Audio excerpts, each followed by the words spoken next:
Are we live? Are we live on the air? Shout out to you guys for being here. I appreciate y'all. Hopefully everybody can hear me. You can hear me well.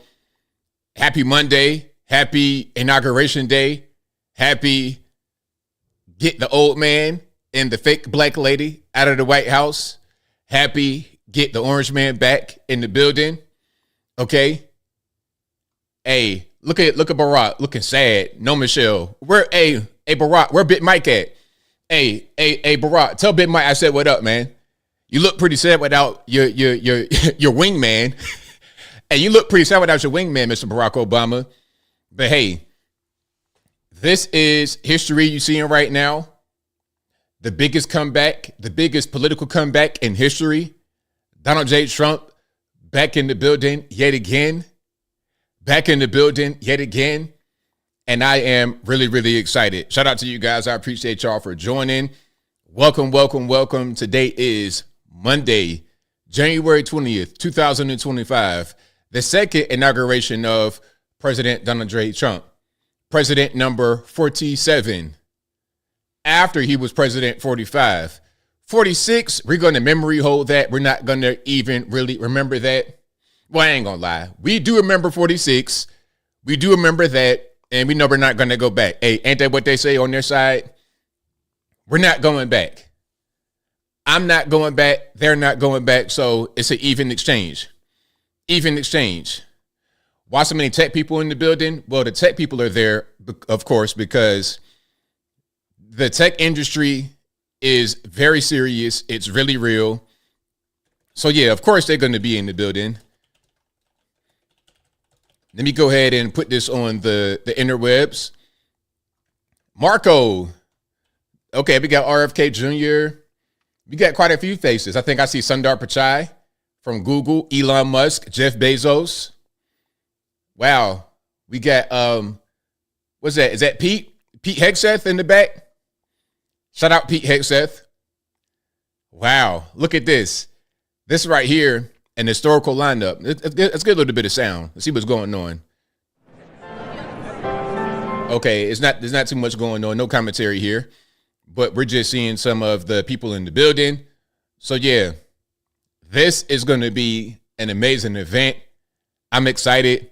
Hey, I didn't even really sleep that much last night. I ain't going to hold you. I slept, but not for real. I slept a few hours. I got a few hours of sleep. I got enough sleep to be able to function properly, but that's about it. All right, there go Mark. There go Mark Zuckerberg, Big Zuck. That's the same shot. They're giving another shot of that. So I didn't see Zuck at first, but we got quite a few faces. Y'all let me know who you see in the crowd. Who I missed. Who is this right here? I think maybe I should know who that is, but I don't. All right, Vivek. Shout out Vivek. Vivek in the building. Vivek might be the first basketball player in Indian that I ever seen. This dude's like 6'4". Like, what's going on? How you like? What? I don't know what's happening. Me and Vivek like eye to eye, pretty much. All right. Hey, Bolt Like a Leopard, man. Long time no see. Bolt Like a Leopard says, glad to see you again. It's been a long time. I've been busy. Happy New Year to you, man. And I'm glad you can join us for the inauguration. I think President Trump swearing in ceremony is at what? Like, not 11, pardon me, 12 noon. So we'll be here for that. Yeah, I mean, excited, nervous, prepared, ready. Just, yeah, definitely excited for sure. Definitely excited. You seem very tall Indians, JL. Hey, maybe it's my neck of the woods. The Indians on my way, they're like regular height. I'm feeling great. I'm feeling amazing. I'm feeling really good. Yeah, we're good to go. Yeah, I might need to get some water in a minute because I forgot to get my regular water from downstairs, but I got enough right here. All right. Hopefully I got your name, Cyril or Sorrel Grimes. Good day, ABL. Obama looks so bad without his wife. How sad she has that much hate in her heart. Yeah, it's really a shame. And then here we go with the Supreme Court justices. All right. So we got Chief Justice John Roberts, Brett Kavanaugh, Clarence Thomas. Is that Alito there? Sotomayor, Kagan, Gorsuch, Amy Coney Barrett, Ketanji Brown Jackson, and I'm forgetting one. I think I do pretty well remembering the Supreme Court justices' names, but I think I might have forgotten one person's name. Alito, who's the other person? I know I'm missing one guy. I can't think of his name. Yes, Kavanagh. Very old people. Very, very, very old people. All right. The Cat Slave, shout out to you, the Cat Slave, says, hello, ABL. I haven't been here in a long time. Well, welcome back. Welcome back. And you know what? You know what I noticed? That a lot of YouTubers I've not seen in a long time are all of a sudden kind of popping up in my feed. I wonder what's going on with that. Is it me just kind of keying into people from the past? Because this is kind of I don't know, it's like a break. We had a little break in the time frame. Now we're back on the right time frame. So a lot of old faces I'm starting to see again for the first time in a long time. So I thought it was just me. Maybe it's you guys feeling the same thing as well. And again, if you're just not coming in, welcome to the stream. We will be seeing Trump, I believe, at 12 noon Eastern time. Right now, we're at 11:07 Eastern. All right. Pat says something to go to in big moments. Thank you. I appreciate that. I'm glad you guys come here for the big moments. What is a whatnot? Hey, man, that's a great question. I'm glad you asked. You know, I'm not sure what to tell you. I don't know what to tell you. Okay. It's like saying, what does what mean? It's a great question. All right. But yeah, we got quite a few people in the building. A good shot of this wall back here. So we're just getting prepared for the swearing in, the inauguration. And we're here ready to get rocking and rolling ASAP. We are prepared to get rocking and rolling ASAP. I cannot wait. I cannot wait. And if you guys enjoy what you're hearing so far, if you guys enjoy the content in general, please give the video a thumbs up. Like the video, share the video. Look at Barron. Do all that good stuff. That'll help me out tremendously. Look at Barron. Barron's about a good 7 foot tall. Barron looking like Luka Doncic, his countryman, because you know Luka Doncic is from Slovenia, just like his mom. So, hey man, if Barron wasn't the president's son, this dude would be out there playing NBA basketball. He'd be out there running pick and rolls with Russell Westbrook and the different Nuggets. Hey, he'd be out there dunking basketballs from Russell Westbrook right now in the Mile High City if he was not the president's boy. Shout out to him. Hey, do you guys think that Barron could become the president in the future? I mean, I don't see why not. You're kind of like part of royalty. If you got, look, if HW and W can be the president, why not Trump and Barron Trump? Why not Donald Trump and Barron Trump? Why not? Okay, let me see. Henry898 says, hey, ABL, just letting you know, me and the wife in UK always check your channel whenever there is anything Trump politics related. Thanks for the service. Hey, thank you guys for continuing to watch me and support me. I really, really appreciate you. Shout out to you and the wife.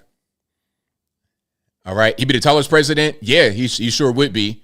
I think the other tall president was Abraham Lincoln. I think Abe Lincoln was like 6'4", 6'5". And that was the first black president, quote unquote. But that's a different story. All right. So I have, let me see if I can pop this up. If it's anything different.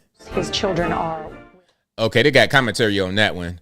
Let me see if I could just pop this up right quick for the commentary.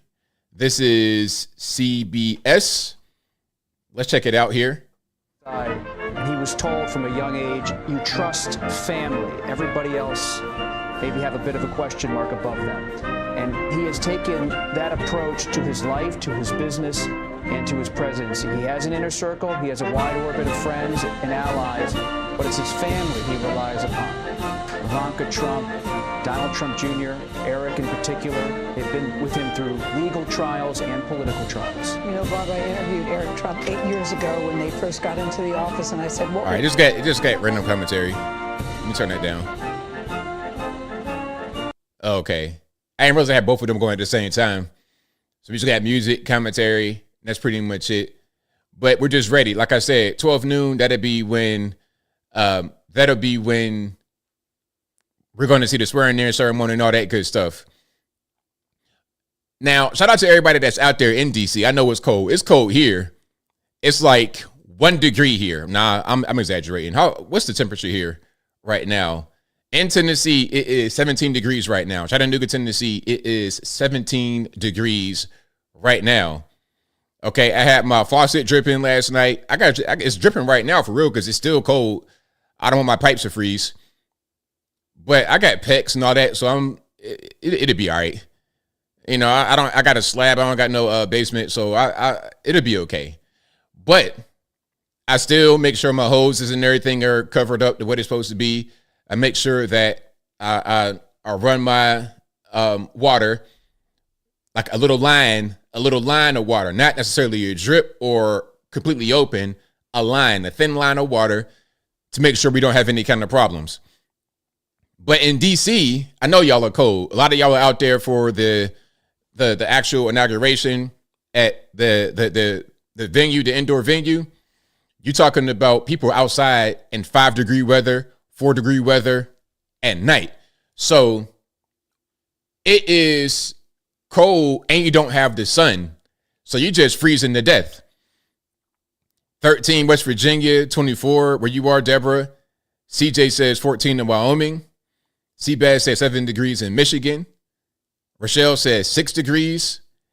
Very, very cold. Hey, lucky you. M. Hill says Bangkok 78 degrees at 11:12 p.m. Monday night. Hey, man, you living a life. Lucky, lucky, lucky you. Shout out Thailand. Shout out Pattaya and all that. All right. Tanya says 7 degrees in Columbus. Richard says -2 in Wisconsin. Peters Warhead says -14 Celsius in Montreal. Wow. I don't know how the Canadians, I don't know how y'all live. It is too cold. It's too cold, man. I can't do it. I cannot do it. Toronto bad enough. And you right there on that lake. But then you go, I think Montreal further north than Toronto, ain't it? So it's even colder. All right. CJ says -14. Yeah. So pretty cold. Willoughby says, hey, ABL, I'm a Brazilian watching from Brazil. I was here when you showed the videos of the 3 a.m. drop-offs in Pennsylvania more than 4 years ago. I'm here today to witness this wonderful moment. Thank you. I appreciate it. I'm glad you all are here. Boy Mac says -19 Celsius in Alberta. Man, you guys, I don't know how y'all do it, man. Y'all like Eskimos for real. Like, do y'all live in igloos in Canada? Does everybody have their own personal igloo? Like, in your apartment building, is it an igloo? Like, what's going on? You got to make the whole school buildings, government, whatever, arenas, sports arenas, make them igloos because it's too cold, man. I just can't do with it. Light Traveler says 43 in Phoenix. Okay, shout out to Phoenix. Yeah. 34 in Panama City Beach. Wow, that's crazy. 30 in Oregon. There's W and Laura.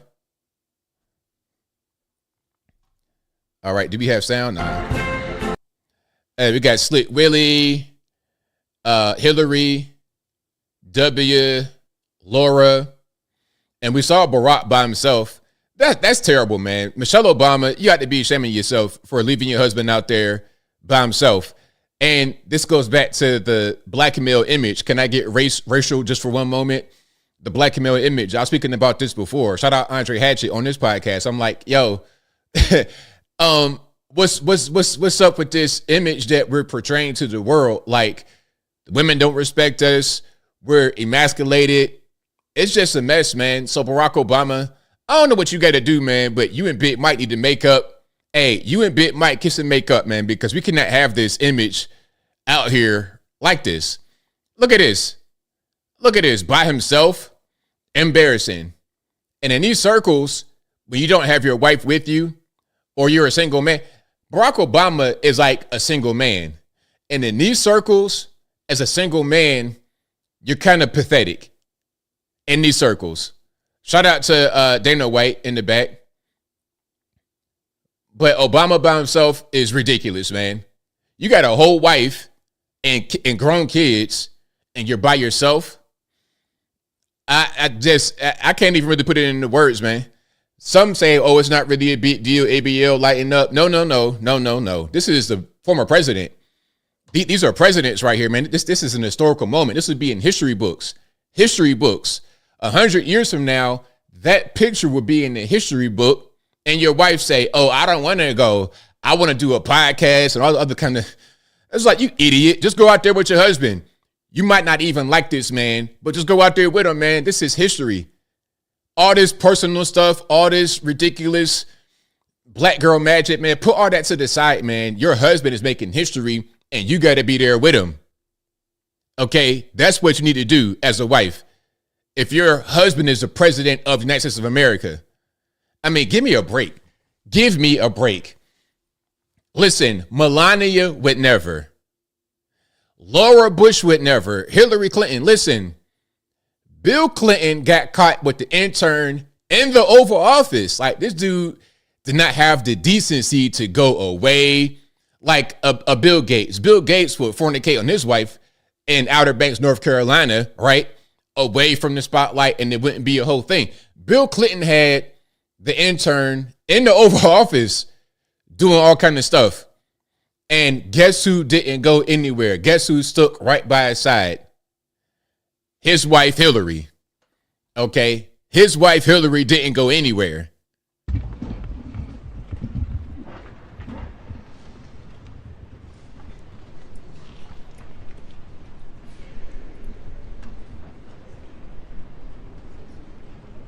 We got movement. I think we got Trump coming out. Music stops. Everybody's quiet. So we're just waiting.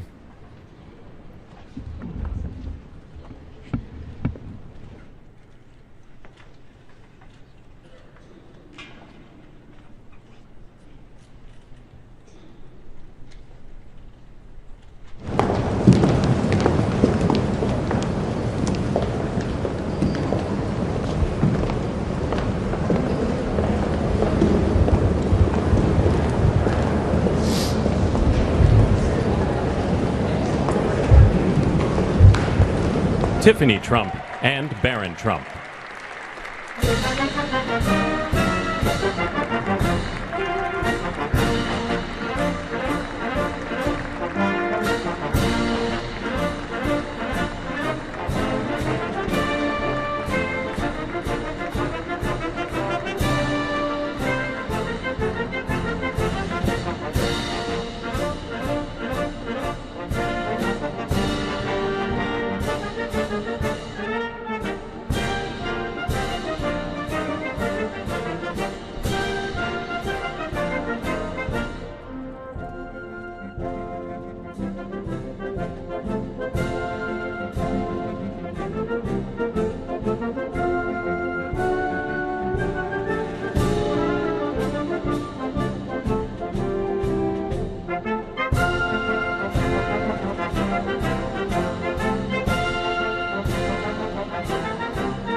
Look at Barron.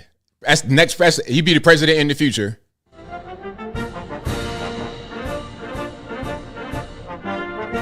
Yeah, I saw that Fauci got pardoned preemptively because they know you're about to get locked up with the next administration.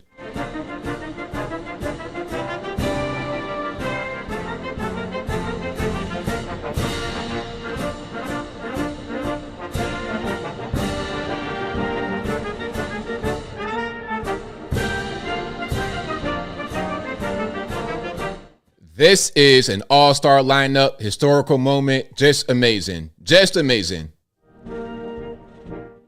Hey, Elon loves him some Republican Party, White House, Donald Trump. Like, do you guys think that Elon has good intentions or bad intentions? I'm at the point right now where I can't really tell. I think I like him, but I'll keep my eye on him. It's kind of like Vivek. Vivek is the same way. It's like, I don't know if I trust you all the way. But I tell you what, Elon's done some really good things for this country. The main thing that he did was being able to buy Twitter. That changed this world, in my opinion. All right, is that Cory Booker? What's Cory Booker doing at the inauguration? Okay, showing some bipartisanship. All righty. Where your girlfriend at? Oh, I guess that lease expired, huh? Shout out to Cory for being the good guy, for being the good sport, and coming to the inauguration.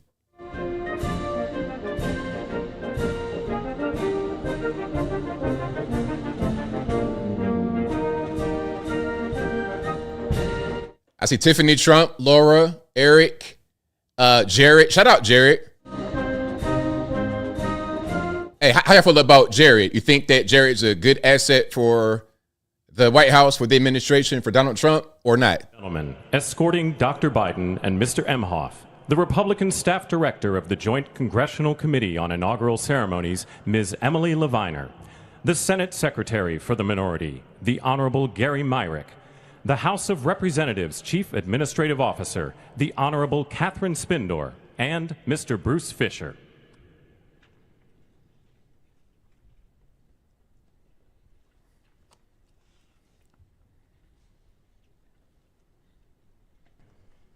Ladies and gentlemen, Dr. Jill Biden and Mr. Douglas Emhoff.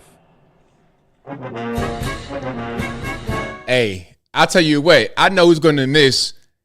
I know they're going to miss each other, okay? Doug and Jill, they're going to miss each other. Hey, that's pretty much like a wife swap right there. That's what that is.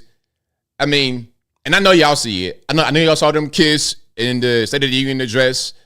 What was that, 2023? And I know y'all saw them holding hands recently when Biden gave his last little talk. I know y'all saw that. I know I ain't the only one that saw that. So I think they're going to miss each other. And I think after this is over, after they're out of the office, these two right here, these two lovebirds, best buds, best pals, whatever they want to call themselves, will continue. I think the way they're going to do it is the second, the first lady, second gentleman, they're going to have them come out, and then Kamala will come out separately, or she'll come out with Joe because president, vice president, I'm not quite sure. But I think that's going to be how it is.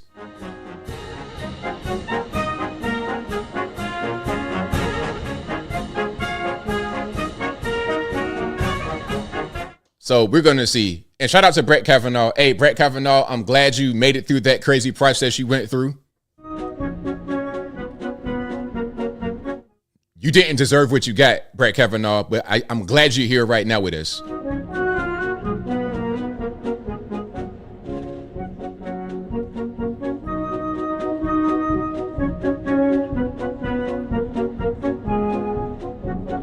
Do you guys believe that Kamala will seek office again?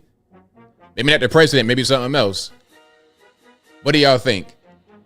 Is Kamala done politically? Because she's already been the vice president and she failed as president twice, 2020 and 2024. So what's her next step? Does she fade away into obscurity? Does she become a Hillary Clinton type person? What do you think Kamala Harris does next with her career?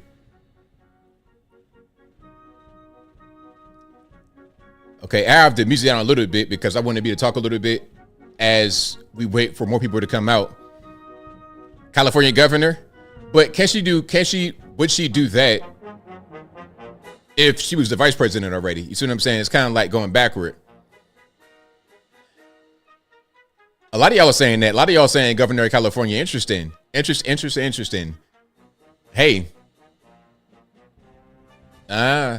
That's a consolation prize, huh, Carolyn, the governor of California?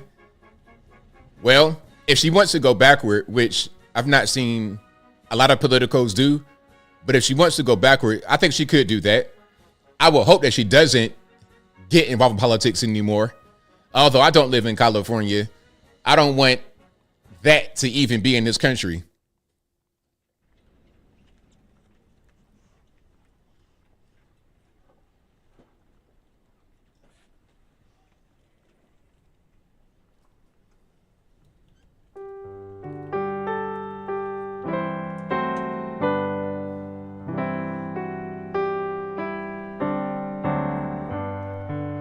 All right, so we waiting. But yeah, shout out to Ivanka, Don Jr. Ivanka always looks good. Big Baron, Elon. A lot of really good people in the crowd. A lot of tech people. What's going to be the future of this country when it comes to tech and those who run it? Because the way tech is, man, that controls a lot of your everyday life. Say you want a new soundtrack? Nah, man, this is good American procedural political music. This is what you're supposed to have. So you want some of that Glorilla. That's what you want for the new soundtrack, huh? You want some of that hood music, that radio, that bumpity bump stuff, right? Okay, Tara Reid, I don't even know who that is. let's spam some unknown person. Maybe I'm ignorant, I don't know. All right, Baron 2035. Hey, we'll see. How old is Baron right now? Baron is 18, I believe. And you got to be 35. So, you know, my quick math say he might need a little bit more time than that. But I think that he definitely can succeed.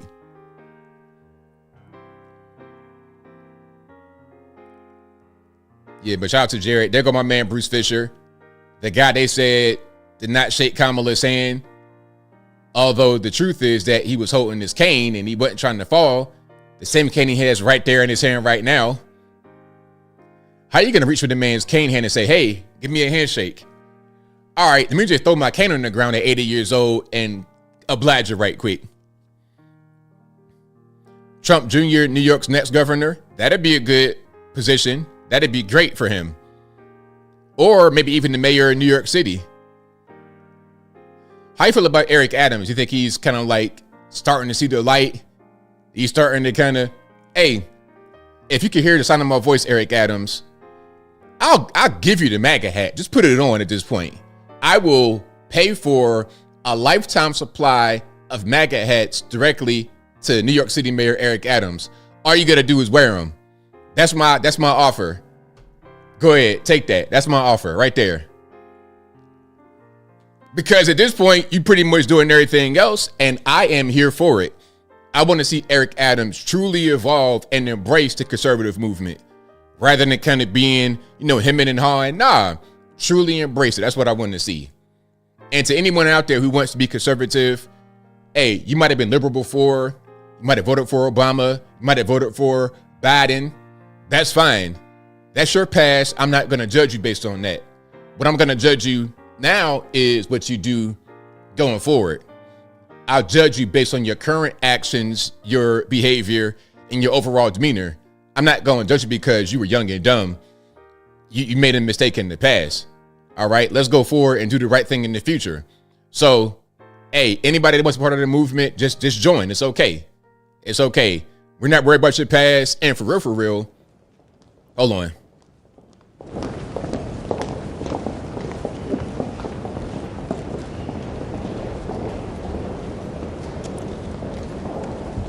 Look at the First Lady.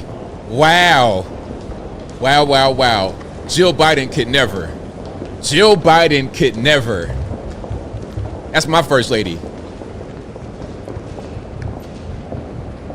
Wow. That right there, oh my God, that's going to be magazine cover. Hey, if they don't put that outfit on the magazine cover, I mean, I don't know what they're doing. Wow. Oh my Lord, that right there.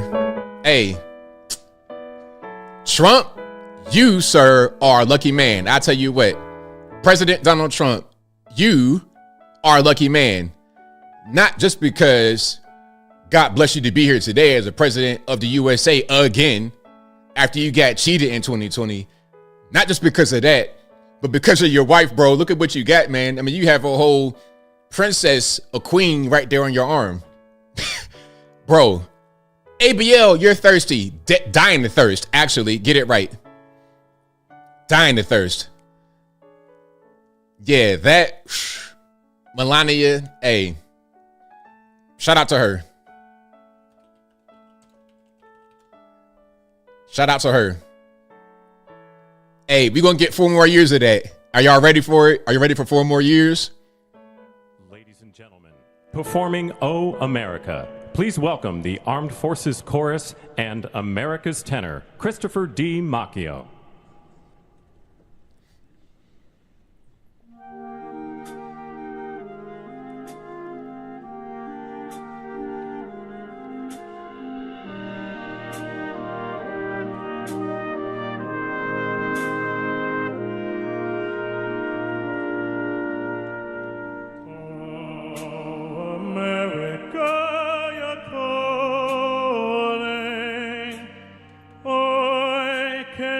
I'll be right back. Calling me.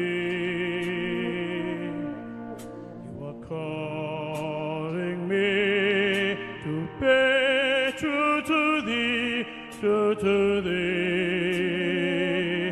I will be. Oh, America, no weeping. Let there be no wounded heart. I will keep you in my keeping till there be a new start. Hakeem Jeffries looking kind of disheveled. All right, got Joe and Kamala. Look at Hakeem, all this jazz right here, lumbering through the. Bro, put some pep in your step, sir. Put some pep in your step. All this.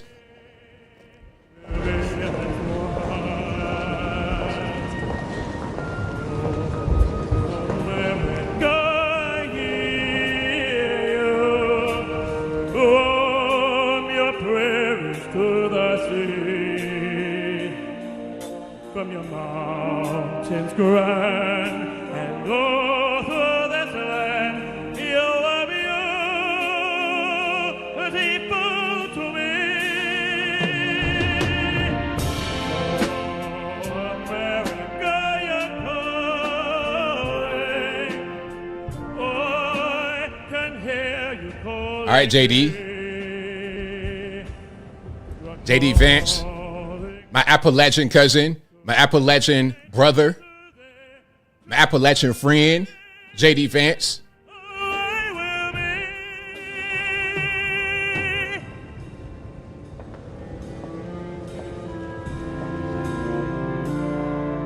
And we will be as one.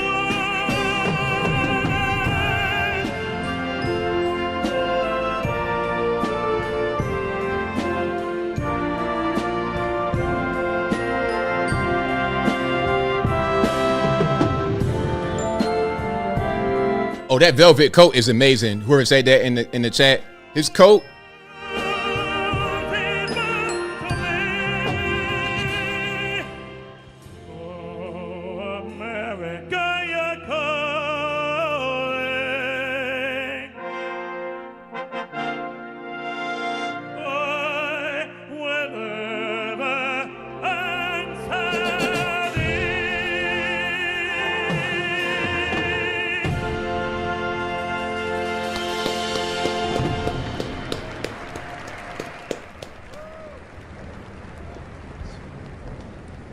All right, we got Chuck Schumer, Mike Johnston.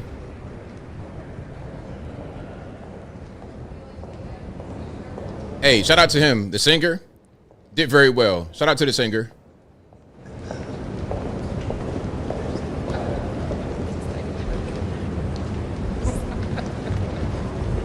Is that Amy Klobuchar?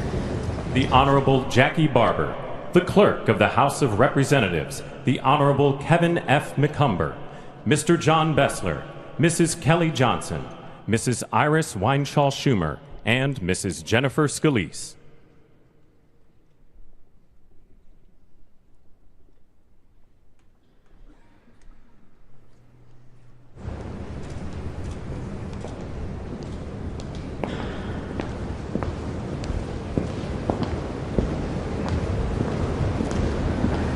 Yeah, there you go. There you go, the big dog, the orange man, the triple OG, the boss hog. Yeah. You already know what it is. We're back. Hey. To all the haters, the non-believers, the doubters, we're back.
Ladies and gentlemen, escorting the President of the United States and the Vice President of the United States, Ranking Member of the Joint Congressional Committee on Inaugural Ceremonies, the Honorable Deb Fischer, House Democratic Leader, the Honorable Hakeem Jeffries, and Senate Majority Secretary, the Honorable Robert Duncan.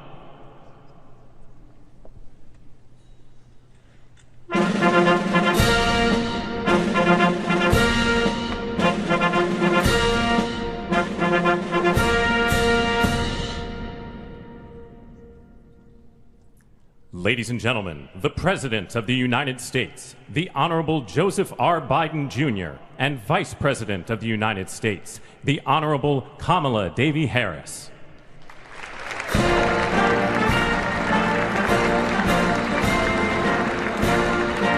All right, so we got Creepy Joe, Kamala.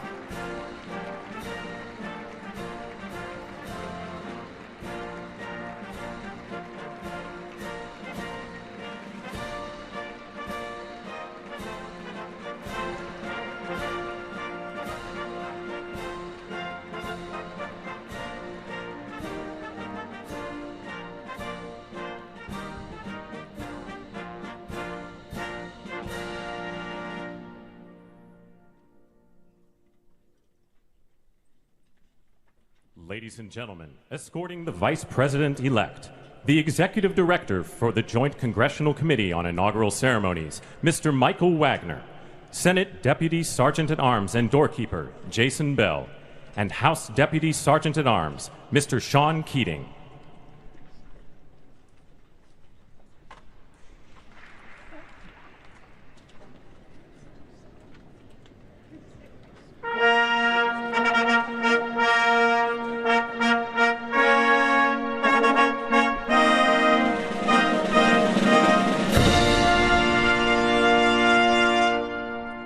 Ladies and gentlemen, the Vice President-elect of the United States, the Honorable J.D. Vance. JD, yes, sir. Hey, JD's going to be the president in 2028. So get ready. Hey, get ready. From my Appalachian cousin. Hey, since he's from Appalachia and I am too, he's my cousin. That's how we do in Appalachia. All right, that's my cousin right there. It don't matter, black, white, so what? Yeah, that's how we operate.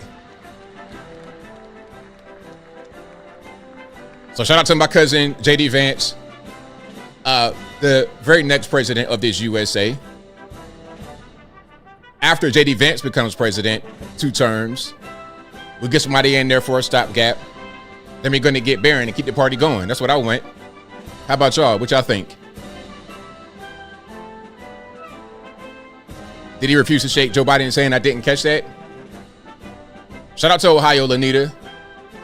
I got a lot of family in Columbus, Ohio.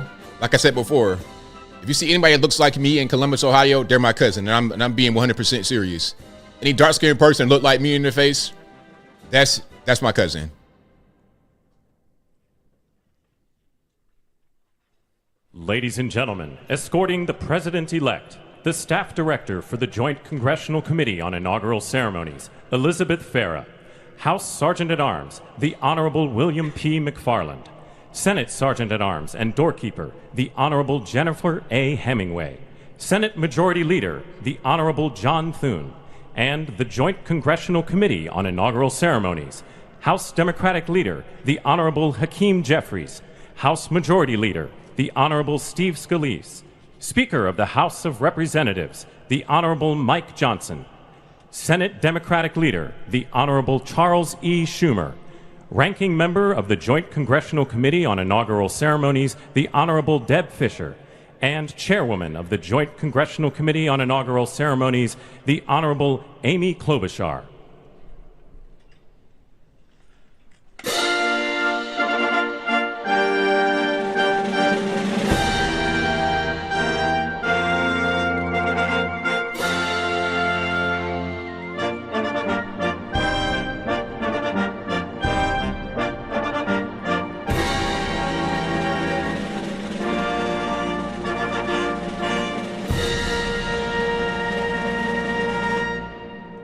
Ladies and gentlemen, the President-elect of the United States, the Honorable Donald John Trump.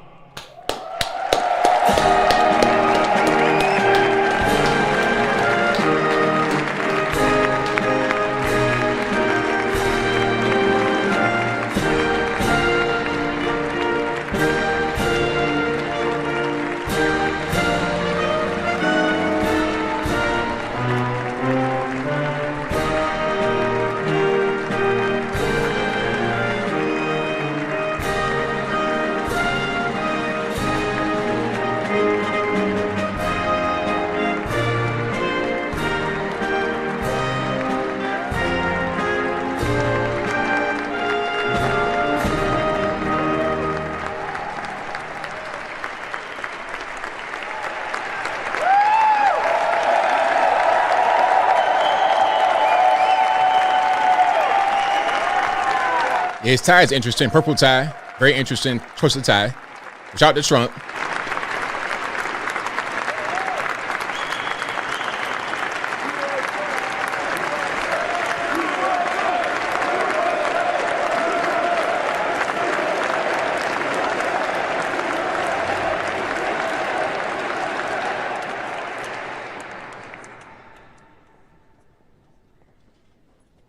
Ladies and gentlemen, please be seated.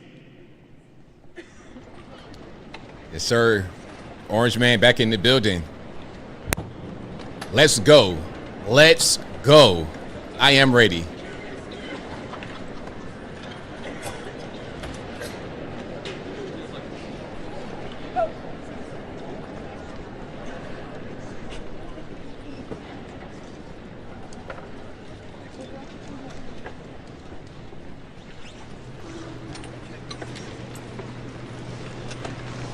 All right, now we're going to see what the next thing is. Please welcome the Chairwoman of the Joint Congressional Committee on Inaugural Ceremonies, the Honorable Amy Klobuchar.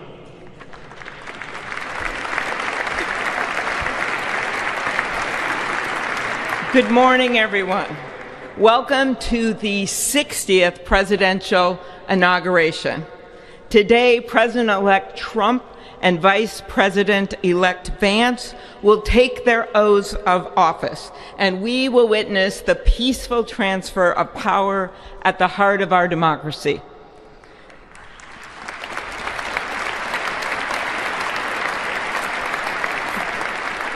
For the past year, I've chaired the Inaugural Ceremony Committee, which includes the leadership of Congress from both parties.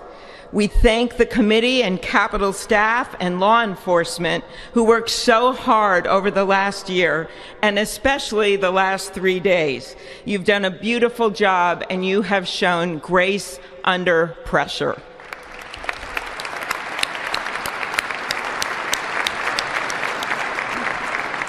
Our theme this year is our enduring democracy. The presence of so many presidents and vice presidents here today is truly a testament to that endurance. We welcome President Biden and Dr. Biden. We welcome Vice President Harris and Doug Emhoff, President Obama, President Clinton and Secretary Clinton, President Bush and Laura Bush, Vice President Pence, Vice President Quayle and Marilyn Quayle. The justices of the United States Supreme Court are with us, all 9 of them I counted, and of course the Trump and Vance families. This ceremony marks what will soon be 250 years of our democracy. It is the moment when leaders, elevated by the will of the people, promise to be faithful to our Constitution, to cherish and defend it. It is the moment when they become, as we all should be, the guardians of our country. Through war and peace, through adversity and prosperity, we hold this inauguration every 4 years, and today it falls on Martin Luther King Day, a further reminder that we must strive to uphold the values enshrined in our Constitution, the freedoms, the liberties, and, as is inscribed on the entrance of the United States Supreme Court, equal justice under law.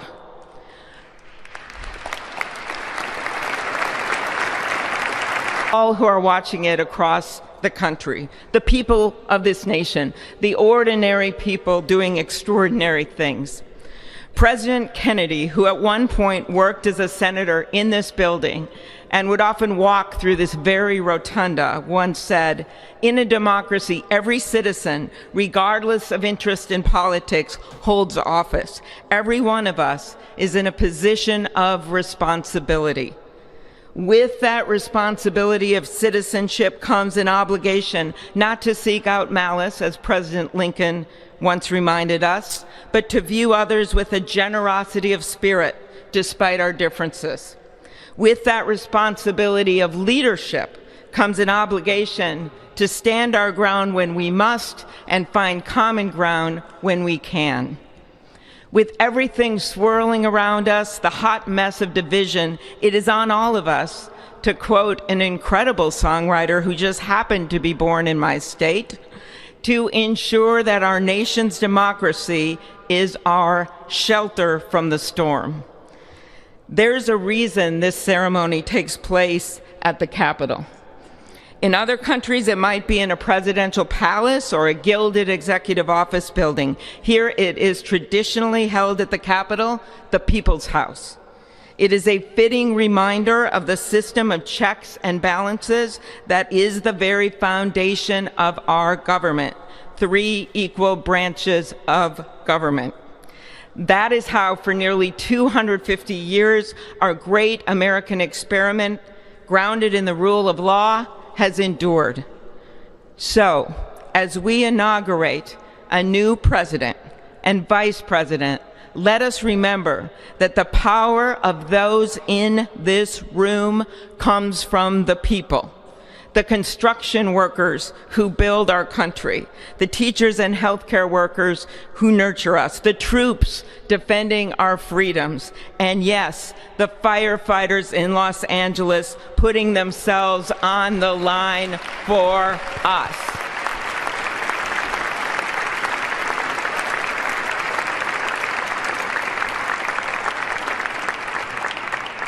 Our democracy's strength and grit must match theirs. May God bless our nation. Thank you.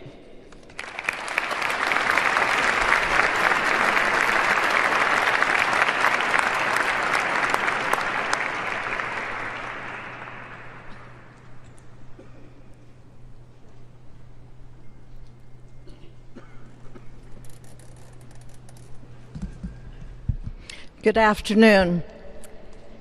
Endurance through the years is the ultimate test. To persevere through time is the truest measure of an idea, an institution, and a nation. Our founders wrote the Constitution so that America could withstand all the twists and turns of time.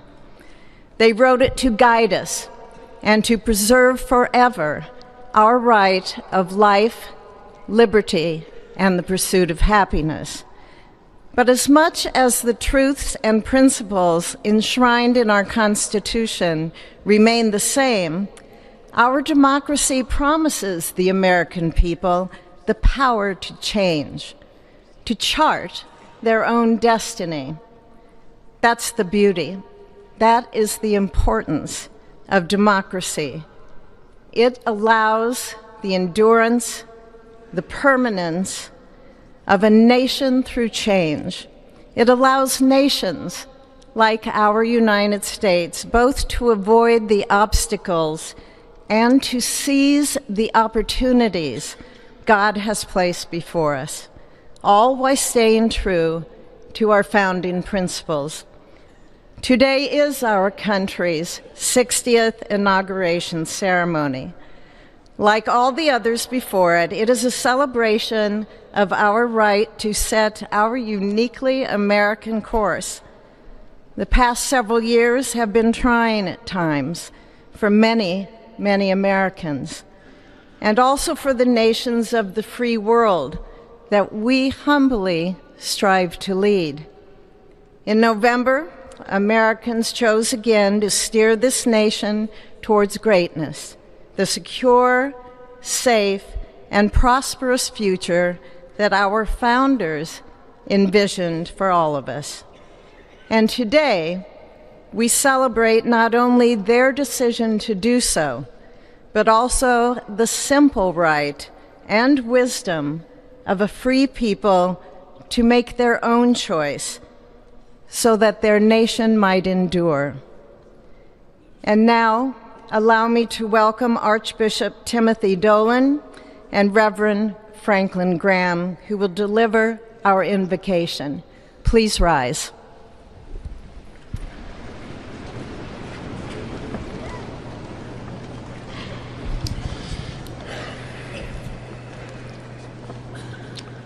Be still and know that I am God, supreme among the nations, supreme on the earth. Let us pray. Remembering General George Washington on his knees at Valley Forge, recalling Abraham Lincoln at his second inaugural, with malice toward none, with charity for all, with firmness in the right as God gives us to see the right. Remembering General George Patton's instructions to his soldiers as they began the Battle of the Bulge 8 decades ago. Pray. Pray when fighting. Pray alone. Pray with others. Pray by night. Pray by day. Observing the birthday of the Reverend Martin Luther King, who warned, without God, our efforts turn to ashes.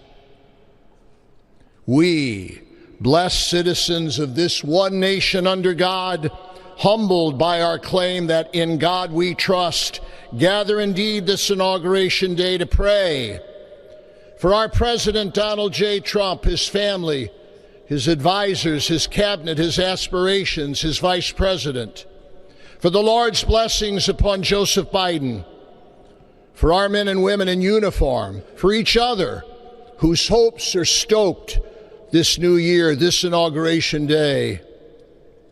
We cannot err in relying upon that prayer from the Bible, upon which our president will soon place his hand in oath, as we make our own the supplications of King Solomon for wisdom as he began his governance.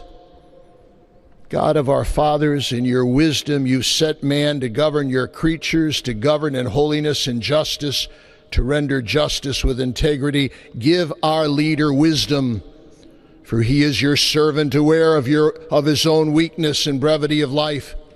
If wisdom which comes not from you be not with him, he shall be held in no esteem. Send wisdom from heavens that she may be with him, that he may know your designs. Please, God, bless America. Please, mend her every flaw. You are the God in whom we trust, who lives and reigns forever and ever. Amen.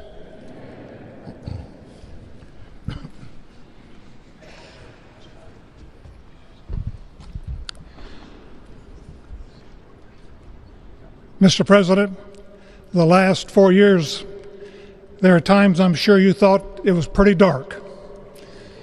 But look what God has done. We praise him and give him glory.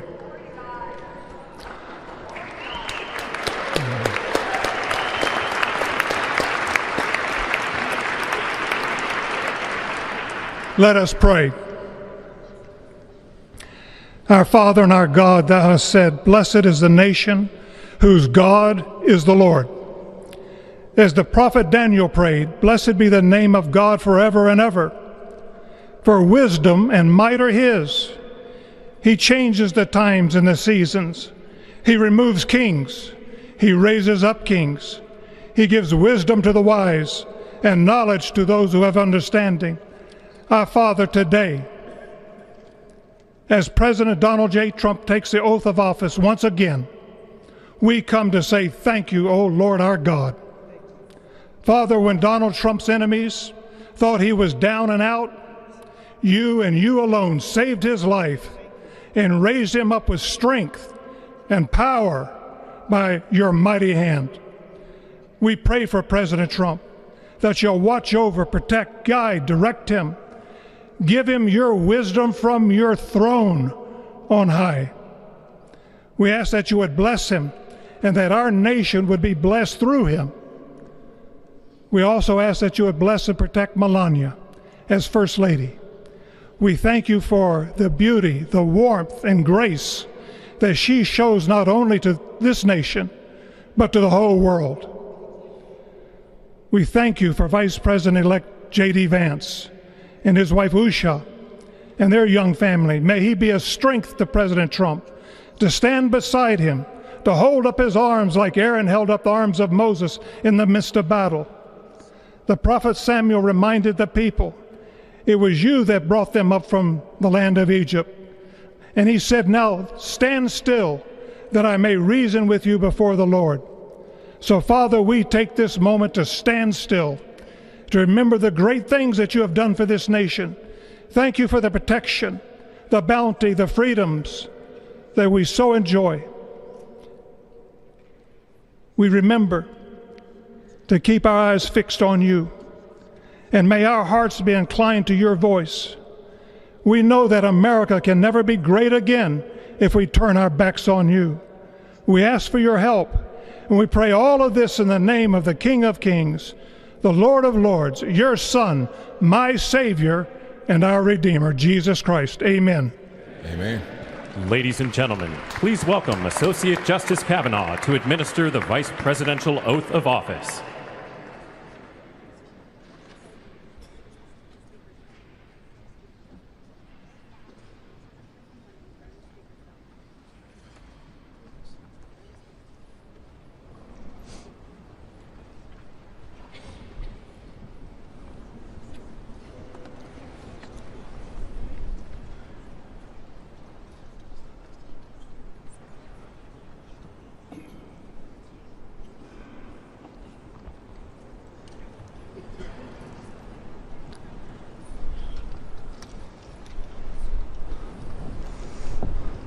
Please raise your right hand and repeat after me.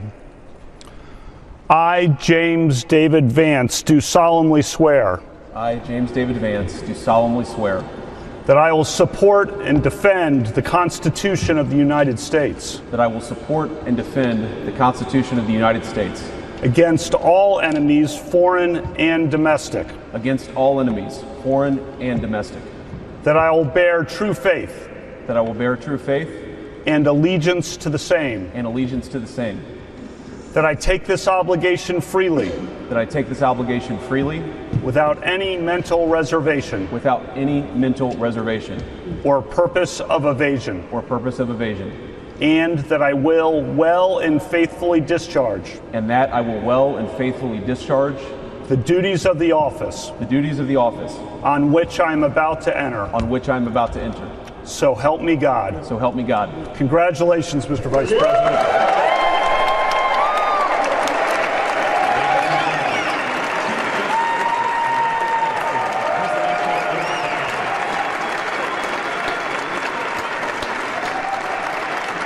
I love it. I love it. And that was an iconic moment. His wife was glowing. The baby girl's right there. That was so special. I'm happy for J.D. Vance, and I look forward to seeing him as a president in the future. Please welcome Chief Justice Roberts to administer the presidential oath of office.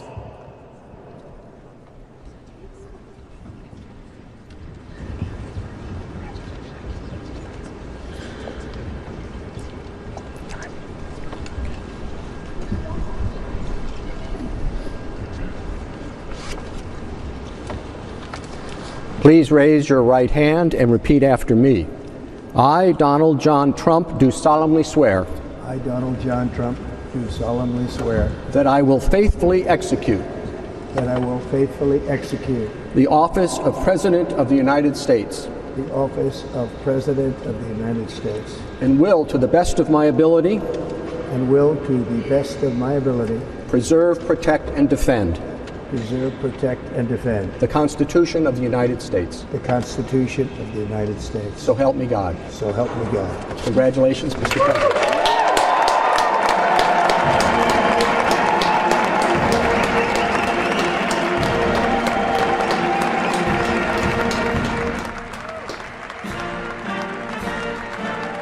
We back.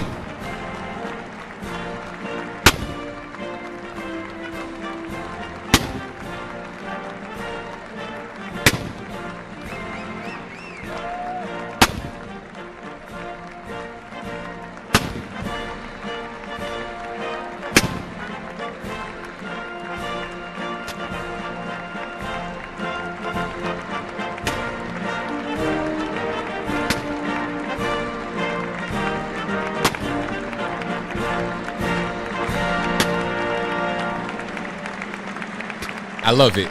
I love it. This is great. One of the best days ever. One of the best days ever.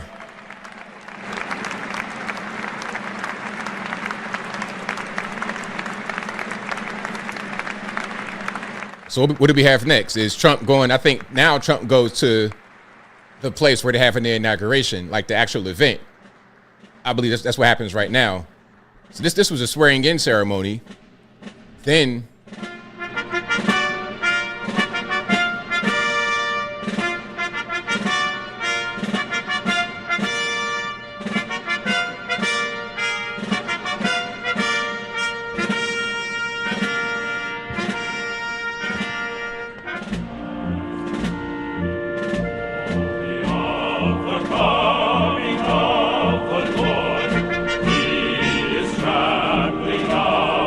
Vintage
was born across the sea. With our glory in his bosom, that transfigured to and as he died to make men holy. Let us die to make men free while God is marching on. Glory, glory, hallelujah. Glory, glory, hallelujah. Glory, glory, hallelujah. His buildings mighty on.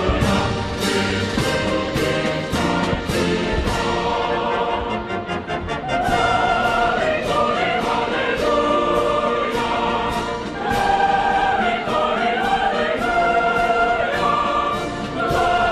Glory, glory, hallelujah. His truth is mighty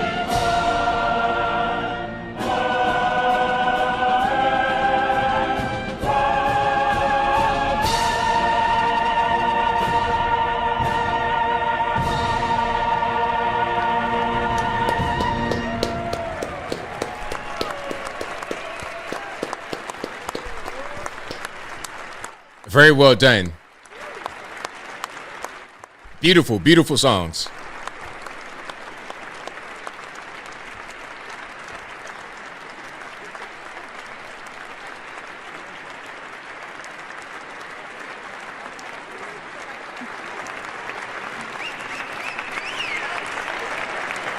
Yes, sir. Orange Man back in the building. I love it. I love it. This is great. Great moment. Great time to be part of history. It is my honor and pleasure to introduce to you the 45th and the 47th President of the United States of America, Donald J. Trump.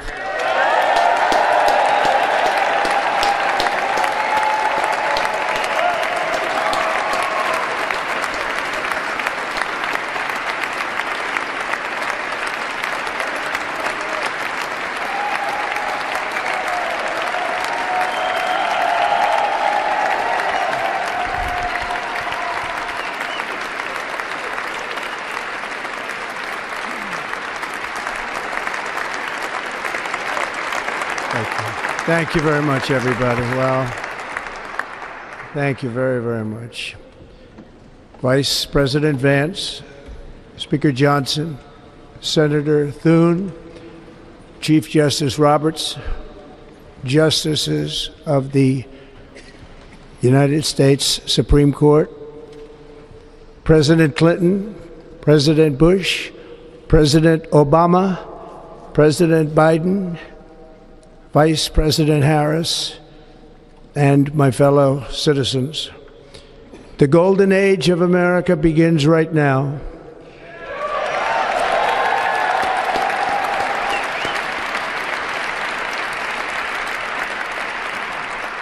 From this day forward, our country will flourish and be respected again all over the world. We will be the envy of every nation, and we will not allow ourselves to be taken advantage of any longer. During every single day of the Trump administration, I will very simply put America first.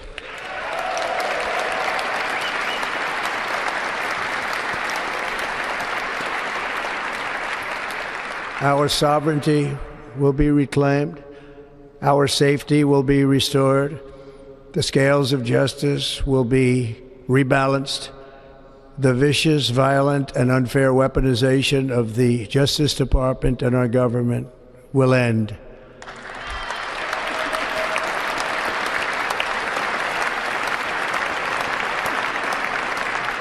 And our top priority will be to create a nation that is proud, prosperous, and free.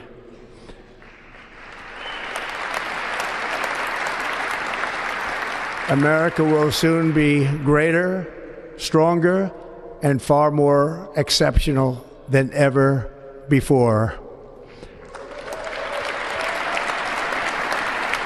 I return to the presidency confident and optimistic that we are at the start of a thrilling new era of national success.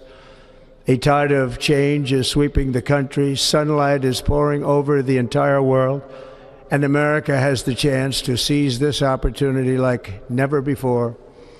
But first, we must be honest about the challenges we face. While they are plentiful, they will be annihilated by this great momentum that the world is now witnessing in the United States of America. As we gather today, our government confronts a crisis of trust. For many years, a radical and corrupt establishment has extracted power and wealth from our citizens while the pillars of our society lay broken and seemingly in complete disrepair. We now have a government that cannot manage even a simple crisis at home, while at the same time stumbling into a continuing catalog of catastrophic events abroad. It fails to protect our magnificent, law-abiding American citizens, but provides sanctuary and protection for dangerous criminals, many from prisons and mental institutions that have illegally entered our country from all over the world. We have a government that has given unlimited funding to the defense of foreign borders, but refuses to defend American borders or, more importantly, its own people. Our country can no longer deliver basic services in times of emergency, as recently shown by the wonderful people of North Carolina, been treated so badly.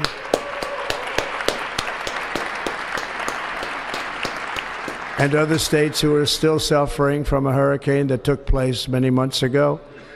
Or more recently, Los Angeles, where we're watching fires still tragically burn from weeks ago without even a token of defense. They're raging through the houses and communities, even affecting some of the wealthiest and most powerful individuals in our country, some of whom are sitting here right now. They don't have a home any longer. That's interesting. But we can't let this happen. Everyone is unable to do anything about it. That's going to change. We have a public health system that does not deliver in times of disaster, yet more money is spent on it than any country anywhere in the world. And we have an education system that teaches our children to be ashamed of themselves in many cases, to hate our country despite the love that we try so desperately to provide to them. All of this will change starting today, and it will change very quickly.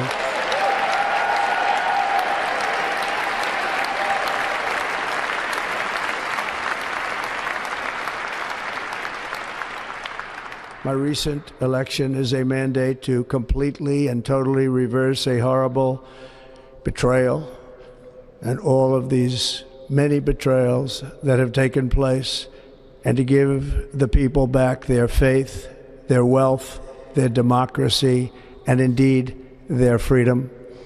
From this moment on, America's decline is over.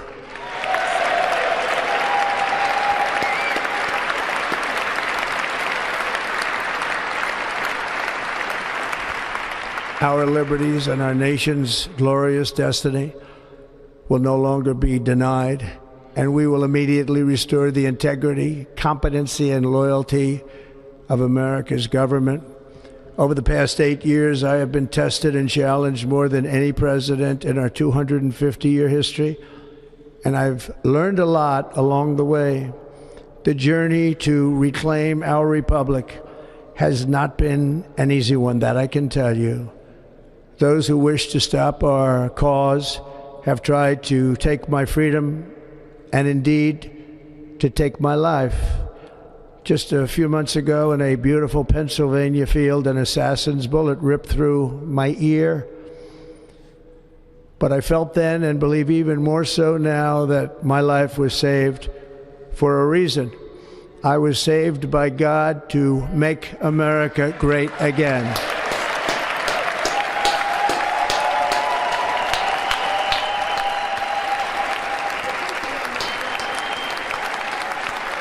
Thank you.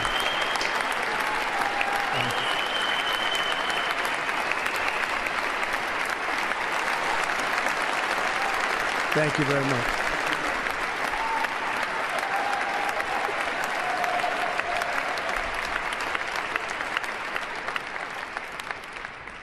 That is why each day under our administration of American patriots, we will be working to meet every crisis with dignity and power and strength.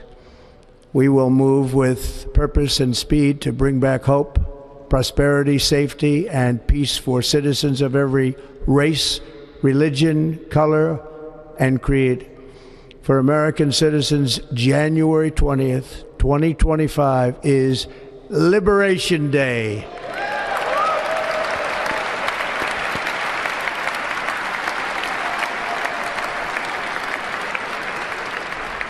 It is my hope that our recent presidential election will be remembered as the greatest and most consequential election in the history of our country.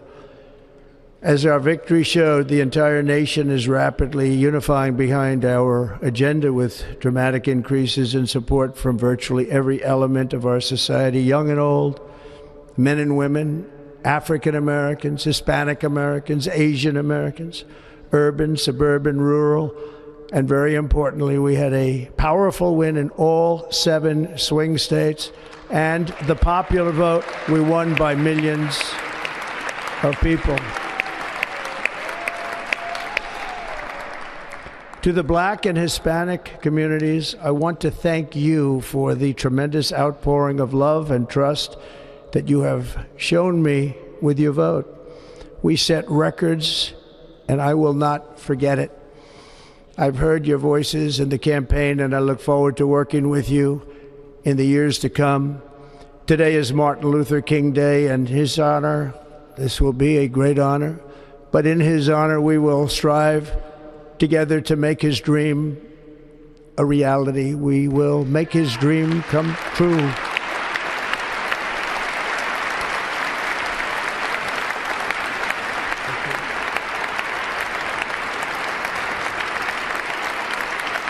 Thank you. Thank you. National unity is now returning to America, and confidence and pride is soaring like never before. In everything we do, my administration will be inspired by a strong pursuit of excellence and unrelenting success. We will not forget our country, we will not forget our Constitution, and we will not forget our God. Can't do that.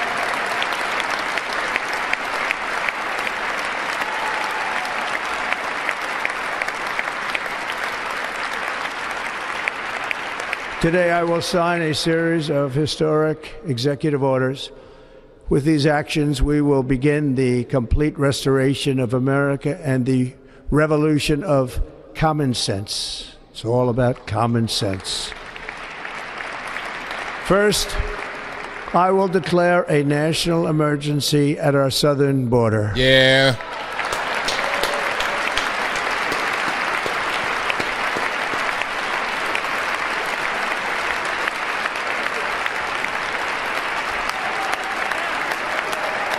Yeah, saying they know.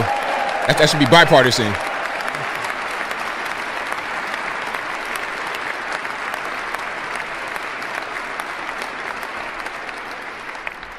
All illegal entry will immediately be halted, and we will begin the process of returning millions and millions of criminal aliens back to the places from which they came. We will reinstate my Remain in Mexico policy.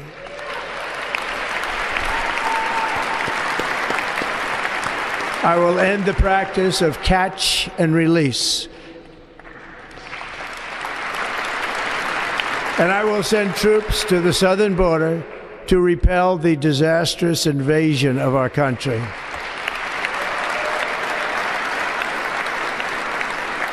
Under the orders I signed today, we will also be designating the cartels as foreign terrorist organizations.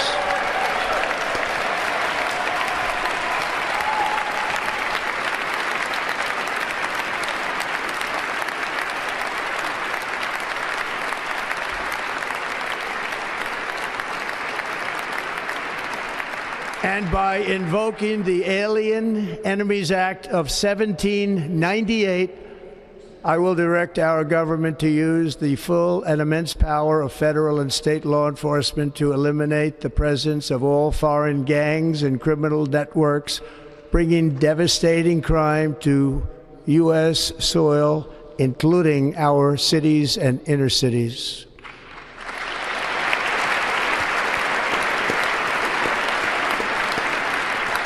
As Commander-in-Chief, I have no higher responsibility than to defend our country from threats and invasions, and that is exactly what I am going to do. We will do it at a level that nobody's ever seen before. Next, I will direct all members of my cabinet to marshal the vast powers at their disposal to defeat what was record inflation and rapidly bring down costs and prices.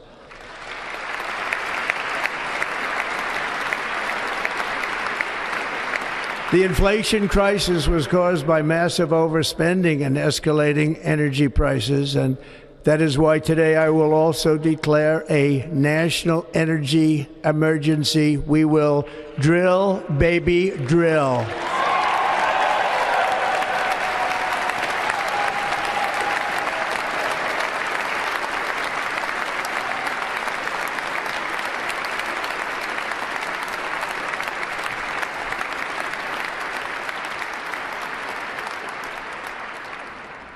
America will be a manufacturing nation once again, and we have something that no other manufacturing nation will ever have, the largest amount of oil and gas of any country on earth, and we are going to use it.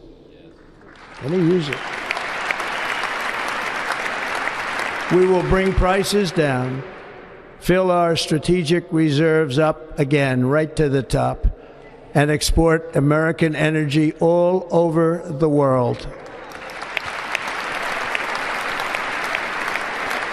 We will be a rich nation again, and it is that liquid gold under our feet that will help to do it.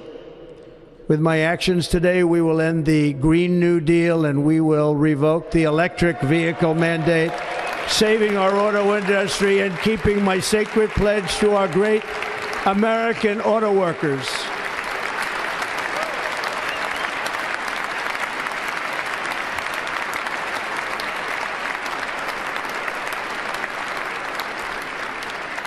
In other words, you'll be able to buy the car of your choice. We will build automobiles in America again at a rate that nobody could have dreamt possible just a few years ago. And thank you to the auto workers of our nation for your inspiring vote of confidence. We did tremendously with their vote. I will immediately begin the overhaul of our trade system to protect American workers and families. Instead of taxing our citizens to enrich other countries, we will tariff and tax foreign countries to enrich our citizens.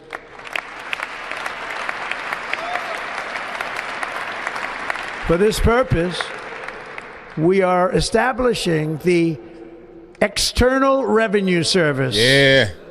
To collect all tariffs, duties, and revenues. It will be massive amounts of money pouring into our treasury, coming from foreign sources.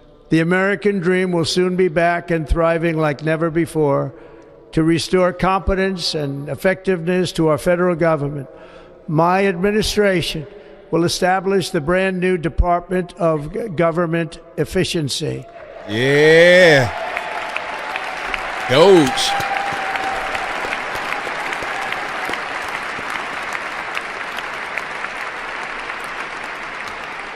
After years and years of illegal and unconstitutional federal efforts to restrict free expression, I will also sign an executive order to immediately stop all government censorship and bring back free speech to America.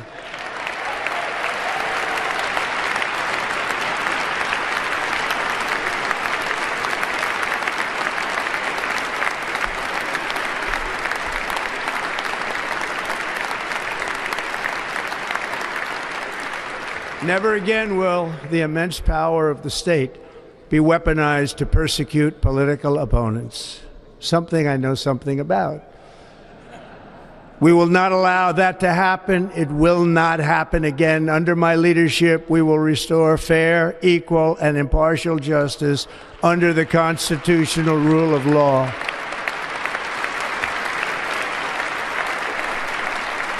And we are going to bring law and order back to our cities. This week, I will also end the government policy of trying to socially engineer race and gender into every aspect of public and private life.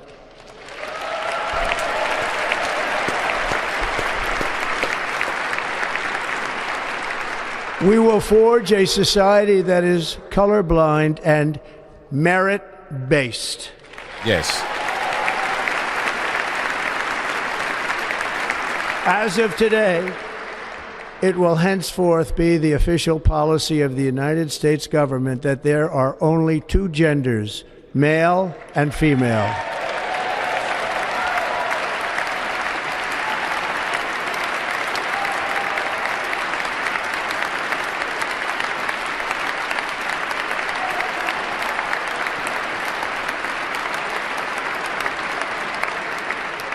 This week, I will reinstate any service members who were unjustly expelled from our military for objecting to the COVID vaccine mandate with full back pay. Yes, indeed.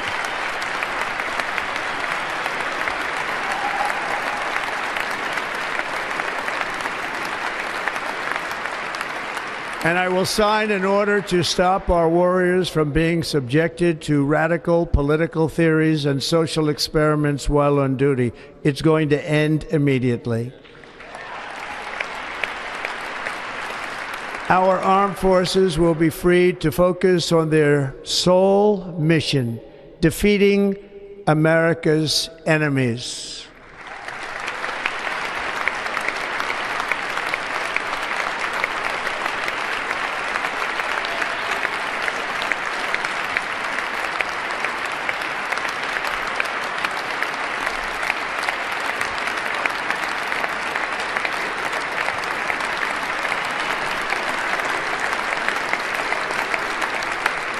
Like in 2017, we will again build the strongest military the world has ever seen.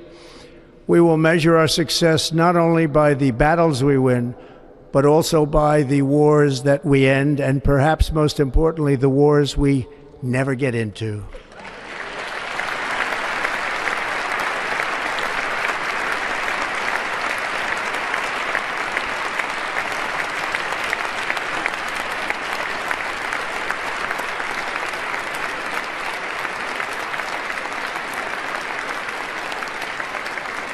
My proudest legacy will be that of a peacemaker and unifier. That's what I want to be, a peacemaker and a unifier.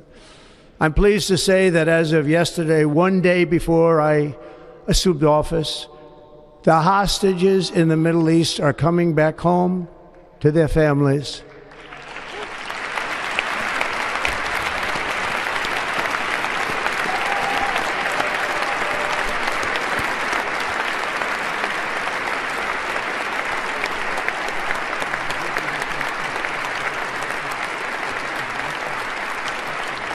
Thank you.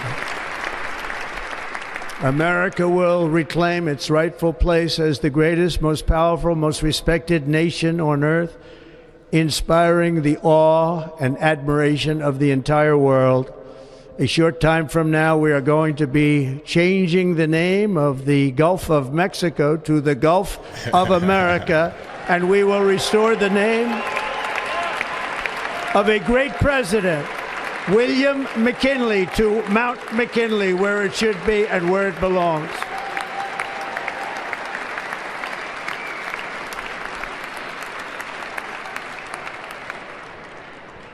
President McKinley made our country very rich through tariffs and through talent.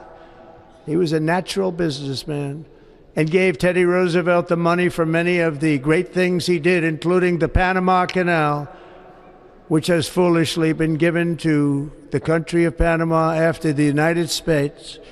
The United States, I mean, think of this, spent more money than ever spent on a project before and lost 38,000 lives in the building of the Panama Canal.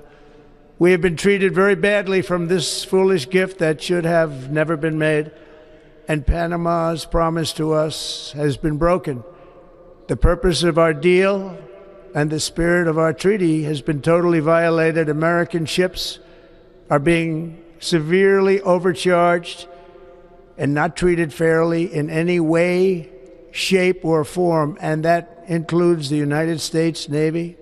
And above all, China is operating the Panama Canal, and we didn't give it to China, we gave it to Panama, and we're taking it back.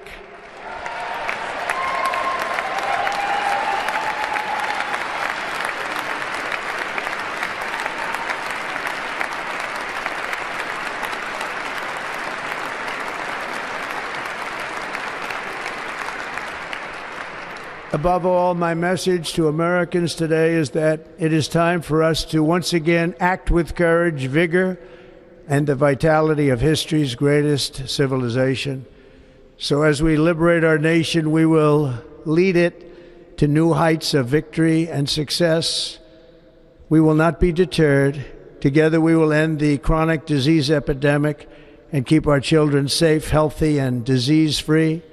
The United States will once again consider itself a growing nation, one that increases our wealth, expands our territory, builds our cities, raises our expectations, and carries our flag into new and beautiful horizons.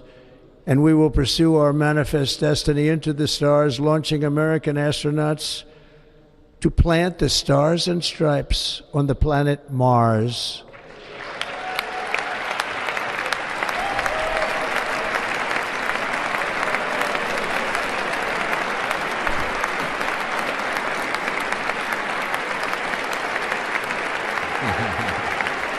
Elon. Ambition is the lifeblood of a great nation. And right now our nation is more ambitious than any other. There's no nation like our nation. Americans are explorers, builders, innovators, entrepreneurs, and pioneers. The spirit of the frontier is written into our hearts. The call of the next great adventure resounds from within our souls. Our American ancestors turned a small group of colonies on the edge of a vast continent into a mighty republic of the most extraordinary citizens on earth. No one comes close. Americans pushed thousands of miles through a rugged land of untamed wilderness. They crossed deserts, scaled mountains, braved untold dangers, won the Wild West, ended slavery, rescued millions from tyranny, lifted billions from poverty, harnessed electricity, split the atom, launched mankind into the heavens, and put the universe of human knowledge into the palm of the human hand. If we work together, there is nothing we cannot do and no dream we cannot achieve. Many people thought it was impossible for me to stage such a historic political comeback. But as you see today, here I am. The American people have spoken.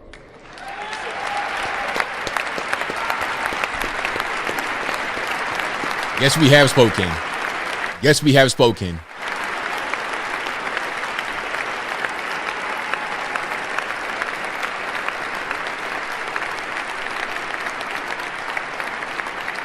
I stand before you now as proof that you should never believe that something is impossible to do. In America, the impossible is what we do best.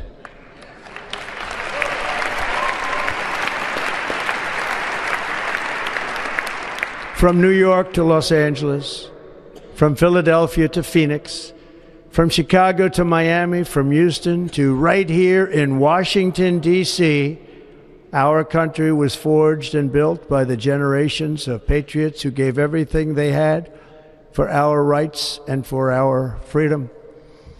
They were farmers and soldiers, cowboys and factory workers, steel workers and coal miners, police officers and pioneers who pushed onward, marched forward, and let no obstacle defeat their spirit or their pride. Together they laid down the railroads, raised up the skyscrapers, built great highways, won 2 world wars, defeated fascism and communism, and triumphed over every single challenge that they faced. After all we have been through together, we stand on the verge of the 4 greatest years in American history. With your help, we will restore America, promise, and we will rebuild the nation that we love, and we love it so much. We are one people, one family, and one glorious nation under God. So to every parent who dreams for their child, and every child who dreams for their future, I am with you, I will fight for you, and I will win for you. We are going to win like never before.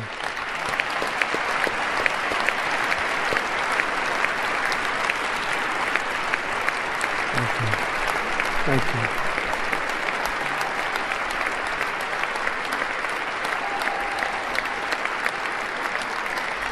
Thank you. Thank you. In recent years, our nation has suffered greatly, but we are going to bring it back and make it great again, greater than ever before. We will be a nation like no other, full of compassion, courage, and exceptionalism.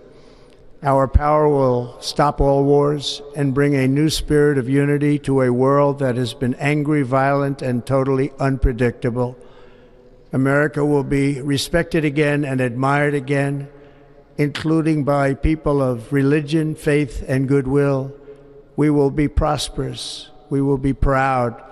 We will be strong, and we will win like never before. We will not be conquered. We will not be intimidated.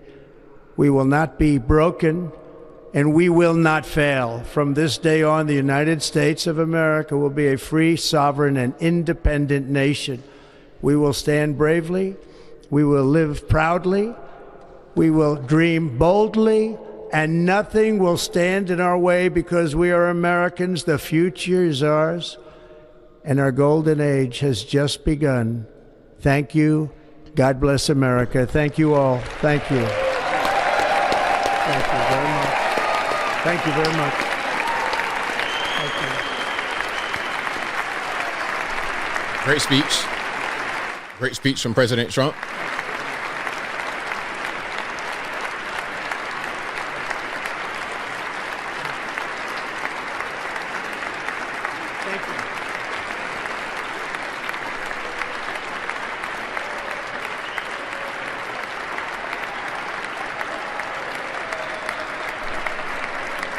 Ladies and gentlemen, performing America the Beautiful, please welcome the Armed Forces Chorus and Carrie Underwood. Oh boy. Hey, get your Kleenex ready.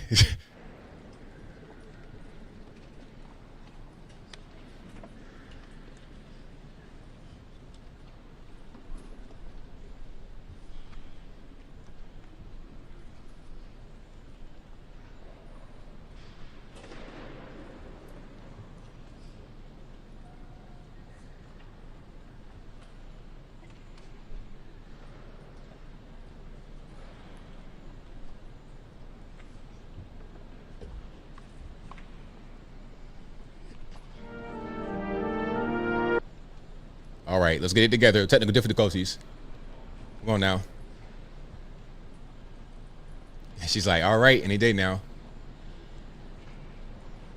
Standing there for an eternity, basically. She's like, this is lasting my entire life. This moment is like 1,000 years right now for her. Yeah, right, hi. Anytime now, whenever they're ready. Come on. Time's a wasting. Tick, tick, tick. Biden's like, where's the ice cream? Where is the ice cream right now? Like, I could use some Haagen-Dazs right now. Trump's like, come on, we don't have all day. I mean, we have to continue. This is pretty. I can't do Trump's voice. But that was a good speech from Trump. Very good speech from Trump. But now we got to make sure all the technical stuff is ironed out and allow Carrie Underwood to sing beautifully.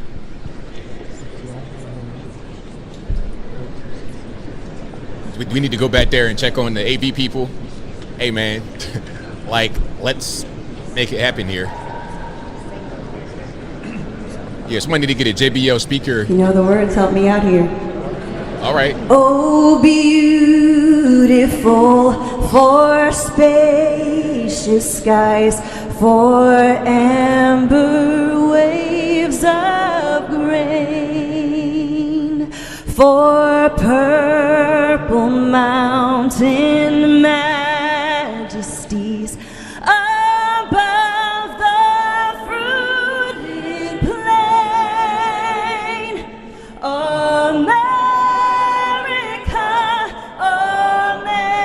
America, God shed his grace on thee and crown thy good with brotherhood from sea to shining sea.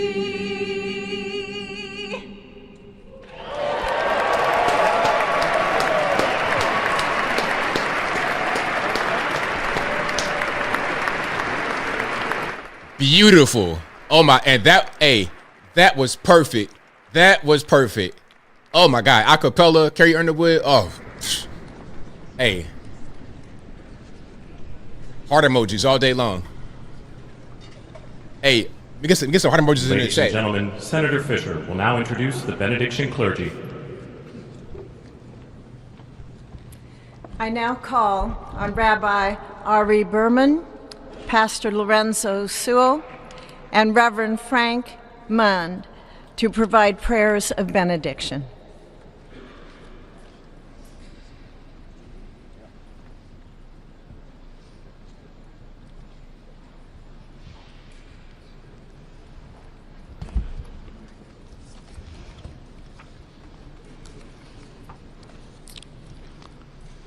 Let us pray.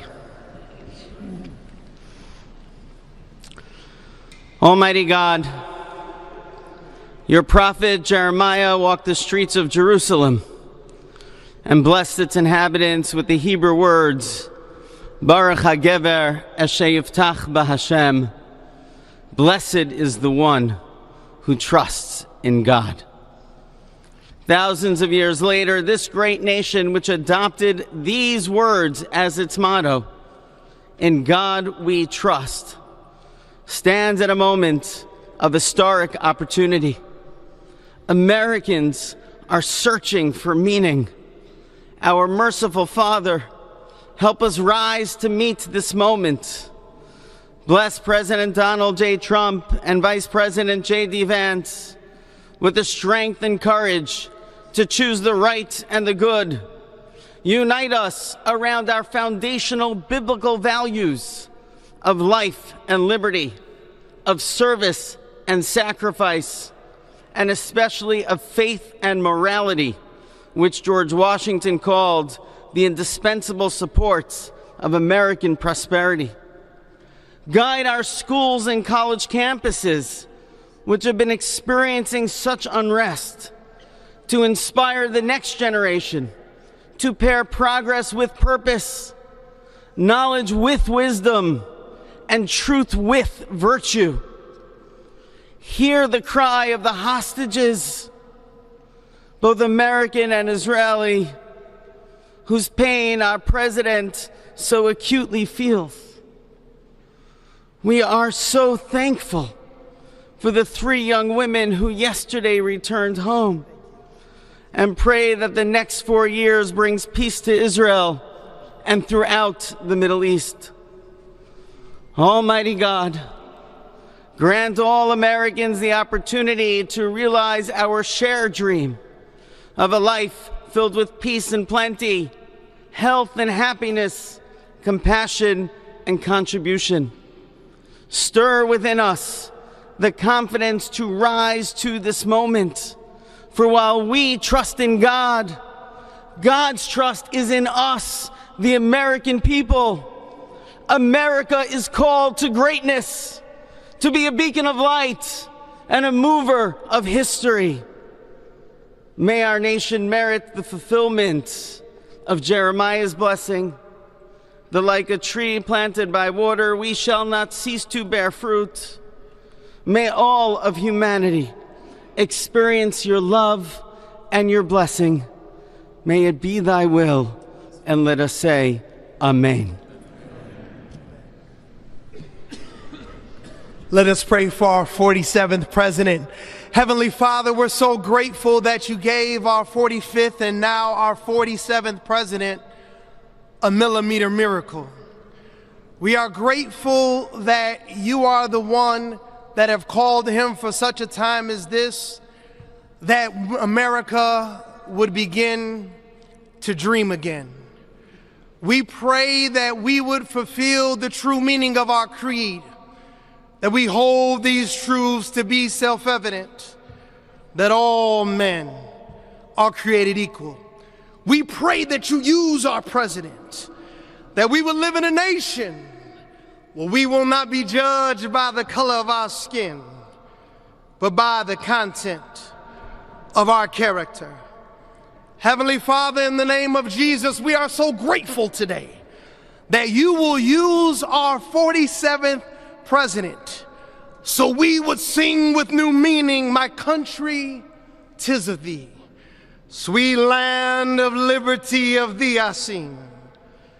Land where my fathers died, land of the pilgrim's pride, from every mountainside.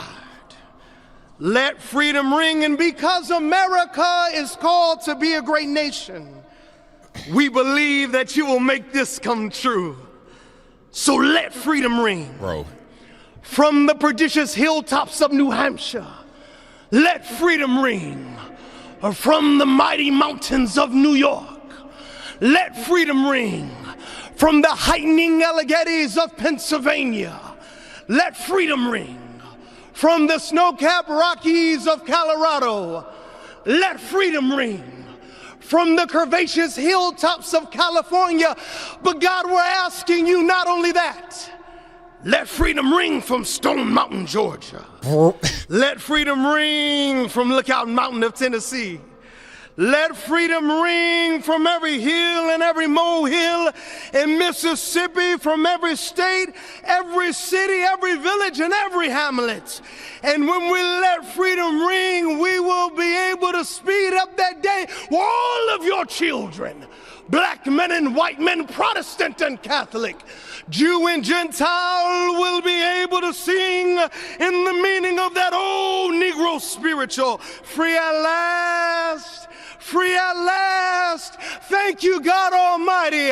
We are free at last. If you believe where the Spirit of the Lord is, there is liberty. Come on, put your hands together and give your great God great glory.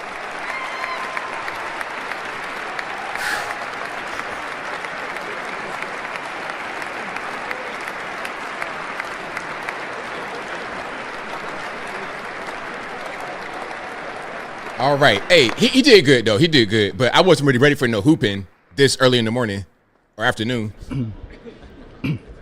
Almighty and eternal God, we gather here today in reverence, joined in our shared hopes and dreams for our beloved nation.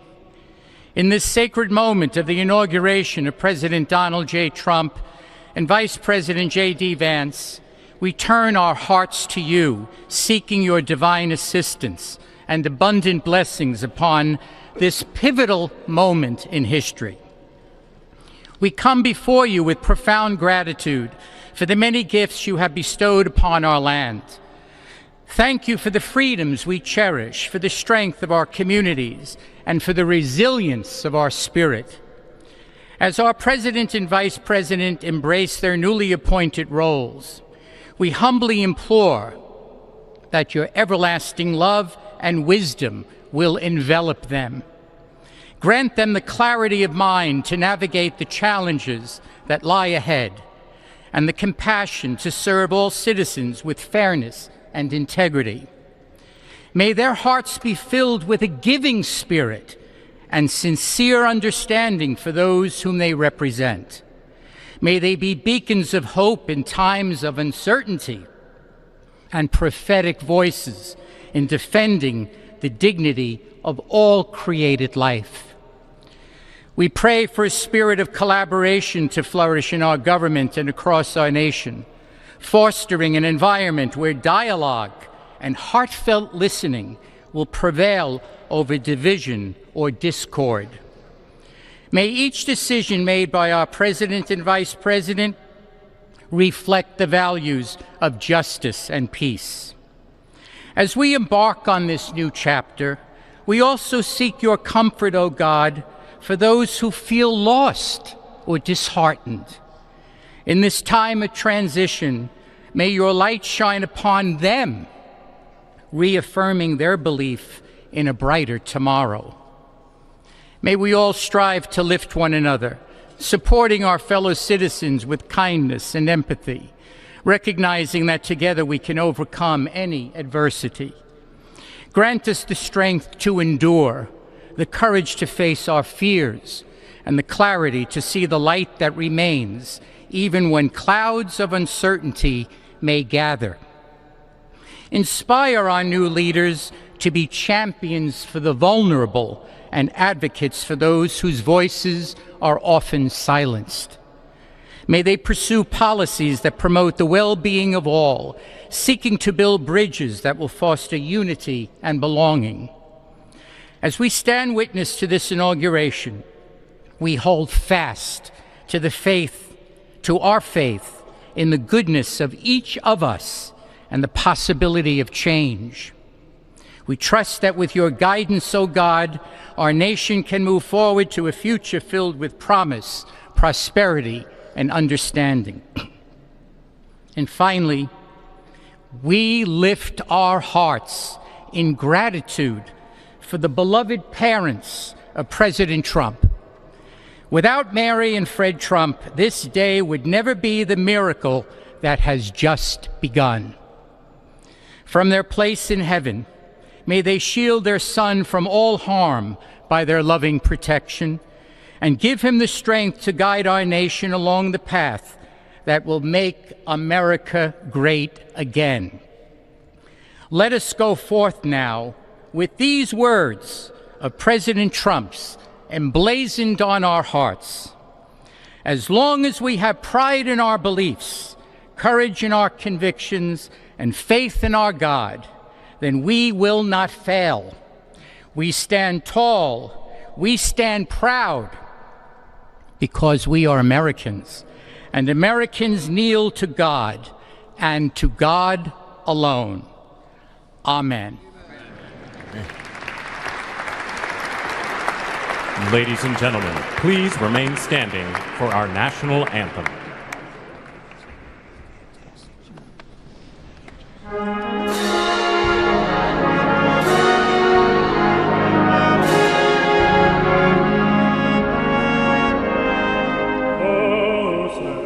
Can you say, by the dawn's early light, what so proudly we hailed at the twilight's last gleaming, whose blood stripes and bright stars through the perilous fight of the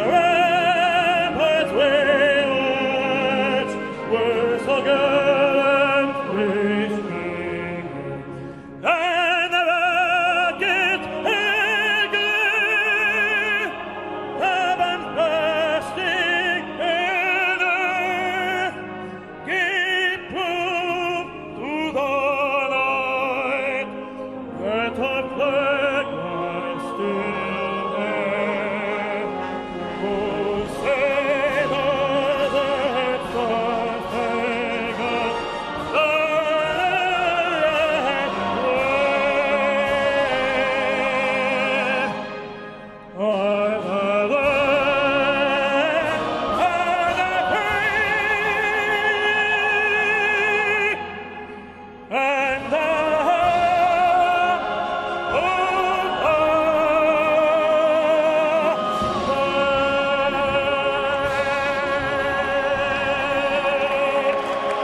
Proud to be an American.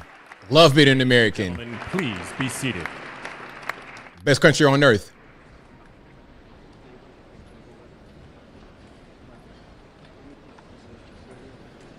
Ladies and gentlemen, please remain at your seats while the President and official party depart the platform.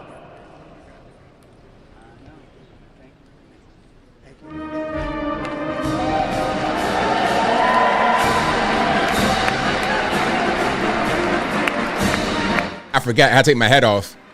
Yeah, I forgot. But at least I had my hand over my heart. Thank you for pointing that out to me. I did forget about that. Normally, I'm the whole situation.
All right.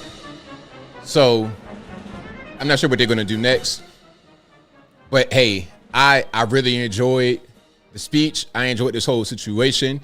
They're having the inauguration for the people at the Capital One Center because it's very cold in DC. It's been snowing and stuff like that. They moved it indoors at the Capital One Arena. People are kind of upset because it's like, hey, if I was going to be outside, and you can't obviously fit as many people inside the arena as you would have been able to fit it outside at the Capitol. I know friends of mine are already in there. Shout out to you guys if you're watching me from inside the arena. Congratulations for you making it. But yeah, a lot of friends are already in there right now, and they've been in there since early. You know, friends of mine out there at dark 30 are ready to go into the arena, and it's 1 p.m. and they still haven't really started over there yet. So they've been in there for quite a long time.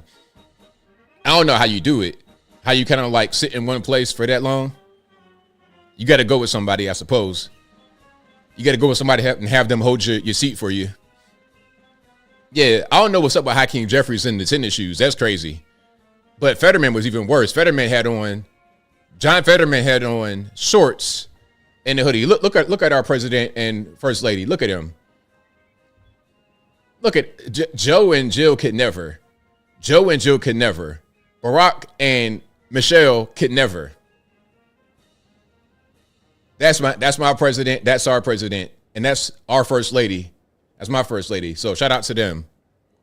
I'm very happy about the results of the election. 100%. Yeah, John Carter, 26 degrees in Atlanta. That's crazy. Like hot Atlanta, I can't tell. Cold Atlanta, frigid Atlanta, freezing Atlanta, snow Atlanta. All right, we got Doug and Vice President Harris.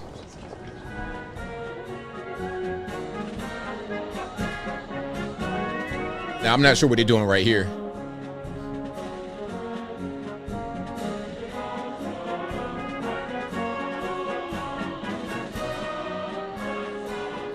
Somebody said, what about no tax on overtime? I mean, the guy's literally just getting in there. Can he drop his bag off in the Oval Office first? Can he go, use the bathroom in the Oval Office bathroom? Like, can he just get situated first? I was like, yo, it's like when you are a man working out in the field, digging ditches all day, 10 hours, your back hurt, your knees hurt, your head hurts, you hungry, and you get home, your wife like, man, can I please just hit number 2 right quick before you just launch into my ear? I'm like, so let's just wait till the man gets in office before you start saying, hey, what about this? Let him get in there, man. Come on. It's Inauguration Day. He's going to get in there and pass some executive orders immediately, talking about shutting the border down, talking about doing quite a few things. All right. The 51 intelligence officers who said that the Hunter Biden laptop was fake. I'm sorry for talking over them. They were singing very beautifully. But those who said that the laptop was fake, no security clearance, is going to be amazing. So I'm ready. Yeah, Denisha, Oval Office not ready. Not till 5 p.m. Exactly. Let them get in there and, get a Diet Coke and some McDonald's. You know what I mean? That's all. That's all I'm saying.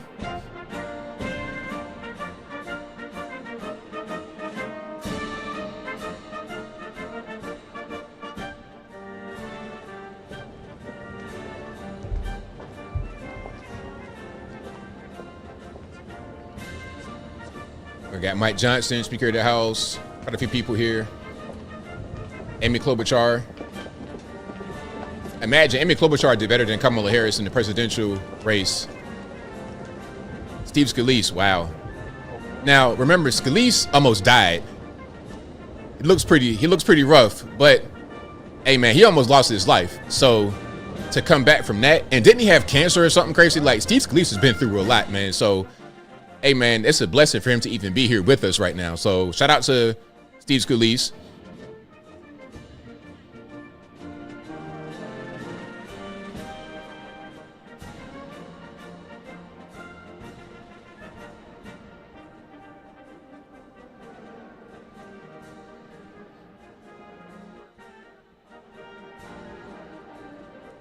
All right, I'm not sure what's happening here. Just like some procedural stuff. Hey, I want to give a shout out to the trolls in the chat.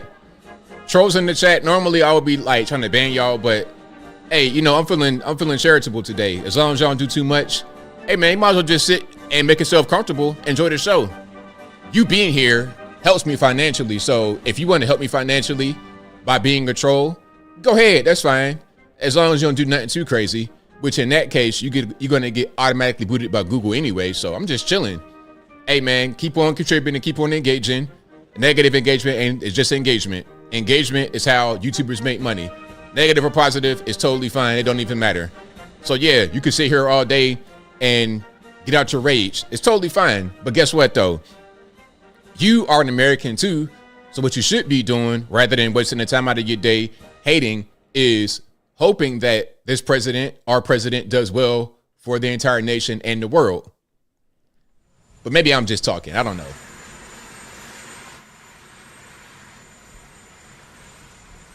I love you. I love y'all as well, Celestial Warrior. Thank you.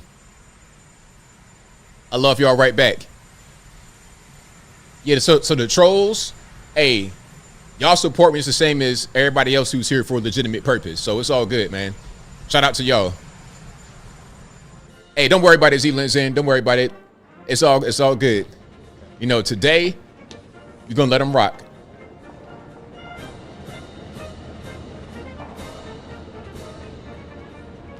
Yeah, today's a great day for America.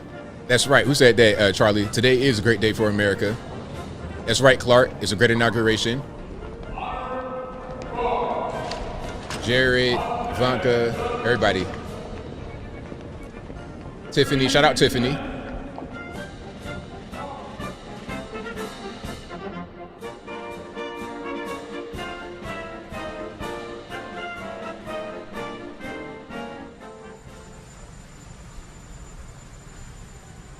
Hey, Chuck Schumer, I think. Yeah, I know it's cold out there in DC. Super, super cold. I'm a warm weather kind of guy. I'm not really into the cold weather. Yeah, I'd rather it be 100 degrees rather than 20 degrees all day long. Hey, I'd rather it be 100 degrees with 100% humidity in Miami, Florida than 20 degrees with crazy wind chill in DC, New York, some kind of northwestern Atlantic place with the ocean breeze too, the river water, the Potomac right there, Chesapeake Bay, Atlantic Ocean. I'm good. All right, there we got our president and our first lady leaving, exiting the building. Joe and Jill right behind them. JD and Usha. Usha, by the way, was glowing when JD was getting sworn in. I loved it. Iconic image. You got JD, Usha, and their little baby daughter. And by the time, like, you're going to see the daughter grow up. So you're going to see her be a little baby right here when he's becoming the vice president. And then when he becomes the president and then president again, you're going to see her totally grow up. It's going to be a crazy thing to see. And it's going to be definitely an iconic image. Right now, today, this is history. This is history. It rarely ever happens in this country where we have a president who skips a term for whatever the reason may be. They say he lost, whatever. It don't really matter. So now we get on the helicopter. Where we going? Like who's getting on the bird right now? Because isn't the inauguration at the Capital One Arena right nearby? So I don't know where they're going right now.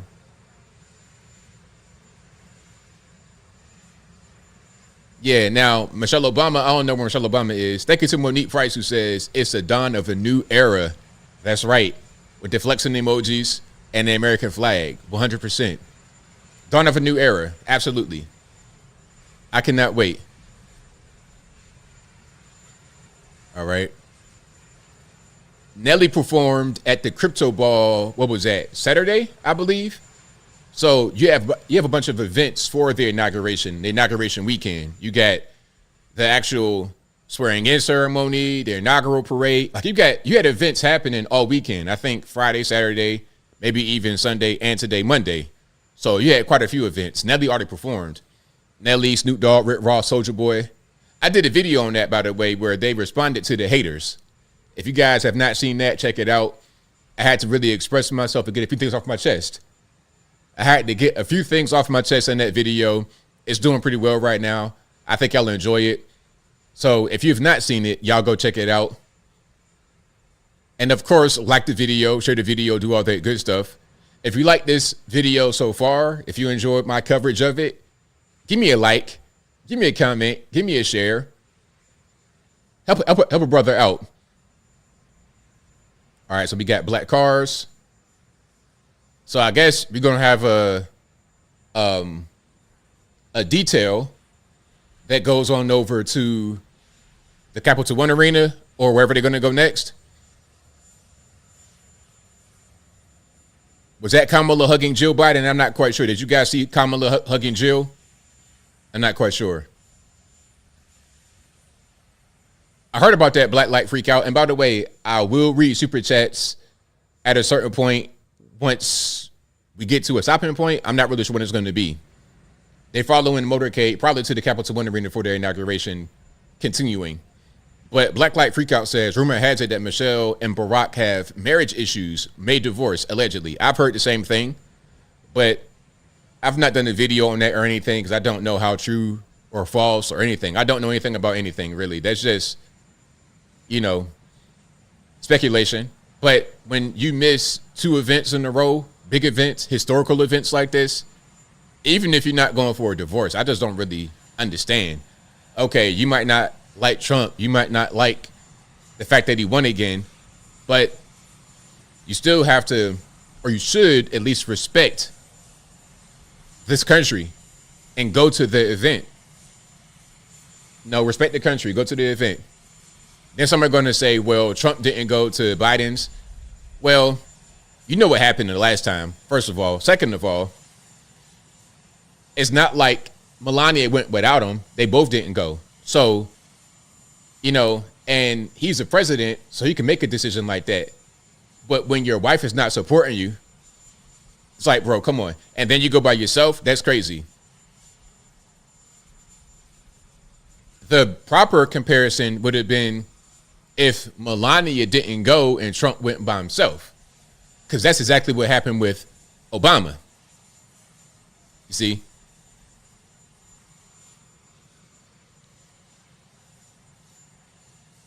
All right, so we got Trump and Melania walking. Now, someone said there's live parade footage. Let me go see what's exactly going on. Y'all give me a sec. I don't see any of it right now. But I'll be on the lookout for other feeds. If I need to know anything, I will throw it up on the screen. All right, great picture. President, First Lady, Vice President, and what's the wife of the, is it Second Lady? The wife of the Vice President, Second Lady? I think they were calling Doug Emhoff the second gentleman, which is crazy. The last, the only time aside from Doug Emhoff where I've heard the term second gentleman, it was this pastor married to a man.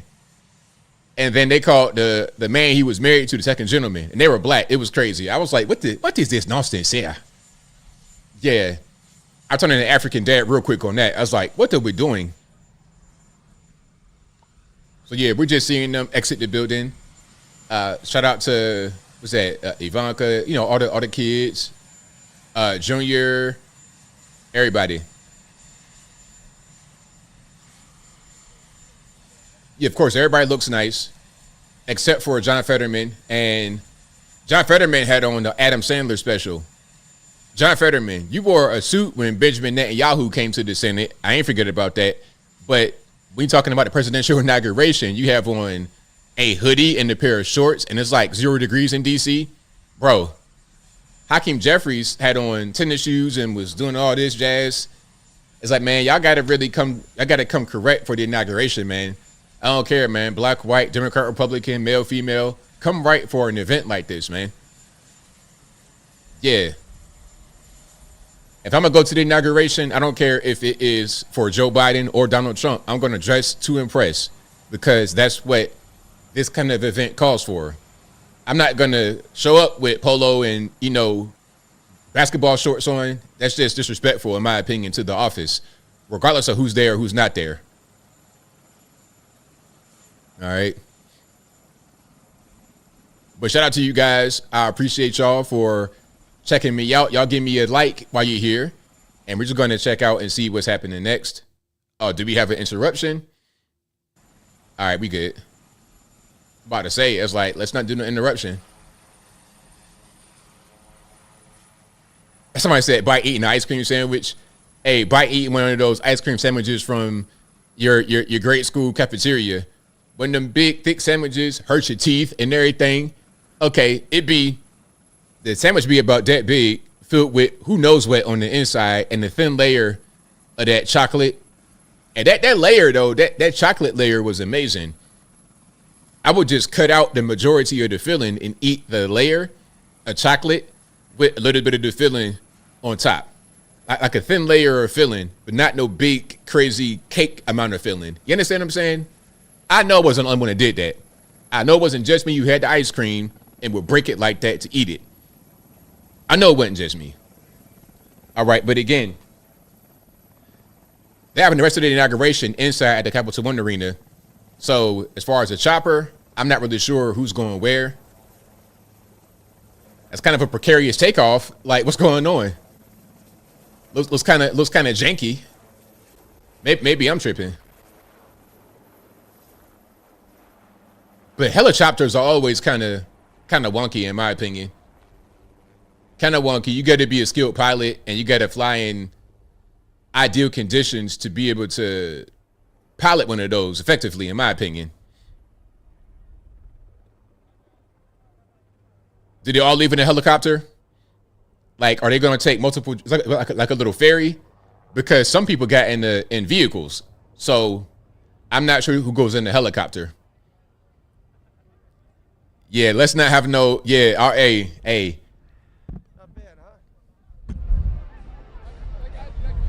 We're gonna we know that God's in control, so we good. We're not gonna worry about the helicopter incidents, but they are just kind of janky. Yeah, goodbye Biden, hello Trump. That's right, Aaron. Goodbye Biden, hello Trump. Get them out of here. Now, I have. There are those waiting in Emancipation Hall at this hour for a visit from President Trump and perhaps Melania Trump as well. These were people who were able to attend inside, but not in the rotunda itself. So this was the overflow room. And they will get a visit from President Trump in just a moment. There's talk of perhaps some signing of executive orders and actions right there. And as is tradition, there's a luncheon that the Presidential Inauguration Committee puts on every year. Didn't do it in 2021 because of the COVID pandemic, but it's back on for this year. And then later, we'll get over to Capital One Arena instead of a parade because of the cold weather. The president's supporters have gathered there. We've got Tom Yamas there. I think we can also check in with Tom. We do expect executive orders to be signed there as well. The president in his inauguration address mentioned some of them. So he's already broken his own news in terms of some of these big changes he intends to make as soon as today. That is correct, Savannah. There's a desk, as we pointed out earlier in our coverage here of the inauguration. Just over my right shoulder, there's a desk where we expect President Trump to sign some of those executive orders right here at the Capital One Arena. He had a rally here last night. Again, he's doing a twofer, if you will, for his supporters. The atmosphere in here is the complete opposite, if you will, to sort of the take that we just heard from John Meacham. The people in here were completely enthralled, as you can imagine, with that inauguration speech that they heard there. Some of the loudest applause lines came when they said they were going to declare cartels as foreign terrorist organizations, that there was going to be a national energy emergency, drill, baby, drill. And okay, I'm going to go ahead and get rid of NBC because they're getting on my nerves already. Just that quick. I think we have some coverage here. Let's go back to the non-talking coverage.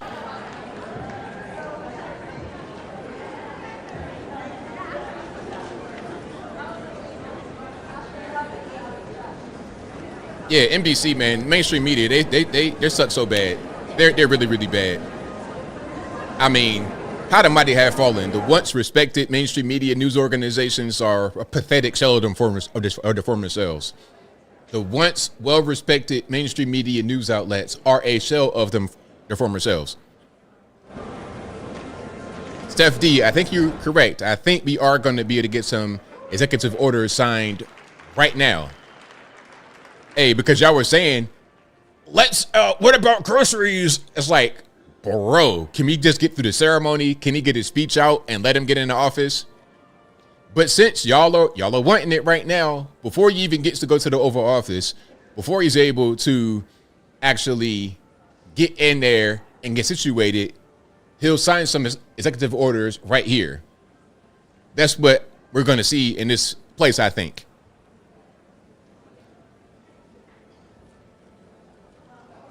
All right, y'all know where Michelle is.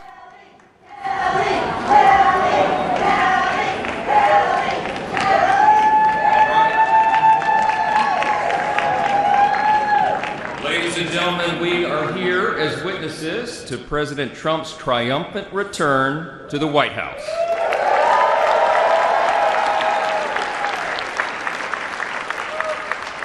Right now, already this morning, you can feel it around the country. We certainly felt it here in the city. America is coming together and roaring back again, and it begins today, as the president just told us. I know we'd all rather be gathered together on the National Mall with hundreds of thousands of our closest friends, but our disappointment is well overcome with our excitement for the future that we feel today. We have the chance to make the next 4 years the most consequential period in our nation's history. And as Speaker of the House, it is my great pleasure, my great honor, to introduce to you the man who will lead us to this new golden age, the decisive winner of the Electoral College and the popular vote, the 45th and the 47th, and the greatest president of our lifetimes, Donald J. Trump.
Yes, indeed. Great moment.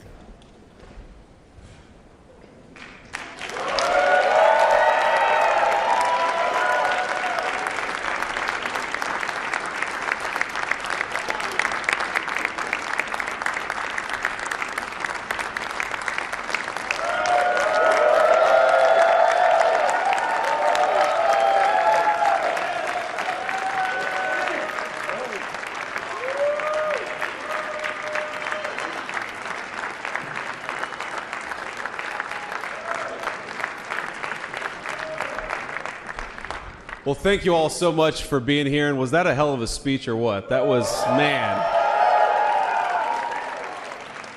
That was a good way to start it off. You know, I didn't know exactly what the president would put in that speech, and I hoped to myself that he wasn't going to hold back, and sir, you didn't hold back. That was a hell of a way to start the next 4 years. But I just want to say from the bottom of my heart, and I know I speak for the president and for all of us, thank you, thank you, thank you for making this possible. We love you. We wouldn't be here without you, and we're going to make America great again together for the next 4 years.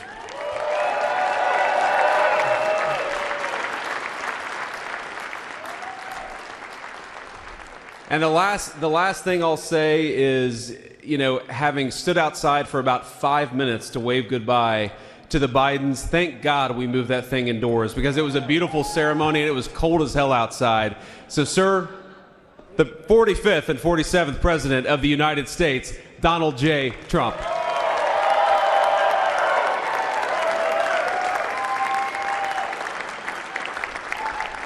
No, he's right. I said, oh, look at this beautiful sunny day. We blew it. And then I went outside and we were freezing. You would have been very unhappy. The sun was very deceptive, I will tell you. It is cold out. And I'm sort of saying, you know, that was so beautiful today. Maybe they should do it there every 4 years. Does that make sense? I don't know. Because, you know, the outdoor thing is really good, but it gets a little cold around this time of the year, as some people have noticed. And a lot of times they suffer through it. There was no suffering in that room. It was 72 degrees. It was perfect with the best acoustics I think I've ever heard in a room. This is not so bad either. But I just want to say, you're a younger, far more beautiful audience that I just spoke to. And I want to keep it off the record. I want to keep that off the record. Because I don't want to have all those big shots up there. I don't want to think you're more powerful than them, you look better than them, and I love you. Gotta love Trump. We just had a great time. We just had a great day. This was amazing. You know, when you think we took a journey, I mentioned in the speech, a lot of people said that was not a journey that was possible, and it was indeed possible. I didn't really know too much about what they were saying when they said that, but a lot of people felt it, and we hooked up with J.D. very early. I watched J.D. over a period of time. I endorsed him in Ohio. He was a great senator and very, very smart. The only one smarter than him was his wife. That was I would have chosen her, but somehow the line of succession didn't work that way, right? But now she's great and he's great. This is a great, beautiful couple and unbelievable career. I just said to him, you are very upwardly mobile, because he hasn't been doing it that long, but he picked it up so quickly. Remember, the first week was a little bit like the fake news was hitting him really hard. And I said, ooh, this may be tough, but after that, it was smooth sailing for him. He took on everybody. He took on the meanest. I don't want to use the word corrupt because we're into a new system, so let's wait till the corruption begins, because it will. But he took on some pretty mean people, and he handled it well. I want to also congratulate Mike Johnson for the job that he's doing.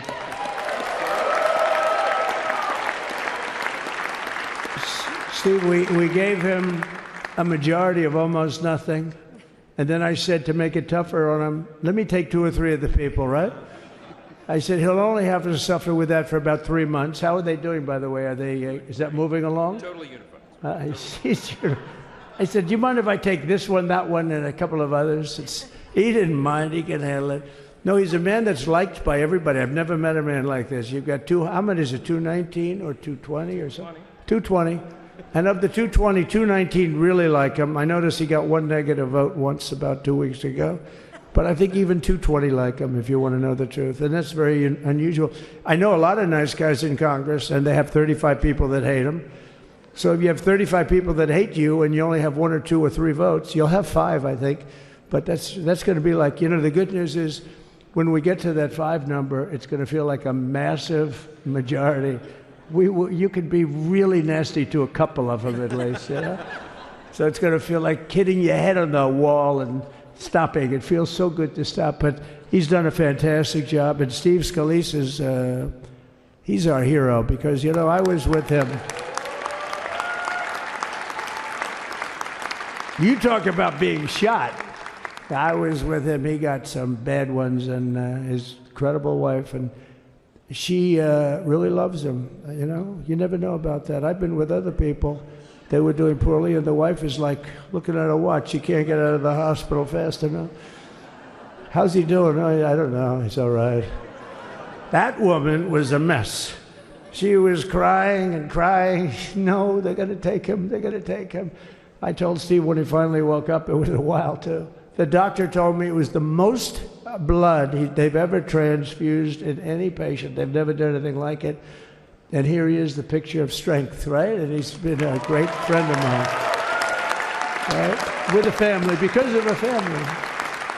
And what a job you did. It worked out pretty much better than we even thought, right? And I did have a couple of things, to say that were extremely controversial. And between JD and Melania and anybody else that heard, please, sir, it's such a beautiful unifying speech. Please, sir, don't say these things. I said, I'm telling you, it's going to play great. They say, you're right. For this group of people, it's going to play great. You're the only ones I hurt by not, but we had some beauties, didn't we, Melania? She said, sir, calls me sir when she's angry. No, I'm only kidding. I better say I'm only kidding, or the press is going to pick that one up loud and clear. No, but she said, no, I think it would be terrible. It's such a nice speech. I think it's, it all depends on your delivery. How was the delivery? Was it good? But she said it's such a beautiful speech. You can't put things in there that you were going to put in. And I was going to talk about the J6 hostages, but you'll be happy because, it's action, not words that count. And you're going to see a lot of action on the J6 hostages. See a lot of action. And I was going to talk about the things that Joe did today with the pardons of people that were very, very guilty of very bad crimes, like the Unselect Committee of Political Thugs, where they literally, what they did is they destroyed and deleted all of the information, all of the hearings, practically not a thing left. They deleted all the information on Nancy Pelosi having turned down the offer of 10,000 soldiers. You wouldn't have needed 10,000, you could have had 500, and it would have stopped. Because we may have had 1 million people that day, the people that were there. You don't see any photographs, but we have a lot of great photos. But you don't see those photographs. They don't put them in. They show the people at the Capitol. But I was talking about that. I was going to talk about that. They said, please don't bring that up right now. You can bring it up tomorrow. I said, how about now in front of I'll bring it up right now. This little time delay is good because we're getting great reviews on the speech. Now watch. They'll take the speech and say, I didn't like it because he left there and he's talked to people.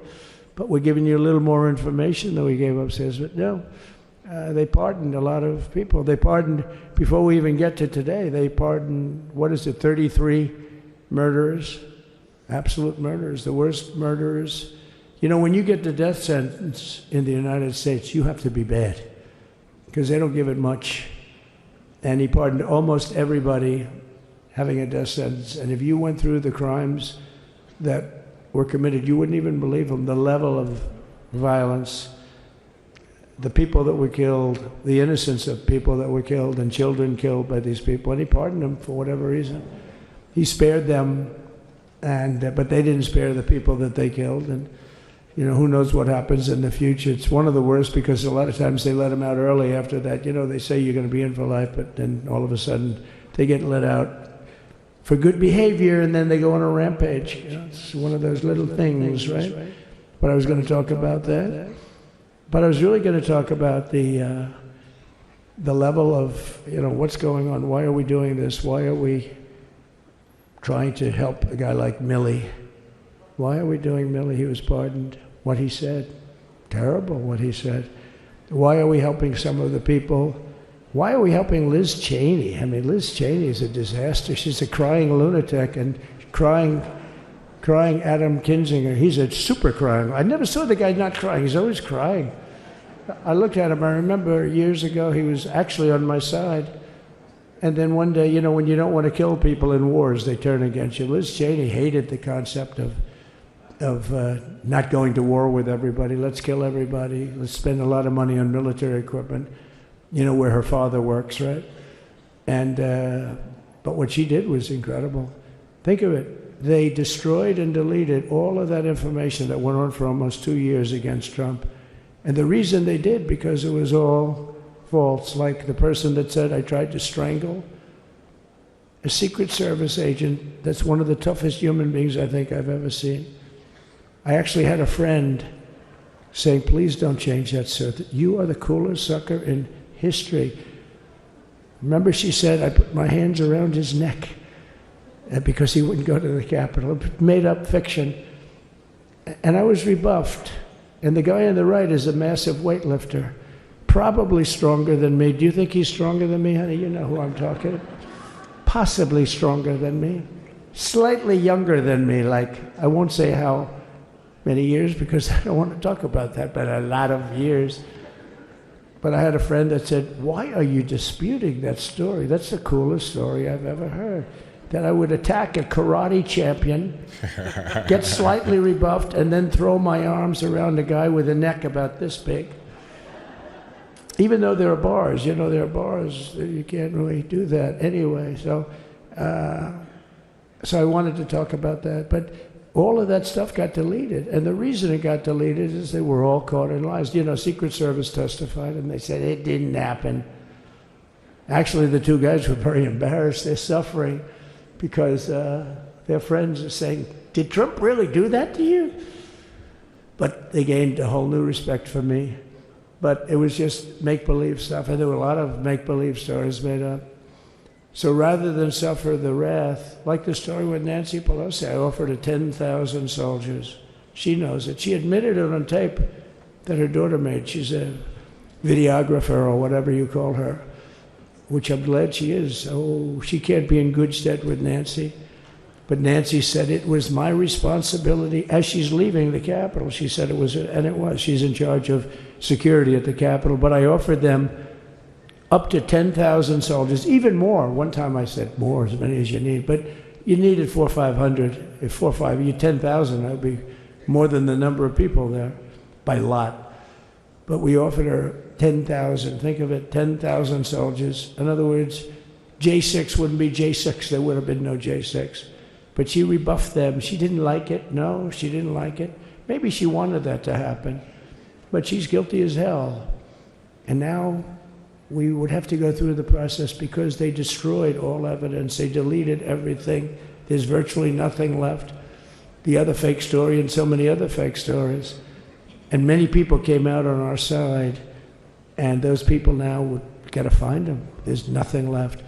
So that's a criminal offense. If that were a civil case, it would be a criminal offense.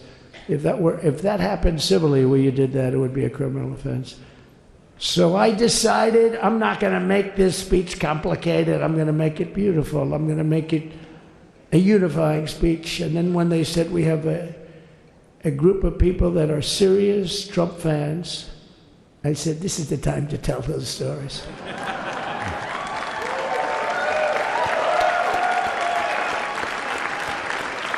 He knows. So anyway, but seriously, I'd like to, I think it was a tremendous success. I think we're very lucky we put it inside because it is really cold. We just went to the helicopter out of respect to something that's taken place for a long time. I guess it's as old as helicopters. You used to get into a stagecoach, now you get into a helicopter. Times change. But it's pretty old custom. And it's a beautiful custom, actually. It's a beautiful custom. I wish we could have had a better relationship. I wish we could have had a better relationship between Republicans and Democrats. I was with Senator Schumer. I said, Chuck, I think it's time we all start getting along a little bit because it doesn't make sense. I mean, we literally never get a Democrat vote. They never get a Republican vote, almost. And although there is a bill coming up very shortly that we have a lot of Democrat votes, right? It's going to be a very beautiful bill. We're going to have a deciding, I would say, within a week or so, I think. And it's going to be a very good bill. You all know what I'm talking about. So I just want to thank you all for being here. You have been our fans from day one. All these people all over. You've been our fans. This has been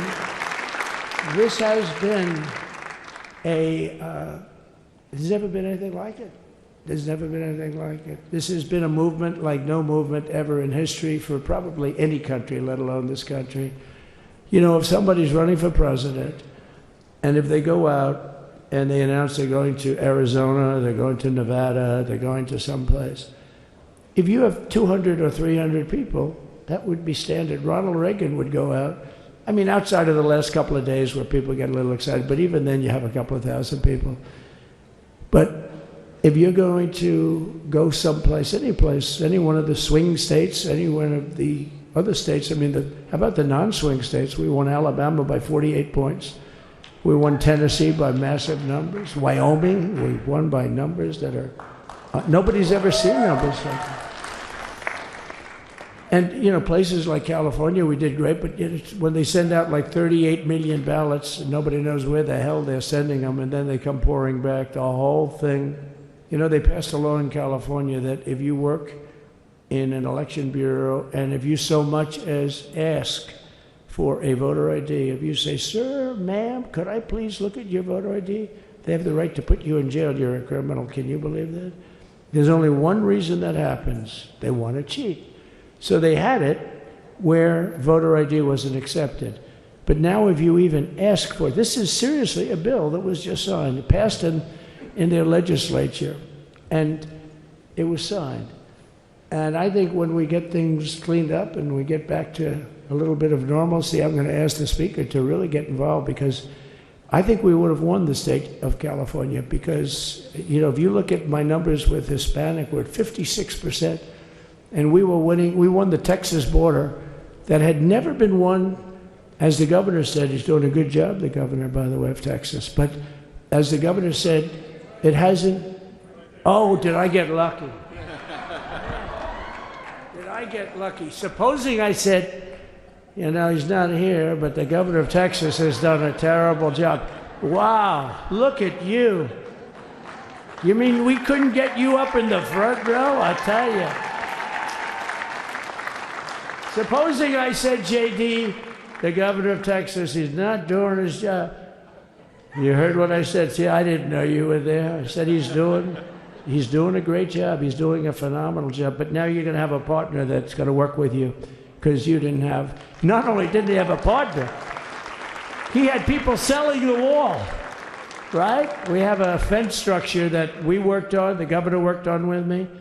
And I didn't love it, to be honest with you. I wanted a nice precast concrete, you know, 40, 50 feet high, like a beautiful, could have been a T-shape, Y-shape. I love construction. I wanted that sucker to go up maybe 50, 60 feet. It would have looked beautiful, a nice Y shape. And they said, the problem is, sir, they climbed that like a rabbit. I said, what do you mean? No way. And they brought some of these guys out. They climbed it like... And the other thing is you hit it with acid and the thing will disintegrate. You know, they have things for concrete. So they needed very hardened steel, very special steel. And then they needed 7,000-pound concrete inside that steel, inside that steel. And then they have a rebar that's the toughest steel made. Very hard to cut. So this is why very little is cut. I mean, it's right. And then they put a anti-climb panel on top. I hated it. I said, it's so unattractive. And I said, why would that work? I don't believe it works. And I went to watch the Border Patrol, gave a display. We had actually two sets of climbers. The guys that climb up walls with drugs on their back, I mean, they got like 60, 70 pounds of drug, and they go as fast as you can walk. They go bip, bip, bip. Or we have Mount Everest type climbers. And honestly, the drug guys were much better. I couldn't believe it. The drug guys blew them away, right? But it's true, the anti-climb panel, they couldn't get around it. They just couldn't. You didn't have it. So sometimes you sacrifice beauty for efficiency. And we did. So we built this wall, and we built over 500 miles of wall. That's why we had such good numbers. The famous chart that came down, very thankfully, the chart that came down on my right, Governor. Had I not looked over there, I'm not speaking right now. You might be speaking here. You want to know the truth? You, JD, and we've got a lot of great people in this party, but I got very lucky, but we had the best numbers we've ever had. But I bought, you know what happens is when you fill it up, it's like water. You fill it up.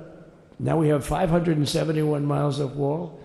And they would always say, you know, when we renovated a wall, so there'd be like a piece of plywood sitting there for 60 years, or a 2x4 sitting for 60 years on the ground and rotting.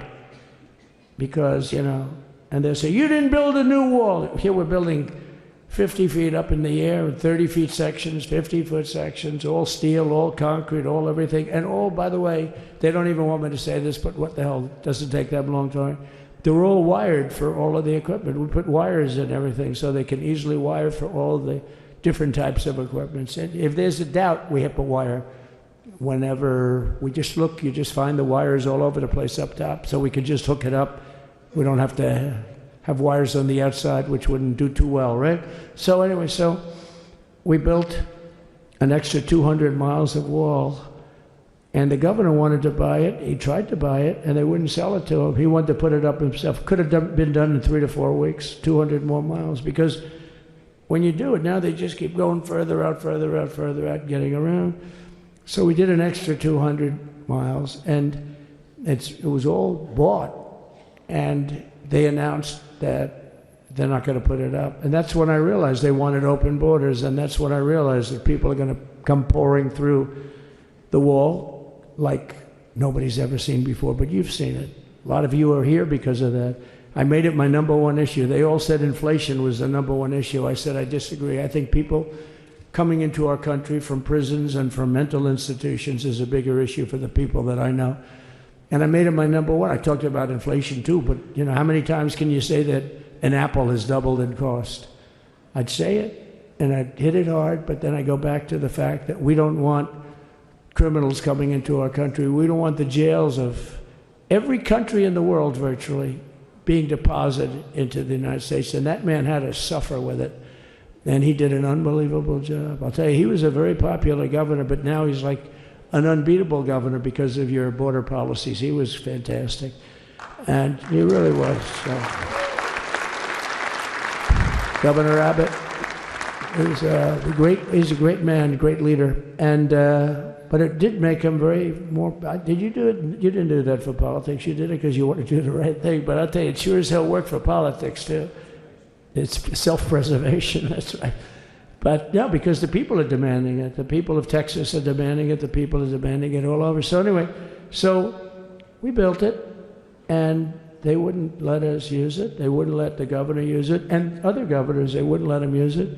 But he was the leader of the pack and did a great job. And then we heard about a month ago that not only wouldn't they let us use it, they were selling it. They were going to sell it for 5 cents on the dollar. Now, 5 cents on the dollar then, but today it would cost more than twice as much to build because we bought it like 6 years ago.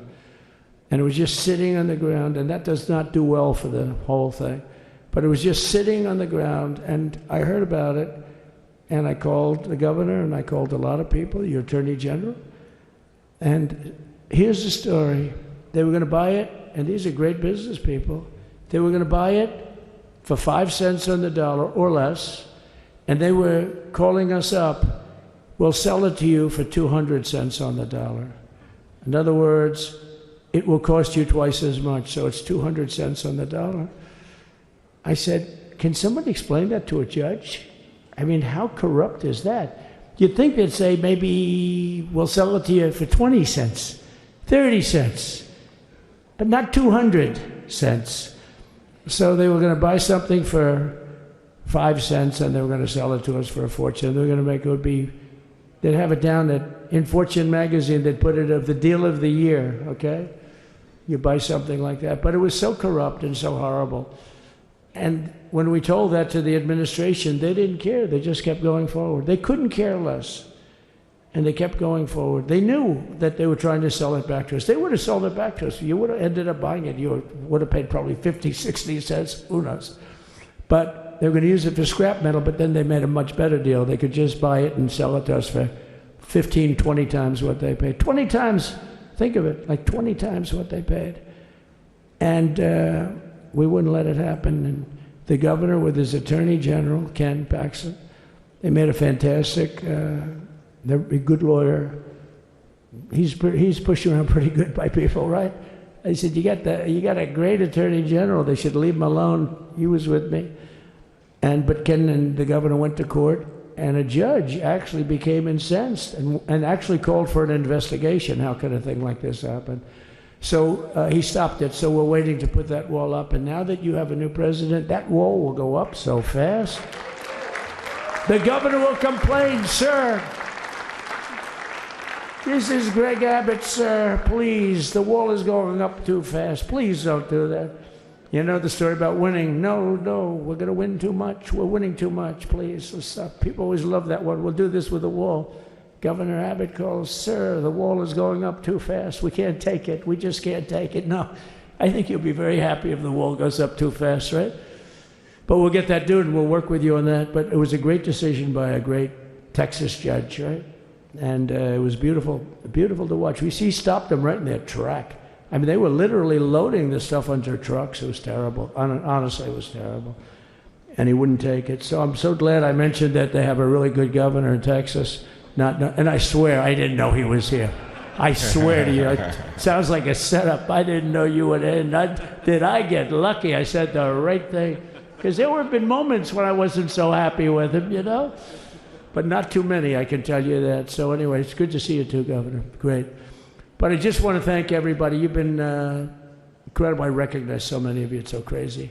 But this has been a long journey. This was a journey that started in 2015, probably started 20 years before that. People used to say, you're going to run for president? You're going to run? And I always said, no, I don't want. And then one day I said, yes. Let's give it a shot.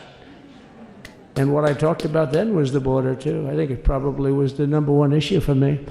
Back in 2015, 2016, I talked about the border. And now I talked about the border, but this border is much worse. We fixed the border. It was totally fixed. There was nothing to talk about. 2020, by the way, that election was totally rigged, but that's okay. It was a rigged election. You know the only thing good about it? It showed how bad they are, showed how incompetent, and frankly, historically, this is a much bigger event. If that would have gone like it should have. The bad thing about it is some bad things happened, like a lot of people in our country that wouldn't be in our country right now. So, you know, that's the bad part. But I will say that it started in 2015, and right from the beginning, we went to the top. Day one, they announced Trump, and Trump went to number one and stayed there for the whole primary. And then we took on Hillary. She didn't look too happy today. We took on Hillary. A very nice person, but we took on Hillary and we defeated Hillary, and then we did much better the second time in 2020. You know, we got millions more votes. We got millions, like 10, 12 million more votes than we did the first time. No president has ever gotten that many more votes. I got like 9 million more than anybody else had ever gotten, and they said we lost. And because of that, I said to Melania, what do you think? And she said, you want to do this again? and had we lost, and had I thought we lost, I wouldn't do it again, because that's like the ultimate poll, right? But I knew how well we did, and this time we made it too big to rig. It was so big. They tried like hell in the butt.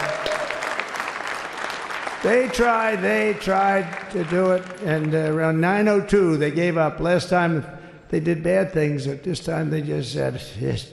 You know, I don't know if you saw Mr. Speaker in Washington, they had placards. They were all set to march. They thought it'd be closer. A gentleman asked me, a very respected gentleman asked me yesterday, how come the polls were so wrong? They showed you winning, but not in a landslide. I said, because people that are true Trumpers are so angry at the whole polling system and at the writers, the fake news, that they don't want to talk to anybody. So when you call somebody from Trump, who are you voting for? They say, it's none of your business. I'm not telling you. And that was probably 40% of the people they called.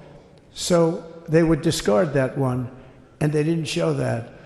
And then when the election happened, the vote came, and it was much different, much higher than we're going to win, but they really thought, they couldn't believe the one man said, I mean, it was so much higher. We won all 7 swing states. We won the popular vote by millions of votes, which is hard for a Republican. I'll tell you who came through. The unions came through. The auto workers were great. The Teamsters were great. The firemen were great. I think almost every union was great. The only one that weren't great, although Sean Teachers was great, and the Teamsters, Sean O'Brien, the head of the Teamsters, was fantastic. But generally speaking, the head of the union was against Trump, but the union would be with us for like 85%. Look what we did with the auto workers in Michigan. Look what we did with the Teamsters.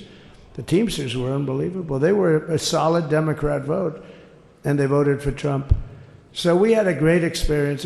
Now we have to go to work and get it done, because we have to do something that's going to be great. We're going to turn our country around, and we're going to turn it around fast. And I think this was a better speech than the one I made upstairs, okay? I think this was better, JD. I think this was much better, and I got to see my friend. So, Governor, take care of yourself. You call me, we'll start working. You know what that means with him? He's going to be calling me tomorrow morning at about 6. And I said, how about next week? You call me and we're going to get it started real fast. We'll really help you a lot. You've done a fantastic job protecting something which it's not supposed to be for the states. And amazing job you've done. Thank you very much. And I want to thank everybody. And I have a First Lady who's been incredible. She's been incredible. I shouldn't say this. I'm going to get hell when I say this, but her feet are absolutely aching, those heels. And we thought we were leaving. We were going home. Sir, would you be able to go down and say hello to some of your other fans that are here? I said, oh, I didn't know that. Wow. Did you get to see pretty clearly the picture, I hope? Good. That's good.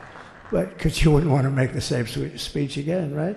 But she said, darling, I love you so much, but my feet are killing me. I said, honey, let me just see how far it is. I asked the person. Oh, not that long, maybe 400 or 500 yards. That's 5 football fields. I said, can you make it? She said, we're going to make it no matter what. We're going to make it because we have to get, right? That's a good wife. Michelle could never. And then we went out to the helicopter, though, just prior to this, and said goodbye. And it's a custom, and the wind is blowing like crazy. And with the hat that she's wearing, she almost blew away. We almost lost off her. She was being elevated off the ground. She almost blew away. No. So we all appreciate it, because she's been a great First Lady. A beautiful and a great First Lady. And they love our First Lady. JD, whenever I make a speech, I see hundreds of times, we love our First Lady, and they do, and they should. She's great. So I just want to thank you very much. I just want to thank everybody. And I felt that, I said to JD, should we give him the A treatment, the B treatment, the C, the D, or the F? You know what the F is? Hello, everybody. Thank you for being here. Bye-bye. I gave you the A+ treatment. Thank you. Thank you all. Thank you, Governor. Thank you all very much. Appreciate it.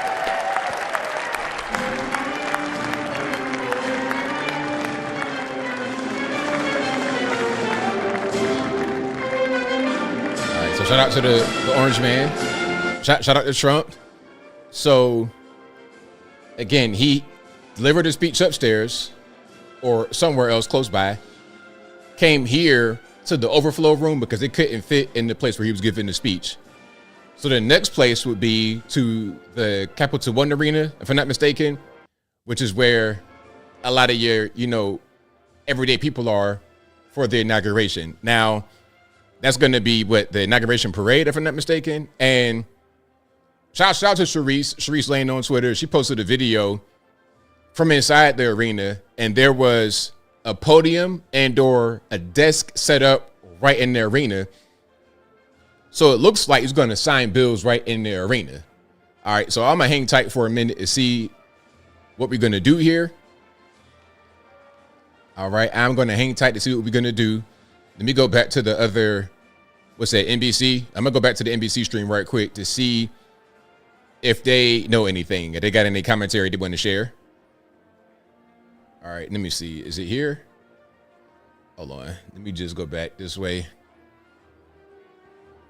Matter of fact, let's do this. Okay. Cabinet together faster than before. He's got some confirmed today.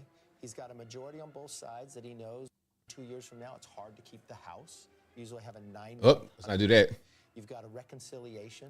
It's tough. They decide 1 or 2 bills. That really only matters how big do they make these. So when he talks about the border being a disaster, that's a way that he can take care of the border without maybe doing a bill. So that makes it easier that you don't have to do the 2 bills.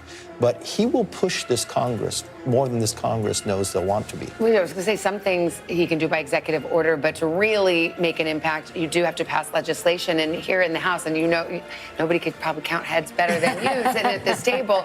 I mean, he's got a 1-seat majority in the House. It gets worse, right? Because, now it's going to drop by 2 seats because you're going to have Elise and Mike Waltz go in. Those Florida seats won't get filled till April 1st. The New York seat won't get filled till later. So it's going to be very difficult. And this is the first time in modern history the majority in the Senate is larger than in the House. That's a big deal. What happens the next time there's a challenge for the leadership, the Speaker leadership? What happens? Nothing. Gates is gone. It was all about an ethics report he didn't want to come out. Matt Gaetz. Yeah, Matt Gaetz. Don't sleep with 17-year-olds and then we'll be okay. Oh, gosh. Well, we know that Kevin McCarthy and Matt Gaetz, there's no love lost. I see. Well, no, there's nothing about it. If you read the ethics report, that's exactly what transpired. He put the motion to vacate in the same. McCarthy got a beef with Kevin Gates because, not Kevin Gates, Matt Gaetz.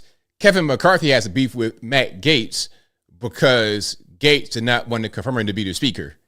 He was really in the way. Remember that whole thing where somebody almost fought in the actual chambers during his confirmation process? So that's part of that. He has a House and a Senate with a small majority. You've got a tax bill out there. You've got reconciliation, so you can deal with that. You've got executive powers, but they don't last forever. This is a man that wants to leave a legacy. This is a man who knows the job. This is a man that doesn't get a lot of sleep, and he will push people to make things happen. So I think he's going to be rather productive these first 9 months. One of the things he just mentioned, and he's alluded to it 1,000 times, and it seems intent to do it, which is pardoning some of those who have been convicted in connection with January 6th. You were there on January 6th. You were quite disappointed in the president's actions that day. What do you think if he pardons some of these people? The president has the power to do that. This is the difference. No question about it. But what do you think? But this president told the American public why he was campaigning for office. If I am elected president, I will pardon these people. Now, what do you think? But compare this to Joe Biden, who said he would never pardon his son, who now, on the very last day, in the last 30 minutes, pardons his entire family. What do you make of that decision for him to make those pardons and to do it now? Terrible. Terrible. Think about what... If it's good for the goose, it's good for the gander. If Joe Biden's going to pardon his whole family, then why can't Trump pardon people like the J6ers, et cetera? Why not? The idea of the elected officials, all it does is put a cloud over that you did something wrong. These people didn't ask for it, but you must know something that other people do not. And why do you wait to 30 minutes before? Why did you tell the American public you would never pardon your son, and you do it? Now, the difference here is whether you agree or disagree about what President Trump's going to do, He told the American public ahead of time. They put that into consideration whether they vote for him for president. So he's just keeping a campaign promise. There's no question. I mean, he was as clear as day about what he was going to do, and now he's going to do it. I just wondered for you, as somebody who was there, how does this sit with you? He's not going to do from what I know of it, it doesn't seem like it's going to be a blanket pardon. There are some people that have been sitting in there that I don't believe have been given their justice. They've just been sitting in there. I don't think that's right. Is retribution still on the table for this new president? See, this is the thing that bothers me the most. For the people who are opposed to President Trump, all they talk about is retribution. I have not seen him put retribution into anybody when he has had the power. But he's talked about it. But he's talked about it, but I've only seen the other side do retribution to him and everybody else. I will tell you this. 4 years ago, when President Trump left office, everybody who worked for him got blackballed, that nobody could be hired, that nobody could work any place. And then everybody had to go through attorneys.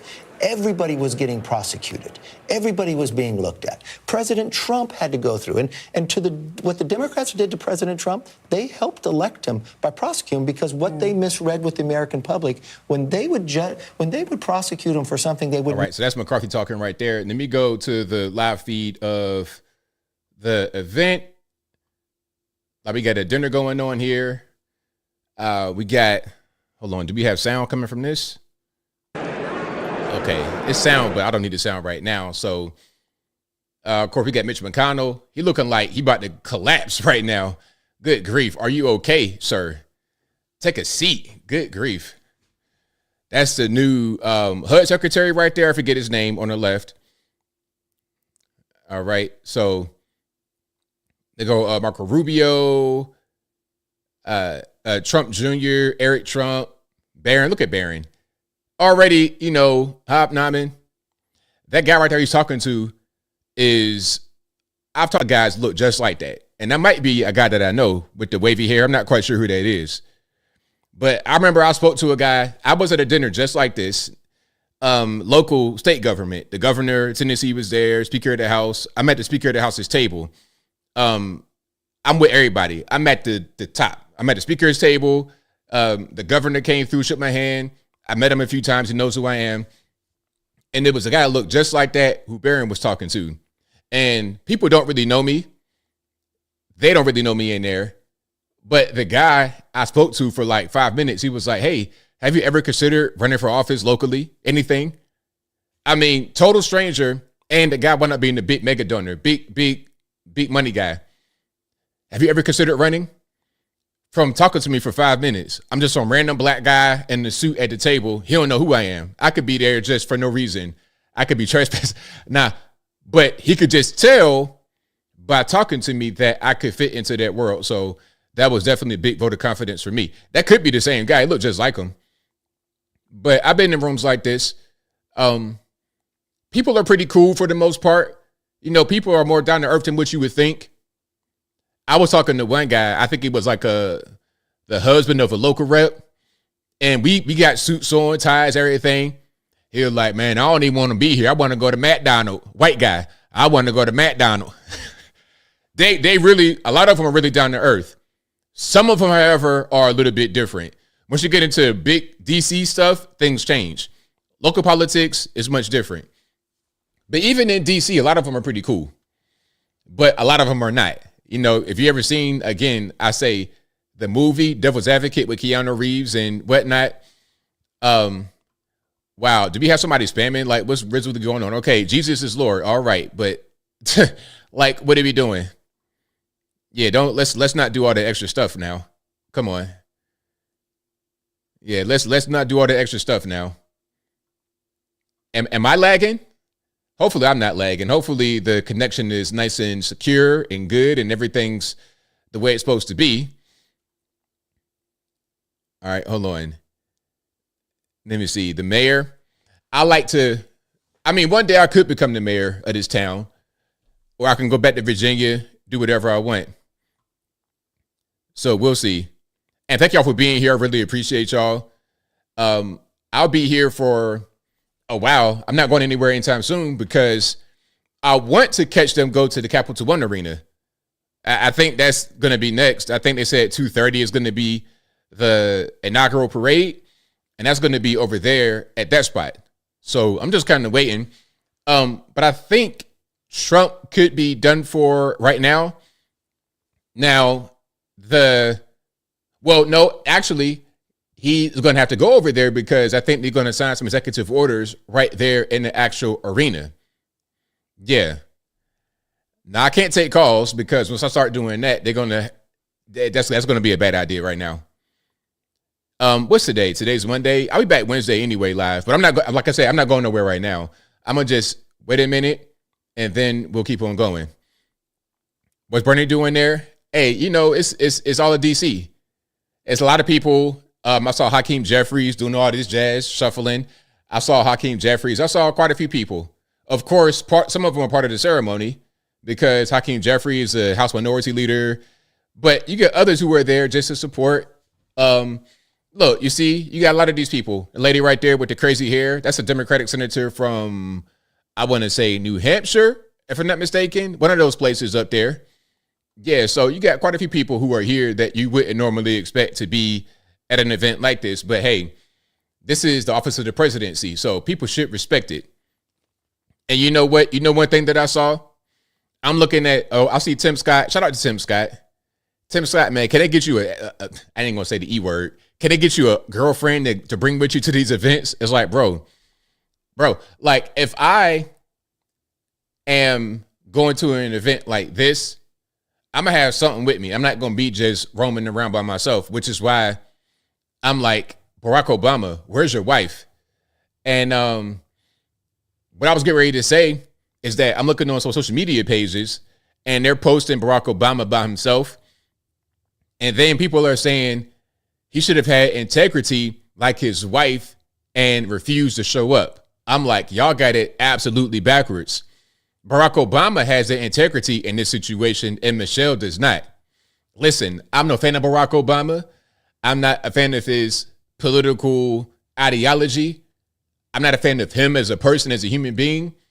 However, I can respect him for showing up to this event. I can respect that. His wife, on the other hand, is ridiculous for not showing up with him. Hey, if Barack, who was a president, Michelle, if he says, you know what, we're not going to go to this event, I can understand you not going because your husband, the actual guy who was a president, he doesn't want to go. But if he says, you know what, we're going to go, we're going to be professionals, if he goes and she doesn't go, that's just awful. It's terrible. It's ridiculous. It's embarrassing. It's emasculating. It is just completely bad. Completely bad. And there's really no way to make an excuse for it. Like I said, you can't compare what Michelle did to what Trump did in 2020 because she ain't the president. Barack is. And if Barack goes, you go. That's your role. That's your job. Just like Melania. Melania got them heels on, and I know her feet are killing her because them heels, spike heels, the toe is narrow as a crack in the cave you can't get out of. Them toes are super narrow. The toe is scrunched up like this. Okay, the toes is like this. All 5 toes are like one toe. They're scrunched up like that. They're scrunched up like that. Her feet are killing her. Hey, we got to walk a few football fields to the next place, talk to people. All right, let's go. Let's go. Somebody else would say, oh, my feet hurt. Let's go. Let's do it. This is a once-in-a-lifetime event. This is a historical event. My feet hurt, so what? Michelle Obama, same thing. Okay, I don't like these people. I don't want to go, but I'm going to go because that's what I should do as the first lady. But hey, what do I know? All right. So yeah, shout out to my man. That's the HUD secretary. There goes Ivanka. There is quite a few people. All right. So shout out to them. And again, Michelle's mom passed in May. Well, Melania's mom passed in January. What that mean? What that mean? I mean, I don't want to attack you. I'm not really sure why that was mentioned. But if that's like an excuse as to why she didn't want to go, so what? And you know what? The event that Michelle skipped before this one, which was Jimmy Carter's funeral, on that day, January 9th, 2025, that was the 1-year anniversary of Melania's mom's death. Her mom died that day 1 year ago, and she was at a funeral still. Imagine what you're going through if on the 1 year anniversary of one of your parents' death, you're at a funeral and the whole world can see you. Imagine what you're going through in that moment and you still maintain your composure. You show up, you're professional. That's what people do. That's what real professionals, real people with integrity, that's what they do. They show up and they don't let excuses get in the way. That is how regular people who may not be successful are different from successful people. That's the difference. When you show up when you really don't want to show up. Do things you really don't want to do. All for the betterment of whatever you got going on. That's the way it should be. All right. So yeah. Shout out to everybody here. It's just chattering and whatnot. Again, I'm not gonna go anywhere anytime soon because we still have the Capital One situation. All right, the Capital One Arena. So let me see what they're gonna do here. So I'm reading, it says a desk has been set up on the Capital One Arena. It seems President Trump will be signing some very important executive orders this afternoon. All right. And then it says breaking, Donald Trump will be signing executive orders at a desk on stage today in front of 20,000 people at Capital One Arena. One of the executive orders will be deploying U.S. troops to the southern border, according to Fox News. All righty. So let me show you guys the desk at the Capital One Arena right quick. Okay. Let me show you guys this. And shout out Bill Melugin, one of the best on TV. Hey, Bill, good morning to you as well. The crowd's starting to fill in here at Capital One Arena, where we expect upwards of 20,000 people to be on hand here later today when President Trump arrives. And I'm told by a Trump administration official that when Trump gets here, he will be signing a handful of executive orders at this arena in front of this crowd. Take a look. Right over my shoulder here, you'll see they got a little desk set up for him on stage here to sign those orders. You can imagine how crazy this crowd is going to go when he makes some of those announcements. What's he going to talk about? I'm told by Trump administration officials 10 of his executive orders today will be border related, one of which very significant. He's going to announce a federal deployment of U.S. troops to the southern border under U.S. Northern Command. As for what we're expecting today, President Trump won't get here until later this afternoon. There is a massive line of people. It was freezing. The sun is a little deceptive. Yes, it is. So what would you like us to do? Sign your orders. Official documents. Okay, I assume they're going to be happy with these documents? Yeah, they're we might not be here. It's the next step. It's a tradition. Sir, the first is 22 cabinet and cabinet level appointments for your signature. Okay.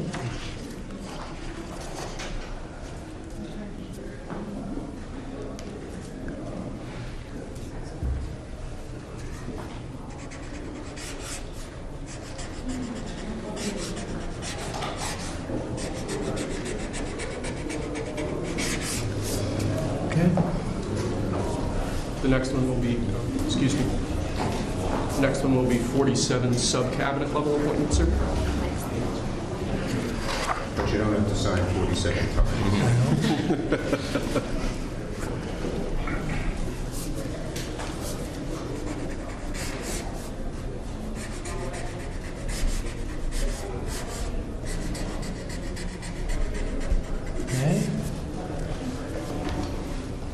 Thank you, sir. Now 31 acting designations and appointments to effectively take control of the government. Let's do that. That's important. Sounds important, isn't it?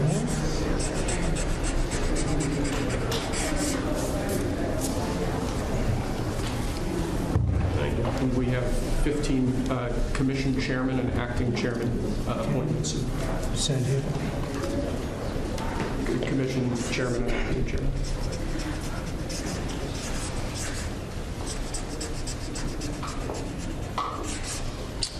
He was #1 at Harvard also. You know that? Good counsel. They have something in common. Thank you, sir. Lastly, we have a proclamation ordering that on all future inauguration days, including this inauguration day, that flags shall be flown at full mast. Very important.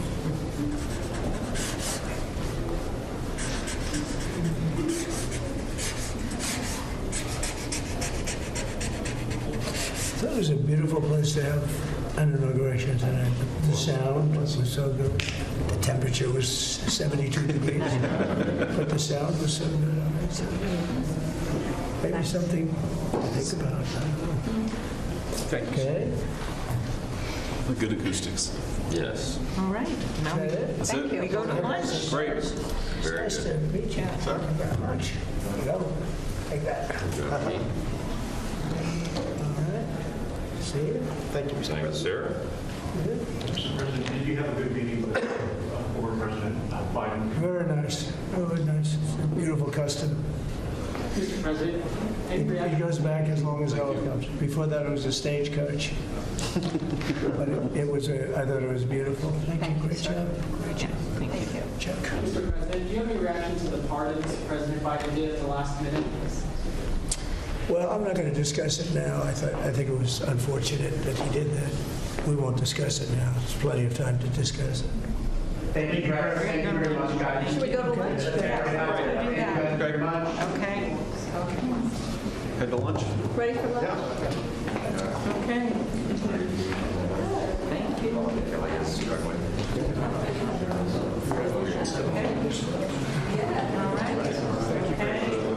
That was 3 times the number of appointments you did in 2017, sir, on day 1.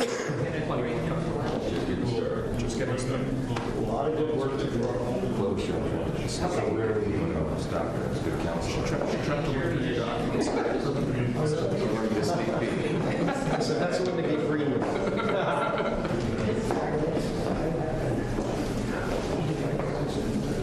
Thank you. That was great. That was great. That was great. Standing ovation. I liked it.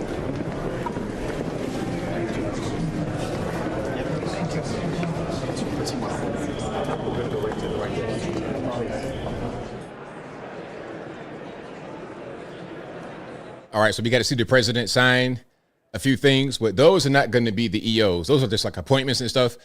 The EOs are going to be at the Capital One Arena at a certain point. Now, they're going to lunch here in this particular banquet hall.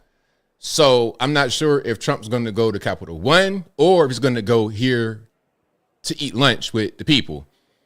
So we'll see. We'll see if, since everybody's in here right now, I see Jared right there. I think they're going to come in here. All right. I'm not sure where they're going to sit, but they'll probably be in this particular area. All right. That's what I'm guessing. So either Trump and Melania will, or Trump, whoever, they'll come here or they'll go over there. We'll see. Maybe they'll go there, then the other place. I'm not sure. All right. But shout out to you guys. I appreciate y'all for being here. If you enjoyed the stream, if you enjoyed the content in general, please give the video a thumbs up, like the video, share the video, do all that good stuff. That'll help me out tremendously. What's for lunch is a great question. Hopefully we get a good, nutritious meal, a succulent meal. That's what I hope. That's what I want. Hey, I've been to a lot of banquets and dinners and receptions and things of this nature. And a lot of times the food is kind of, it's not really meant to fill you up. It's just like kind of like a tapas, small plate, that type of thing. So that's usually what it is. Last time I went to an event like this, they had some pretty good food, actually. Curated by the chef. They had some like a nice steak, cooked perfectly, a small piece of steak. They give you, and they give it to you in courses. So they bring the steak out, then they bring maybe some fruit or salad, like a small plate of that. They'll bring you a cake at the end with a special spoon for the cake. Like they'll bring you silverware for each course that you have. You know, if you've never been to a banquet like this, you got to go. It's much different than going to a regular restaurant, obviously. Much different. It's fun. They sit you at tables, sometimes with random people. It's really a good experience. You get to socialize, talk to people. I enjoy going to these events. One thing about me, I enjoy small talk. I'll small talk you to death. I'm that guy. I'll walk up on you and talk to you for 30 minutes or for 2 seconds. Yes, 100%. I enjoy talking to people. Maybe you guys can't tell. But I enjoy talking to people. Events like this, it depends on the crowd. If you got a whack crowd, bad crowd, a bunch of angry liberals, hair-hatted hooligans, shout out Tommy, but a bunch of them in there is going to be a bad time. But this kind of event, it'd be cool, especially at a time like this. Yeah, all day long. All right, it's my man Tim Scott at the table, getting this talk on. All right. Is that Pete? Pete Hexteth? I can't really tell because of the. I don't think that's him. I don't think he has that kind of beard, but maybe I'm wrong. Yeah, that's not Pete. Just another white guy, huh? I'm racist anyway. But so I'm just kind of waiting to see if Trump, Melania, etc. are going to be in this space or if they're going to head on over to Capital One. All right, we'll see. Yeah, Tennessee governor. Is that Tennessee governor? Was that Bill? That wasn't Bill Lee. Nah, that wasn't Bill. That wasn't my friend, Bill Lee. Man, I'm tripping. I am tripping. But yeah, I've had dinner with Bill Lee before. Really good guy. Yeah, shout out to the white guys though. Yeah, shout out to the white guys. Shout out to the white guys look different than other white guys. But now we got quite a few good people in here. I think I see Jeff Bezos sitting with Marco. Yeah, with Marco Rubio. If I'm not mistaken, Jeff Bezos right there sitting with Marco. Yeah. And shout out to the wait staff. Hopefully you guys are not going to be acting the fool. Yeah, we got a real man for president. Don't Censor Me says Bill Lee does at least email you back. I can respect that. Bill Lee, listen, Bill Lee is a really good man. I'm proud that he's my governor. I vote for him as long as I can vote for him. He's a really, really good person. The entire governance of Tennessee, they're on it. Tennessee is also kind of a good boy system to a certain extent, but they're really good people. Georgia, same thing. Really good guys, down to earth. They'll do anything for you. Really, really good people. And that is reflected in the state of their state. Okay, so we got Trump coming in right now, I suppose. Everybody standing up. Ladies and gentlemen, please be seated. Nikki Haley. Why did they do that? Why did they stand up and then sit back down?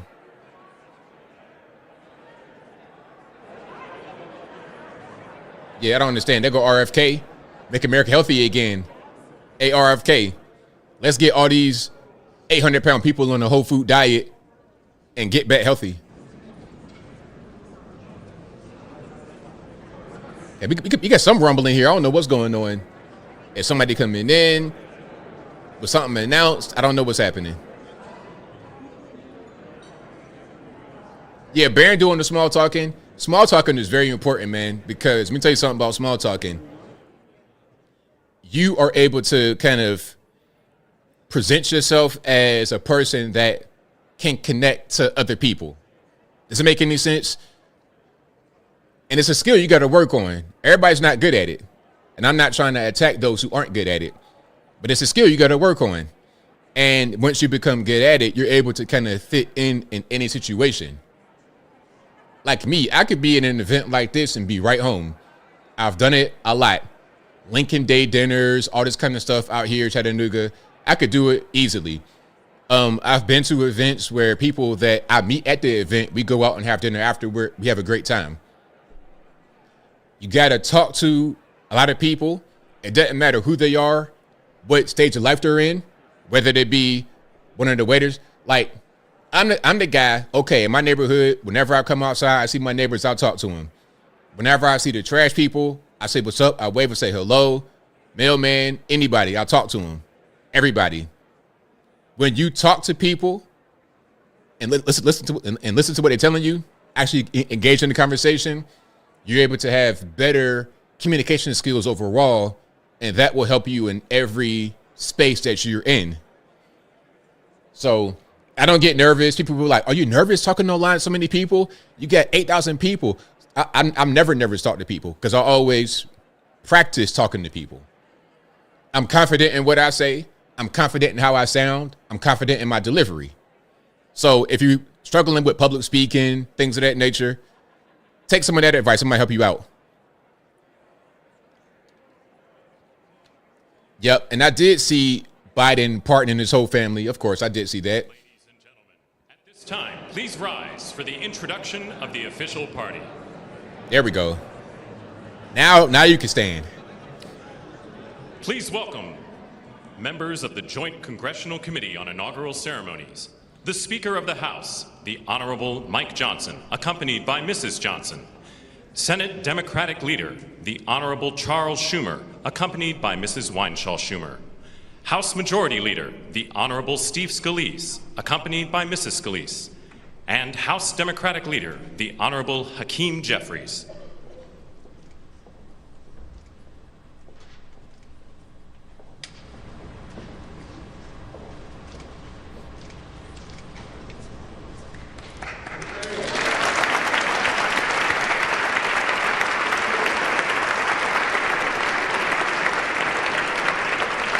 Please remain standing for the honors and the invocation.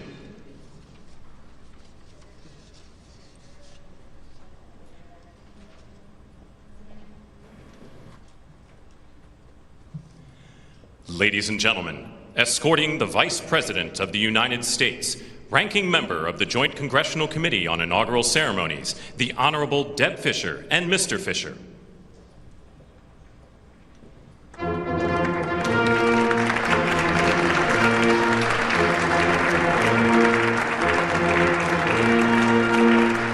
Ladies and gentlemen, the Vice President of the United States, the Honorable J.D. Vance, accompanied by Mrs. Vance.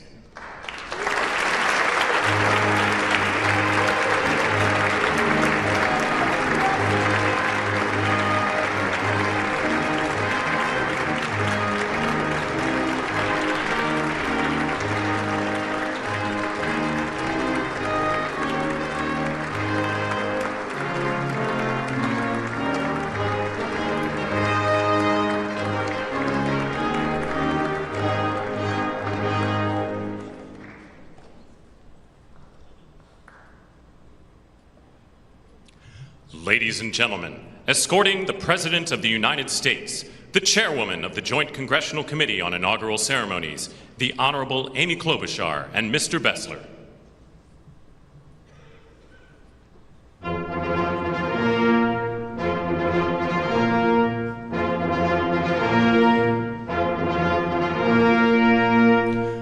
Ladies and gentlemen, the President of the United States, the Honorable Donald John Trump and Mrs. Trump.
I have a feeling people are very hungry, so I'm going to get this started.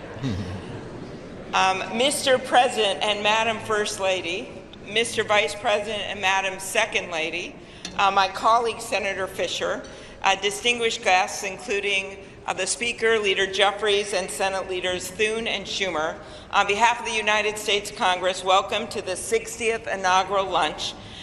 Big surprise, we are featuring Nebraska beef and Minnesota apples for dessert. We are here in Statuary Hall, where these luncheons have taken place since President Reagan's first inauguration in 1981, and where the House of Representatives once met over 150 years ago. That would be before you were born, Mr. Speaker. In 1864, after the new House wing of the Capitol was built, and in the midst of the Civil War, Congress dedicated this chamber to host statues chosen by every state. Walking into the hall, we all passed under the arch, holding the marble Car of History clock. The statue shows Clio, the Greek muse of history, holding a book to record events as they happen. And as you can see, she's heard a lot of stuff. And as she rides her chariot forward into the future, she looks behind her to remember the past. She remains here as she has for hundreds of years, a reminder that history will remember the events of the present, and it is on us to write that history right now. Speaking of art, the painting right here before you, I chose this painting for this lunch this summer, and it's titled American Horizon. It's by Jane Wilson, who grew up on her family farm in Seymour, Iowa. Coming from the middle of our country, Senator Fisher and I both like the painting because the artist is from America's heartland, but the horizon could easily be Florida, Mr. President.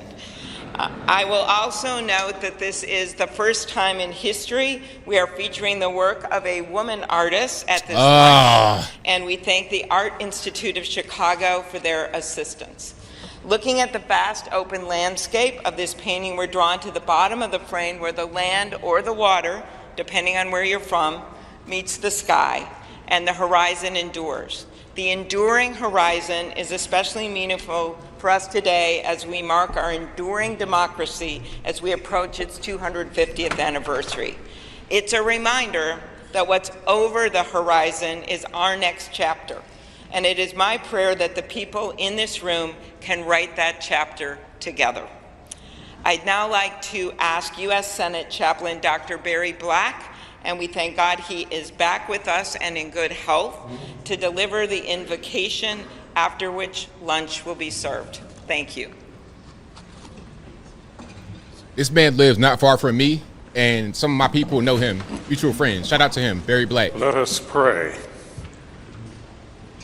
King of kings and Lord of lords, whose kingdom is above all earthly kingdoms, and who judges all lesser sovereignties, look with favor upon President Donald John Trump and Vice President James David Vance.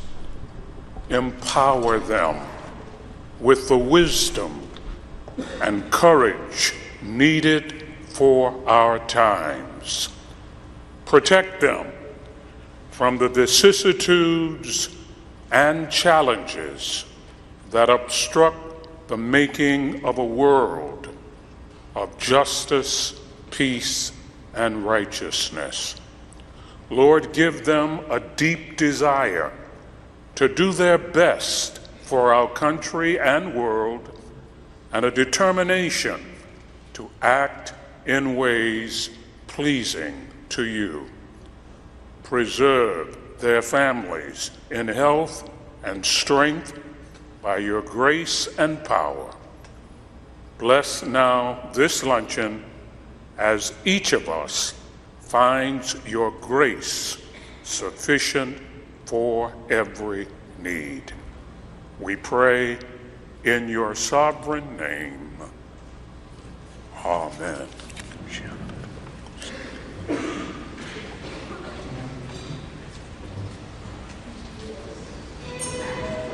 Very well done.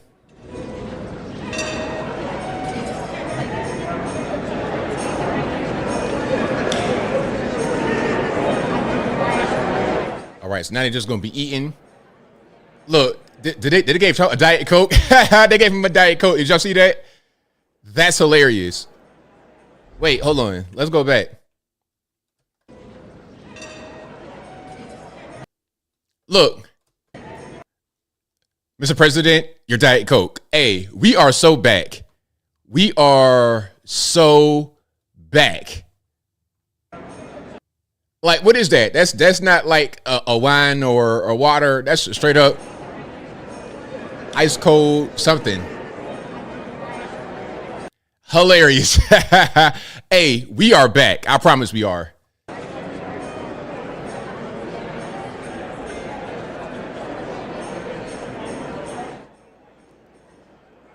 All right, so what are they going to show now? Are they going to go to something else? We'll see here. Because now we're just having lunch, I suppose. Let me turn this down right quick, and I'm going to go see if they have other feeds up to see what they're going to say. Hey, that's hilarious. Hey, man, put the McDonald's out there and just do that. Because why not? Hey, you know what? If it ain't broke, don't fix it. I think a Diet Coke might have saved them from that bullet. You never know, man. So, hey, God works in mysterious ways. He might say, you know what? Take that Diet Coke. It's going to make you become wildly successful. Hey, I don't know what kind of ingredients they got in Diet Coke to sweeten it, but maybe they got something in there that make you become a billionaire. All right. I might want to take a few sips of that to get a little bit of that billionaire energy on my body. You understand?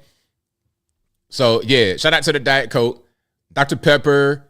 I don't know. Was Dr. Pepper? Hold on. Let me see. It could have been that. Hey, Dr. Pepper, even better.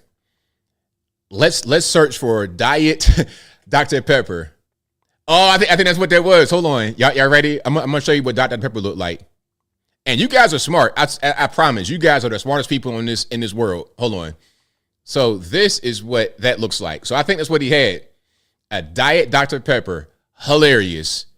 Or even the regular one. But I think it might have been this one. And the regular one, let me see what the regular one looked like. It looks like this. So it's the same, but just it has, the logo is more filled in. All right. So, yes, that's probably what he had right there. That's hilarious. Hey, Dr. Pepper is the best, man. Root beer in general, I love root beer. They told me a story back when I was a kid where my best friend at the time was fighting another kid. We're like little boys, 5, 6 years old, etc. I don't know what they got going on right there. I think that's them. But they told me a story where my friend was fighting the other kid, and he had he punched him in a certain kind of way to where he fell out and he did something crazy. I don't know, but he knocked him out basically. Now I'm drinking a root beer, and as I'm drinking it, I see this happen and I start laughing, and the beer comes out of my nose. So, hey man, who loves orange soda? I love root beer. Dr. Pepper, all of that is good to me. His energy or his intuition. So when the So I think this might be at the actual Capital One Arena. That's what I'm thinking right now. He's the one who said the swamp. He's the one who said the deep state. We've all heard him say it, and now we all know it's true. And his intuition is always right, so he starts talking about bad trade deals. That's what he thinks. So let me tell you a story about the last day on the campaign trail. So I went to meet the president in North Carolina, okay? He gets up in the morning at 8 o'clock. We get in the motorcade. He gives a speech. He goes to 3 states, 4 rallies, an hour and a half each rally, finishes midnight. We start 8 a.m. He finished. All right, this is part of the. I'm gonna come back here for a minute. Because I think what's happening is they're gonna eat lunch and then they're gonna come to the Capital One Arena at a certain point. So let me try to look at other news coverage to see what they know, if they know what the schedule's going to be, if they know about Trump coming back to do anything else. Let me see CBS, see what they got going on.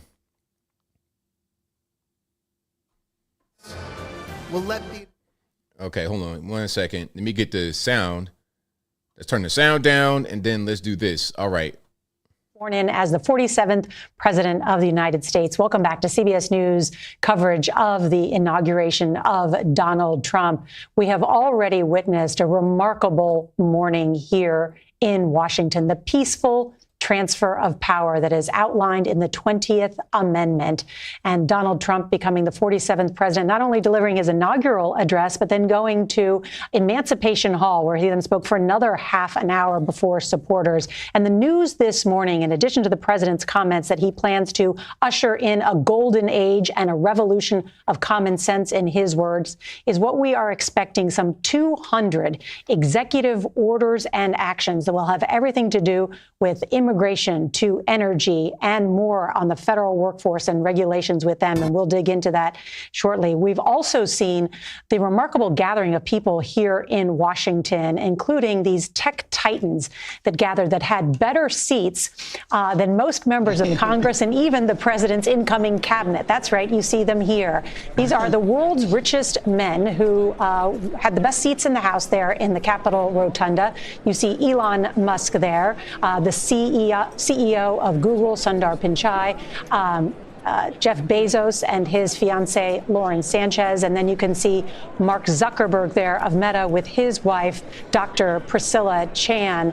All of them just some of the notable businessmen. And then also the head of LVMH, Bernard Arnault, and his family, also, I believe, the third or fourth richest man in the world. So all gathered here. And so we heard from President Biden in his departing remarks from the Oval Office the other night. He warned about a tech oligarchy.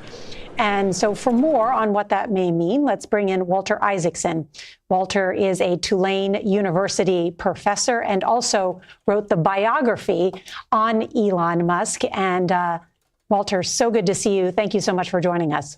Thank you, Nora. Boy, you saw that tech oligarchy right there, didn't you? All righty. Okay, see, I try. You know, I watch mainstream media a little bit because sometimes they know things, but they don't really know anything. All I really want to do is just see if they're going to talk about what Trump's going to do next. Okay, are we going to the Capitol? Are we going to the Capital One Arena? What time are they going to go? All this extra stuff. Oh, they're tech oligarchs. Anybody trying to hear all that? Nobody wants to hear all that. Okay, but so they are having an event at the Capital One Arena right now. Speakers who were there talking about whatever's going on. What I'm going to do is I'm going to stay on. I thought about like leaving and coming back, but I'm going to just stay because why not? All right. Have I had anything to eat? No, I haven't. But hey, I ain't going to die. I weigh a lot, so I'm not going to die. I got some fat reserves. You know what I mean? I got like the camel hump on my back, so I'm good.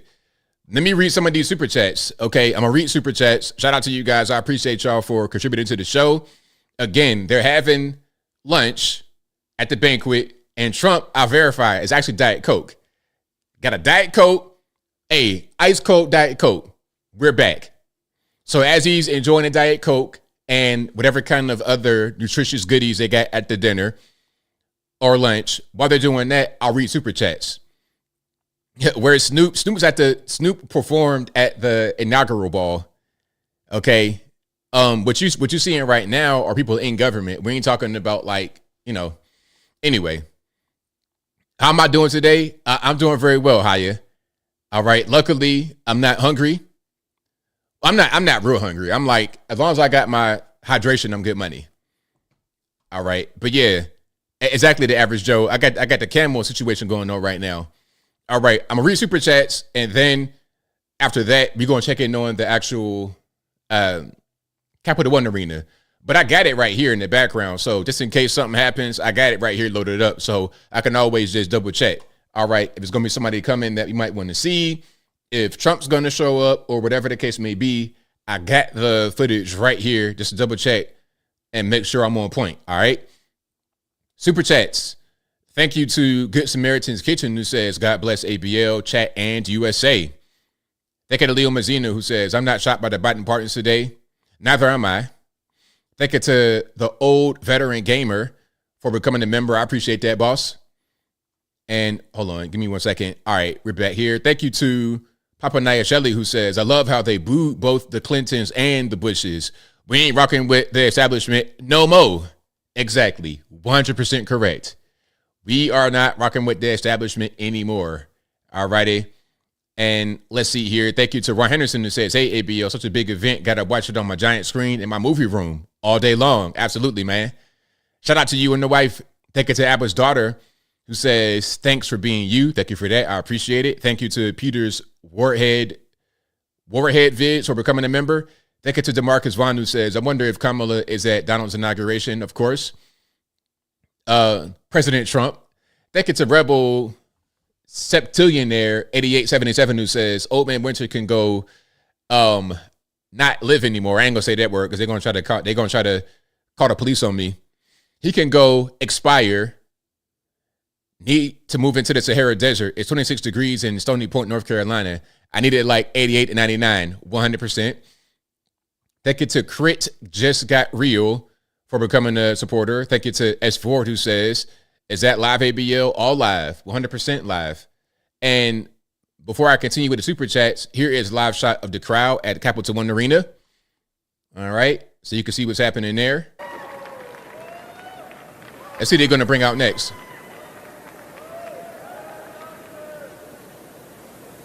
Ladies and gentlemen, please welcome to the stage Governor Glenn Youngkin. I like Glenn Youngkin, but we don't got to hear from him right now. Shout out to Glenn Youngkin. Let me go back to the super chats. Thank you to DeMarcus Vaughn who says, where's Mike Pence? Good question. Thank you to Papa Naya Shedley who says, call me Bill Withers. It's a lovely day. 100%. Shout out to Bill Withers from West Virginia. You already know what it is. All right. Shout out to Bill Withers from the great state of West Virginia.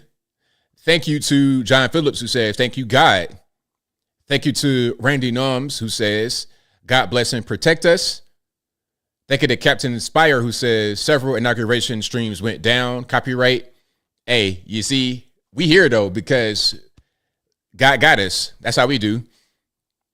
Thank you to Tom Ayer who says, where is Hunter? His expose, a.k.a. Marco Polo dossier, is now archived. Thank you to Tom Ayer who says, pray for the president's health all 4 years. Right on.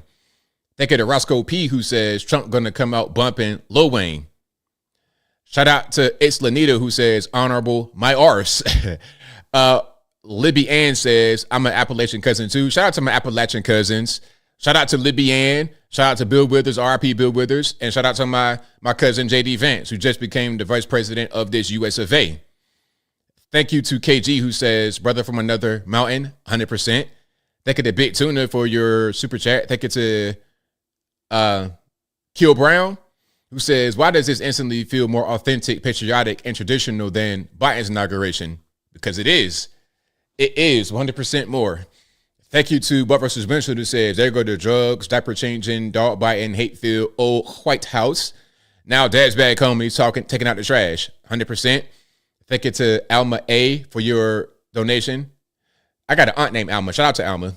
Thank you to Papa Nia Shelley who says, 10 minutes left, Biden pardon all his family members.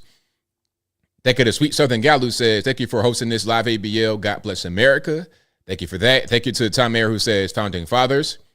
Thank you to Ill Fingers who says, you're dang right. It's a people's house and the GOAT is back. Let's go. Shout out to Slenderella Charming with the thank you emoji. I appreciate you for that. Thank you to Zealand Sin who said, thank you USA. Thank you to Tom Ayer who says, bend the knee. YouTube is blocking my super chat when I mention commies.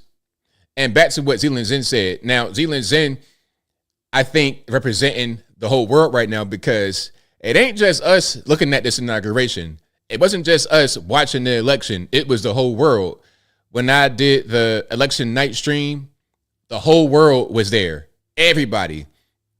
So it was pretty big. Matter of fact, if I can see demographics from that stream, I might be able to tell you where everybody called in from. Of course, the main place is going to be the United States because that's the majority of my channel are USA viewers. But if I'm able to go to my live streams and take a look at the demographics, I think you might be able to see a particular pattern. Let me see. All right. Let me find it. November 6, 24. There we go. Let's look at the analytics. Let's look at the analytics and audience. So I got, okay. United States, Canada, UK, Australia, India, South Africa, Philippines, Jamaica. And I when I'm saying this, okay, let me just put it in context. Matter of fact, can I show you? I can show you. Yeah, I can show you. Because you're not seeing any sensitive information. All right, so this is what I see on the back end, right? This is my live, the presidential election 2020. You can see it right there at the top. Now, of course, the majority is going to be USA. Hold on, I'll move it over here so you can see it. The majority, 85%, is USA with 256,000 views. And this video has how many views? Well, quite a few. So 85%, 256,000 people watching America. Or views. That's how many views came from America, which is probably the amount of people that watch it at a certain point. Canada, 10,000 people. United Kingdom, 6,500. Australia, India, South Africa, Philippines. Philippines, you have 0.3% of the views, but almost 1,000 people that watch in the Philippines. Jamaica, 903. Kenya, 755. Netherlands, 724. New Zealand, Germany. New Zealand has 724. Germany, Japan, Trinidad, Tobago. Oh, my Nigeria brothers watching this stream. Hey, they watching this stream. My cousins over there, they watching this stream. Ireland, Mexico, Puerto Rico, which is USA, but anyway, Bahamas, Malaysia, Sweden, Ghana, Brazil, Thailand, France, Barbados, Colombia, Portugal, Indonesia, Singapore, Norway, South Korea, Italy, Switzerland, Spain, Bangladesh, Costa Rica, Finland, Vietnam, Saudi Arabia, Dominican Republic, Uganda, Belgium, Denmark, Romania, Poland, Pakistan, Taiwan, UAE, and Israel all watched the live stream during election night. So that tells you China can't watch YouTube. China, yeah, they can't watch YouTube because it's blocked over there. That's funny how that works, right? Oh, it's racist and blocking TikTok, but you can't, they don't have TikTok in China. They got Douyin, but it's not TikTok. They don't got Facebook, Twitter. They don't got none of that over there. Okay. Yeah, so shout out to them. Shout out to you guys for watching the stream worldwide. All right, shout out to y'all for that. And again, I got my eye on the stream over there. Oh, Elon. Let's watch Elon.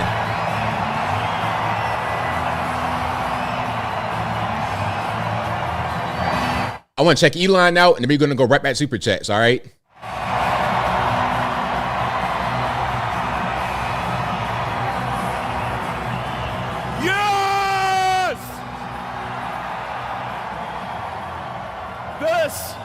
This is what victory feels like.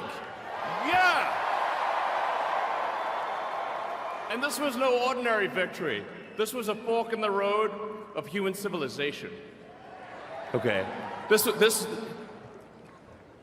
you know, there are elections that come and go. Some elections are, you know, important, some are not. But this one this one really mattered. And I just want to say thank you for making it happen. Thank you. That right there, they're gonna clip that. My heart goes out to you. They're gonna clip that. It is thanks to you that the future of civilization is assured. Thanks to you. We're gonna have safe cities, finally, safe cities. Secure borders, sensible spending, basic stuff. And we're gonna take Doge to Mars.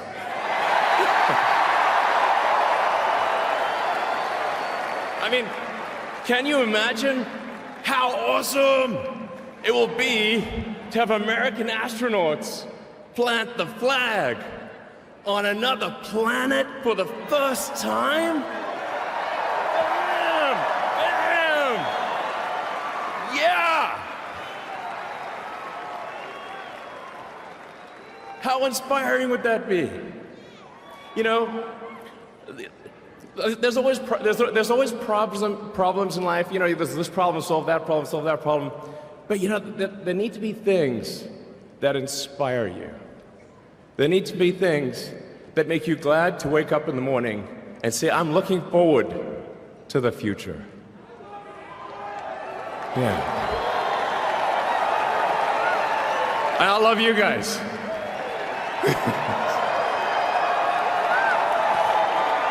So,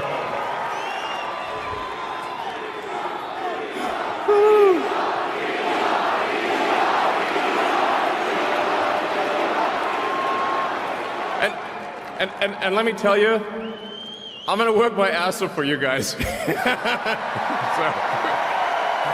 I really will. I really will. So, and yeah, but I'm super fired up for the future. It's going to be very exciting. As the president said, we're going to have a golden age. It's going to be fantastic. And one of the fundamental things, that one of the most American values that I love is optimism, and this feeling like we're gonna make the future good. We're gonna make it good. So, man, I can't wait. This is gonna be fantastic. So thank you again, and yeah, I'm just so excited about the future. Thank you guys. Thank you. All right, so that's Elon. All right, I got a little bit of breaking news here. Cecile Edwards, former Planned Parenthood president, has died at 67. All right, so, yeah. Hey, you know what? Hey, hold on, because it's a good day.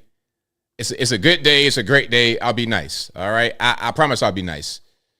But this breaking news right here: Cecile Richards, former Planned Parenthood president, died 67. Ms. Richards oversaw the United States' largest provider of reproductive health, deleting babies, and sex education from 2006 to 2018. All right, so that's the lady right there. Yeah, RIP to her.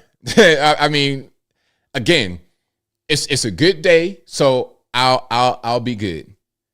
All right, Cash Patel. Elon Musk, when he tells you you're going to take you to Mars, I'll tell you how. He and I share something deeply. We love the American dream. And we have been given a gift by God today to usher in a new dynasty, because we just inaugurated Donald J. Trump as our 47th president. And we just inaugurated J.D. Vance as our Vice President of the United States. And we did that because the American dream is alive and well, because you chose that our dream can be the dream for our children and the dream for our world. And we are at a crossroads here in America, but our future is bright because you had the courage to stand for your convictions. So I'm humbled here to talk to you about why I love the American dream. My story's pretty simple, it's unique, and some of you share in it. My parents were born and raised in East Africa. My father in the 1970s fled a genocidal dictatorship in Uganda, where he saw 300,000 of his countrymen murdered, where he saw what lawlessness would do if it was allowed to break through the system of constitutional justice. He fled, like so many others. He married my mother. They moved here. They waited in line. They stood in line because the American dream was worth standing in line for.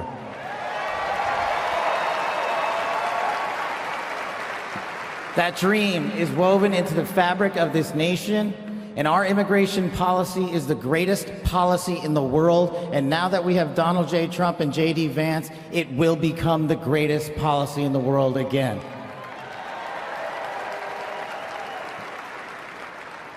But dreams and hopes aren't enough, my friends. We got to get to work. And we got to accept the realities that too many of you know from your communities.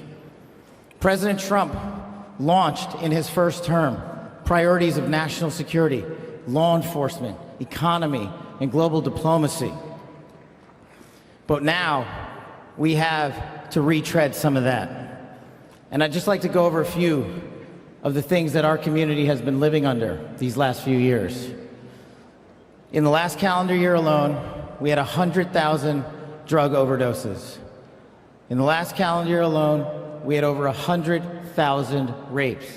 In the last calendar year alone, we had 17,000 homicides. That is unacceptable in 2025 in the United States of America. That is why we need constitutional law and order. When I read the statistic that for the age group of 18 to 45, the #1 cause of death is CCP fentanyl. We are not prioritized to go after the threats that face this country, and most of all, that face our future generations. But thank God, we will be starting right now.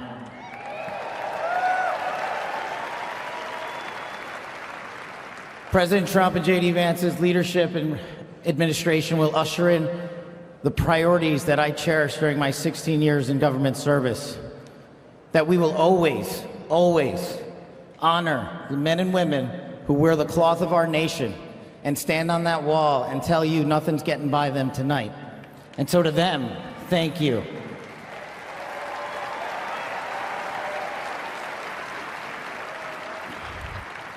To our teachers and our frontline workers and our first responders, y'all choose to show up every single day for our children, for our communities, and we will now show up for you. Thank you for keeping us safe.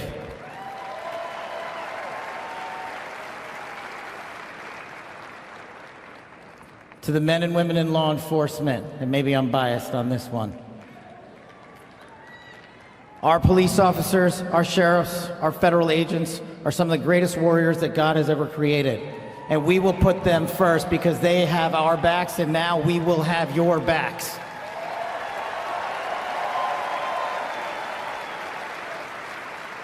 I am standing here because of the American dream. I am not standing here because of the color of my skin. I'm standing here because I earned my right on this stage, and you earned your right to be here with me.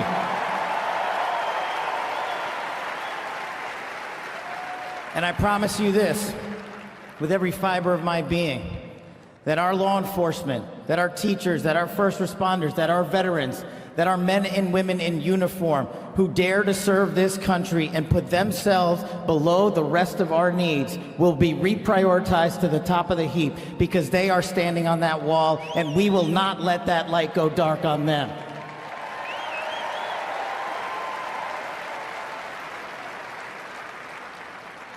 Whether I was a national security prosecutor, a public defender, President Trump's deputy director of national intelligence, his chief of staff at the Department of Defense, or so many other roles that I was humbled and privileged to serve when I swore an oath to that Constitution, which I hope to do so again one day soon. You have my word that you have ushered in a dynasty of change. You have ushered in a dynasty that will allow our children to live this American dream. My American dream. I am living the world's American dream. I am the son of lawful immigrants. We worked our tails off just like you all do, and I'm gonna make you a deal. I promise you I will never quit on your children. I will never quit on their children, because this American dream does not belong to me. It does not belong to them. This American dream belongs to the world.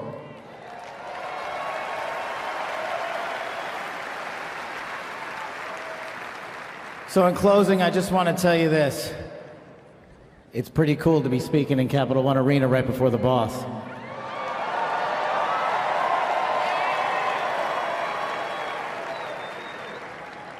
You've inspired me beyond words. Your love, your devotion, your commitment to our country, everywhere I go, shows us that we are not only the beacon of hope, but we are the land of constitutional justice. We are the land under Donald J. Trump and J.D. Vance, where we are going to end the two-tier system of justice. We are going to remove the weaponization of the intelligence community for political purposes. And we are going to put the men and women of America first.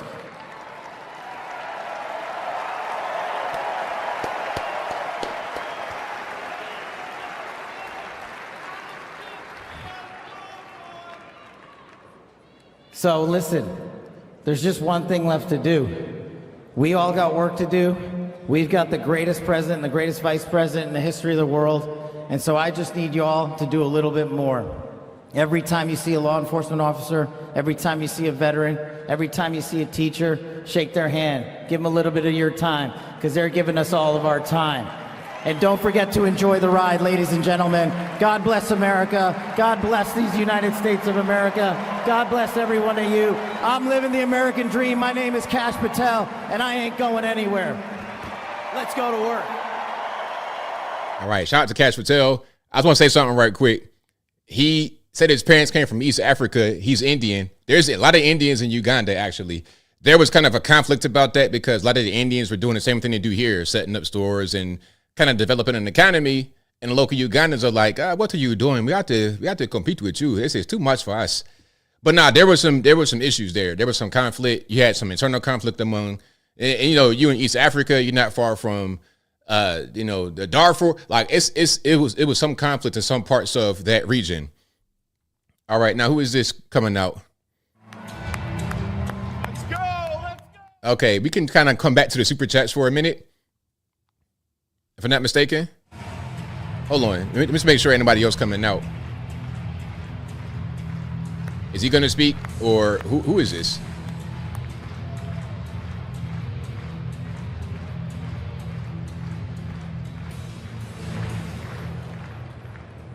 Hello, Patriots. How's everybody doing? We're back. We are back. All right, I'm gonna let my man stay over there for a minute, and I'm gonna read super chats. If he brings somebody out, if he brings Trump out or something like that, I'm prepared. All right, because I got that right over here. All right, let me just come back here for a minute. The 45th and the 47th President of the United States of America will be here shortly. All right. Let's hear from He's this guy. down at the Capitol. He'll be in a little while. He'll be here. They asked me to come out and say a few words and say hello to you, great America. Okay, he's kind of like stalling. I get it. Because what happened was Trump had went and spoke to the people at the overflow room after the first speech. So he gave another speech. So that might have set time back a little bit, or time expectations, because the dinner couldn't, the lunch couldn't start until Trump was done. All right. So you have the first speech, then the second speech, then the lunch, then you come to the Capitol One Arena to sign the executive orders. So I'm not going nowhere. We're going to be here until he gets here. Okay. But what I'm going to do right now is read the rest of the super chats. And thank you guys for contributing to the super chat. If you want to contribute, of course, you can hit a little $sign right there where the chat button is on your phone, or you could do right there, PayPal, Patreon, all my links, everything could be in the box. In the box below this video, you can check out whatever you want to check out. But super chats, let's go back to those right quick. As my man is over there talking, I'll keep an eye. Oh, that's Dan Scavino. Thank you, Jay Balu. Thank you. I know I recognize him, but I was like, who is this? Dan Scavino. That's like one of Trump's right-hand men, I suppose. He's a hype man of Public Enemy. Okay, he's Flavor Flav. Is that who he is? Southern diplomat. All right, shout out to you, boss. Thank you to Tim the Beard, who says Biden looks like Walter the puppet off Jeff Dunham. Wow, that's a crazy reference right there. Hold on, do I have Walter the puppet from Jeff Dunham? Can I? Oh man, that's crazy. Hold on. All right. So you saying this is Biden right here? Hey man, that's not very nice, but that's 100% accurate though. You saying that's Joe Biden? That's crazy, man. Hey, I didn't say it. One of you guys said it. So anyway, I digress. Let's go back to the super chats. Thank you to Willoughby13 for the emoji, the excited, jumping, pom-pom, dancing emoji. I appreciate you for that. Thank you, Apu, who says, I'm not crying ABL. I swear I'm not. Okay, I am. Hey, man, when they start singing and you feel in the moment, oh, man, it's gonna get you right to the point. Hey, I was that close, but I'm a goon. I can't be crying on TV. That ain't what we're going to do. My name ain't Van Jones. I'm not going to be boohooing on TV. That's not how we do. I'd rather turn this whole stream off before I start crying on camera. We ain't going to do that. But shout out to Tom Air, who says, lawyer to F up, Black Lives MAGA. Shout out to Apple again. Hold on. Let me pause this right quick. There we go. Let me refresh your screen. It's taking up all my available resources. That's crazy. Yeah, killing my resources. Let me try to refresh. You know what I figured out for you guys who watch the live stream regularly? Okay, I was complaining about Chrome taking up a bunch of resources while I'm trying to stream. Like one of my tabs had 4.2 gigs of memory it was using.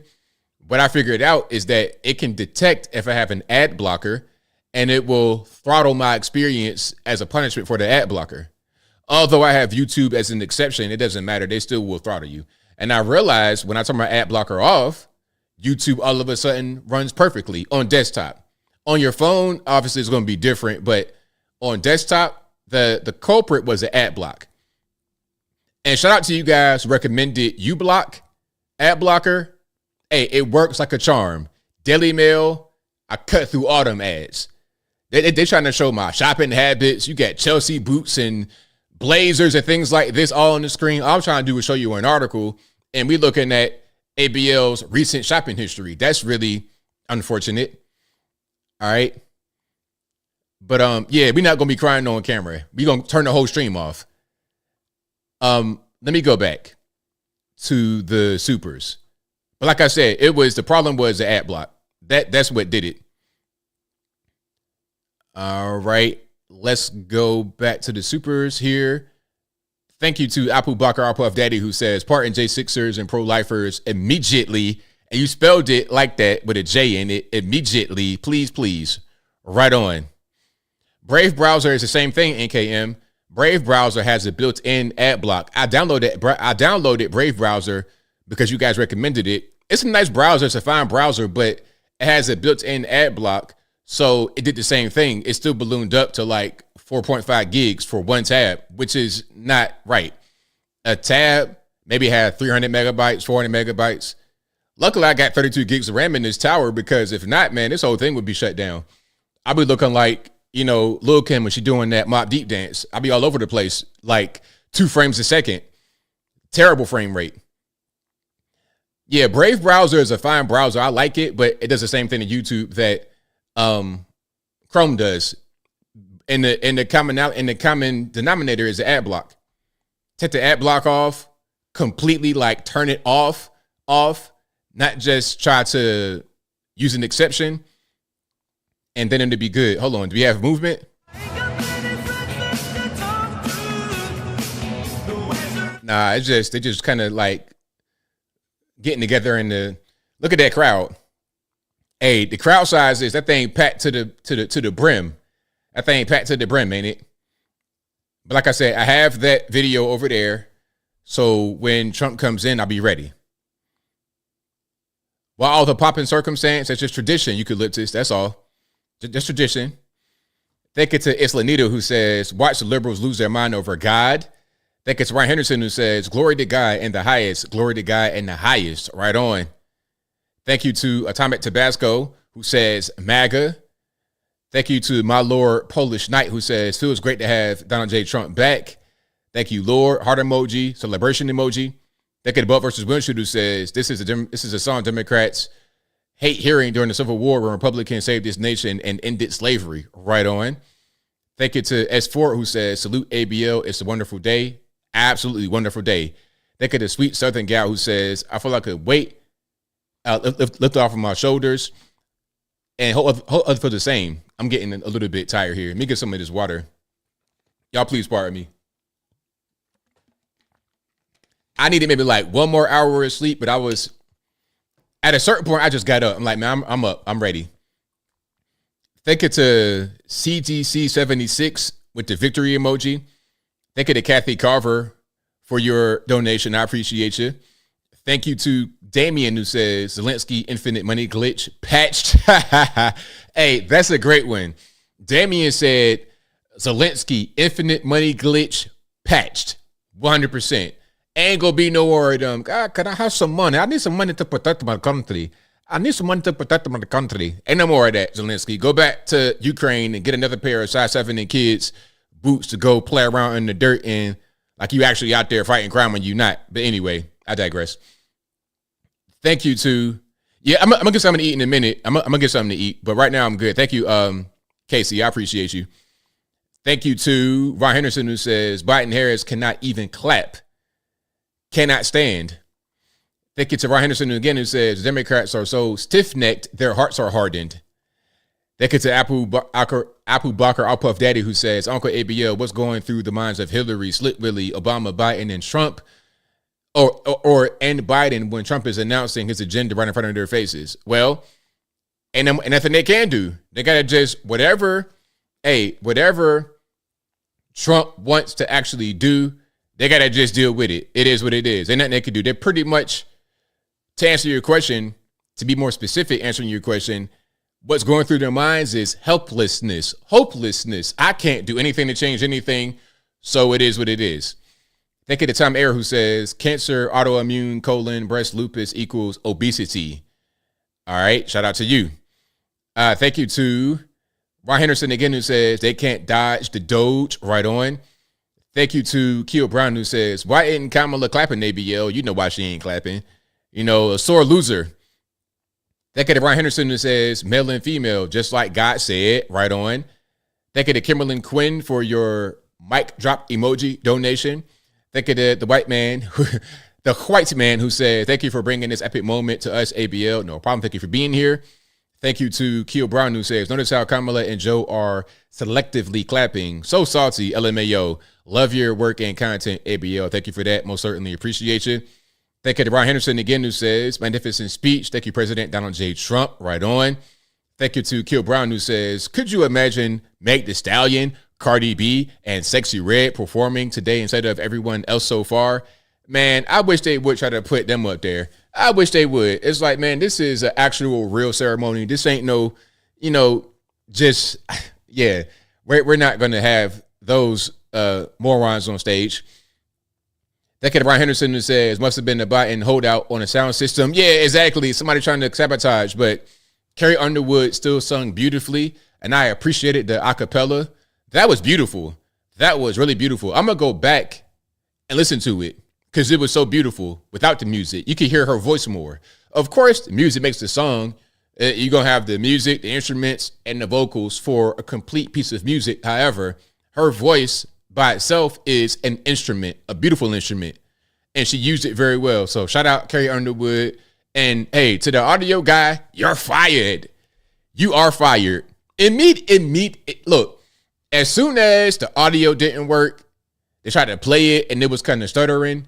Whoever is responsible got fired on the spot. Hey, matter of fact, just go back here and wait until we leave out, and then you're going to leave out too.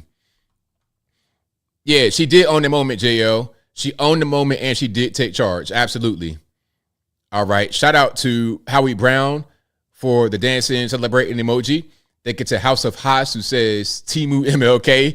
Thank you to Adam C, who says, thanks, ABL. Keep bringing us great content. Will do. Thank you for supporting. I couldn't do it without y'all, so I thank you.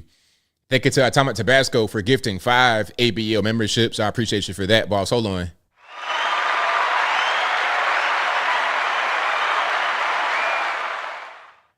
All right. Shout out to Felix in the chat, who says, shout out from Paris, ABL, watching Live MAGA.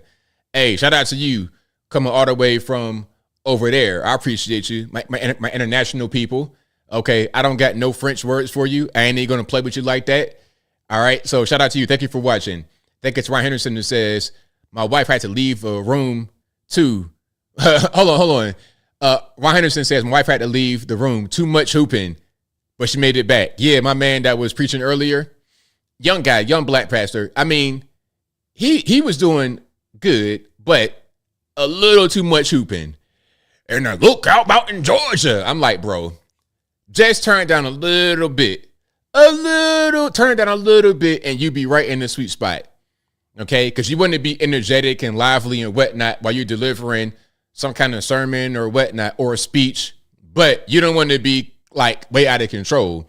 You don't want to be in full Southern preacher sweating through a Men's Warehouse suit right on the pulpit when the football game is on and everybody want to leave. You don't want to be right in that space. And God said, and that's a little bit too much for this event. I was shocked. I was like, bro, where are you at right now? Like, anyway, but I appreciated him. First of all, I appreciated him being there as a black male and as a pastor, because as you know, the black church is run by women, black women who 99% almost vote for the Democratic Party, which is why I always say, shout out to the black women who are conservatives, because I know how hard it is.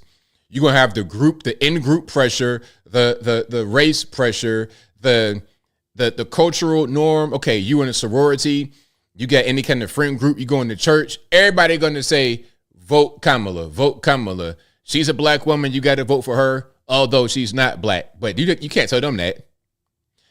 So again, shout out to the young man for coming. But bro, word of advice, just a teach.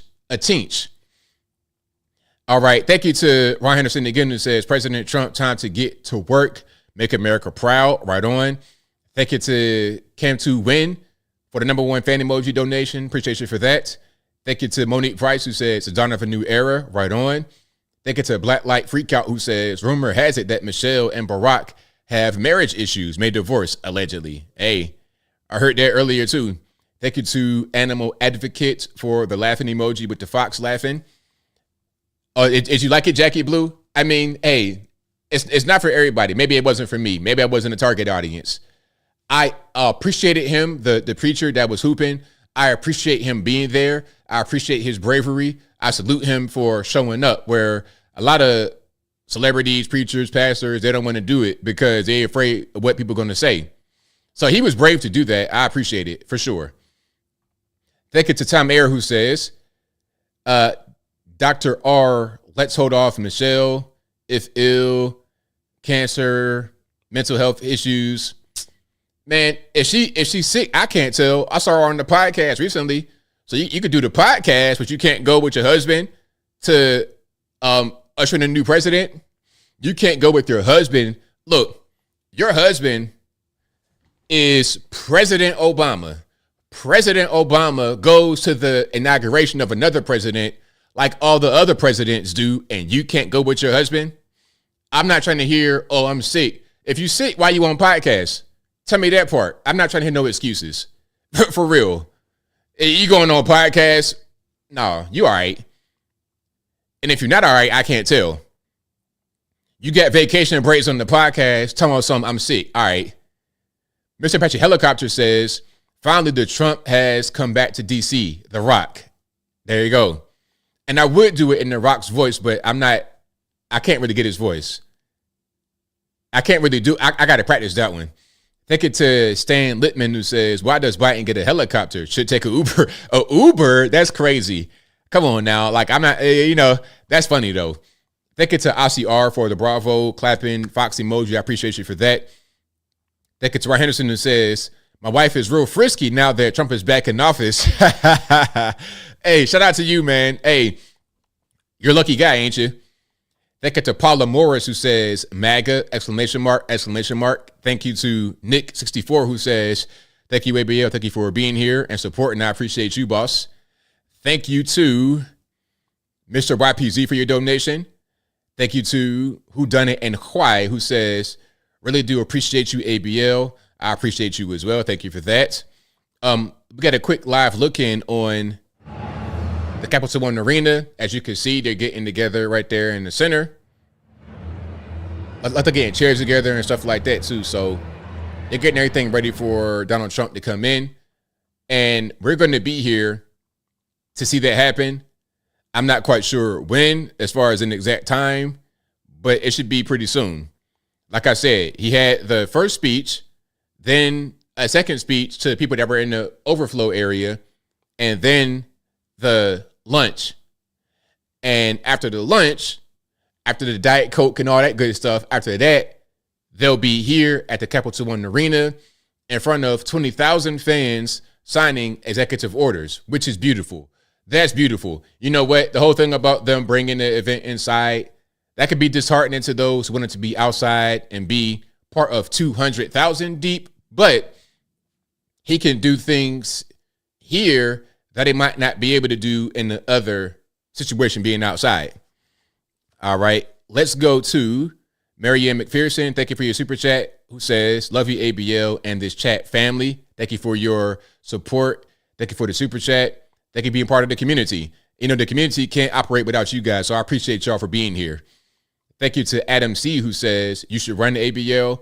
Hey, you know what? Like I said before, I've been getting told that same thing since I've been a little kid. Before the internet even existed, before there was even an internet. I'm talking about when, like, in the early 90s, they were saying you should run, or you're like, they said I might be a preacher, or I'll be in politics. They said that to me when I was a little kid, because I've always been the same kind of way. I've always thought the same way. I always had kind of a forward-thinking process in my mind. Thank you to The Key, who says, great stream, ABL. Thanks for the moderation. Thank you for being here. Most certainly appreciate you. Thank you to EJ Uno, who says, what state are you residing in? Move to California, then run. California? Me in California? Man, bro, I'd rather move to North Korea than California. I'm exaggerating, but you understand what I'm saying. California, man, listen. If I go to California, I'm going to need a whole team with me. I'm going to need a whole army. I'm going to need a liberation army. And what we're going to focus on is not trying to do any kind of battling. We're not going to be doing no wrestling, no shooting, no fighting. What we're going to do is free the minds of these white liberals who have ruined the state of California. And we're going to get these illegal aliens and whatnot up out of the way as well. But California, I'm in Tennessee. Tennessee is a great state, the free state of Tennessee. California, bro, they probably won't even let me go to California because of how I am. They probably would try to check my ID and all kind of stuff. Or you can't come here. But illegal aliens, they could do whatever they want. No social security number, no ID, no nothing, no papers, no problem. But me, on the other hand, they want to dig up my background and try to do all kind of weird stuff because they don't want me to be a positive force. If you're not part of anyway, I almost say that. Shout out to Tom Ayer, who says, a woman with a sack made that painting until proven otherwise. What you mean, like a sack of paint or something that's a little bit too X-rated? Shout out to Leo Mazzina, who says, those liberals love that money from Soros. Thank you to Rose Readings, who says, first part of speech was negative, like second part. Excuse me. Thank you to JB, who says, I noticed Fauci claimed he didn't need the pardon, but he also didn't refuse it. Exactly. Because Joe Biden did pardon Anthony Fauci at the 0 hour, of course. A preemptive pardon. How do you get a preemptive pardon? Like, you've not been charged with a crime, but you got a preemptive pardon? How that make sense? What if they found out that Anthony Fauci got a bunch of dead bodies in his backyard? How that's going to work? Oh, well, you got a pardon already, so it's all right. Thank you to Tom Ayer, who says, thank you, ABL. It's time you get your flowers, get supercharged. Please consider, folks, to buy everybody memberships. I'll help pro bono if you do. Thank you for that. I appreciate you. Thank you to some diplomat. Hold on. Again, I got to get some more food. Who says the former admin was seen leaving in a trash can. There we go. Thank you to Professor Winship, who says, we do these things not because they're easy, but because they're hard. Is Elon the most pumped person there? Hey, if he's not, I can't tell. Thank you to Gina G, who says, free at last. Happy Independence Day, ABL. And to all with quite a few American flag emojis. Thank you for that. I appreciate you. Thank you to Mo Laura, who says, sorry, I'm broke.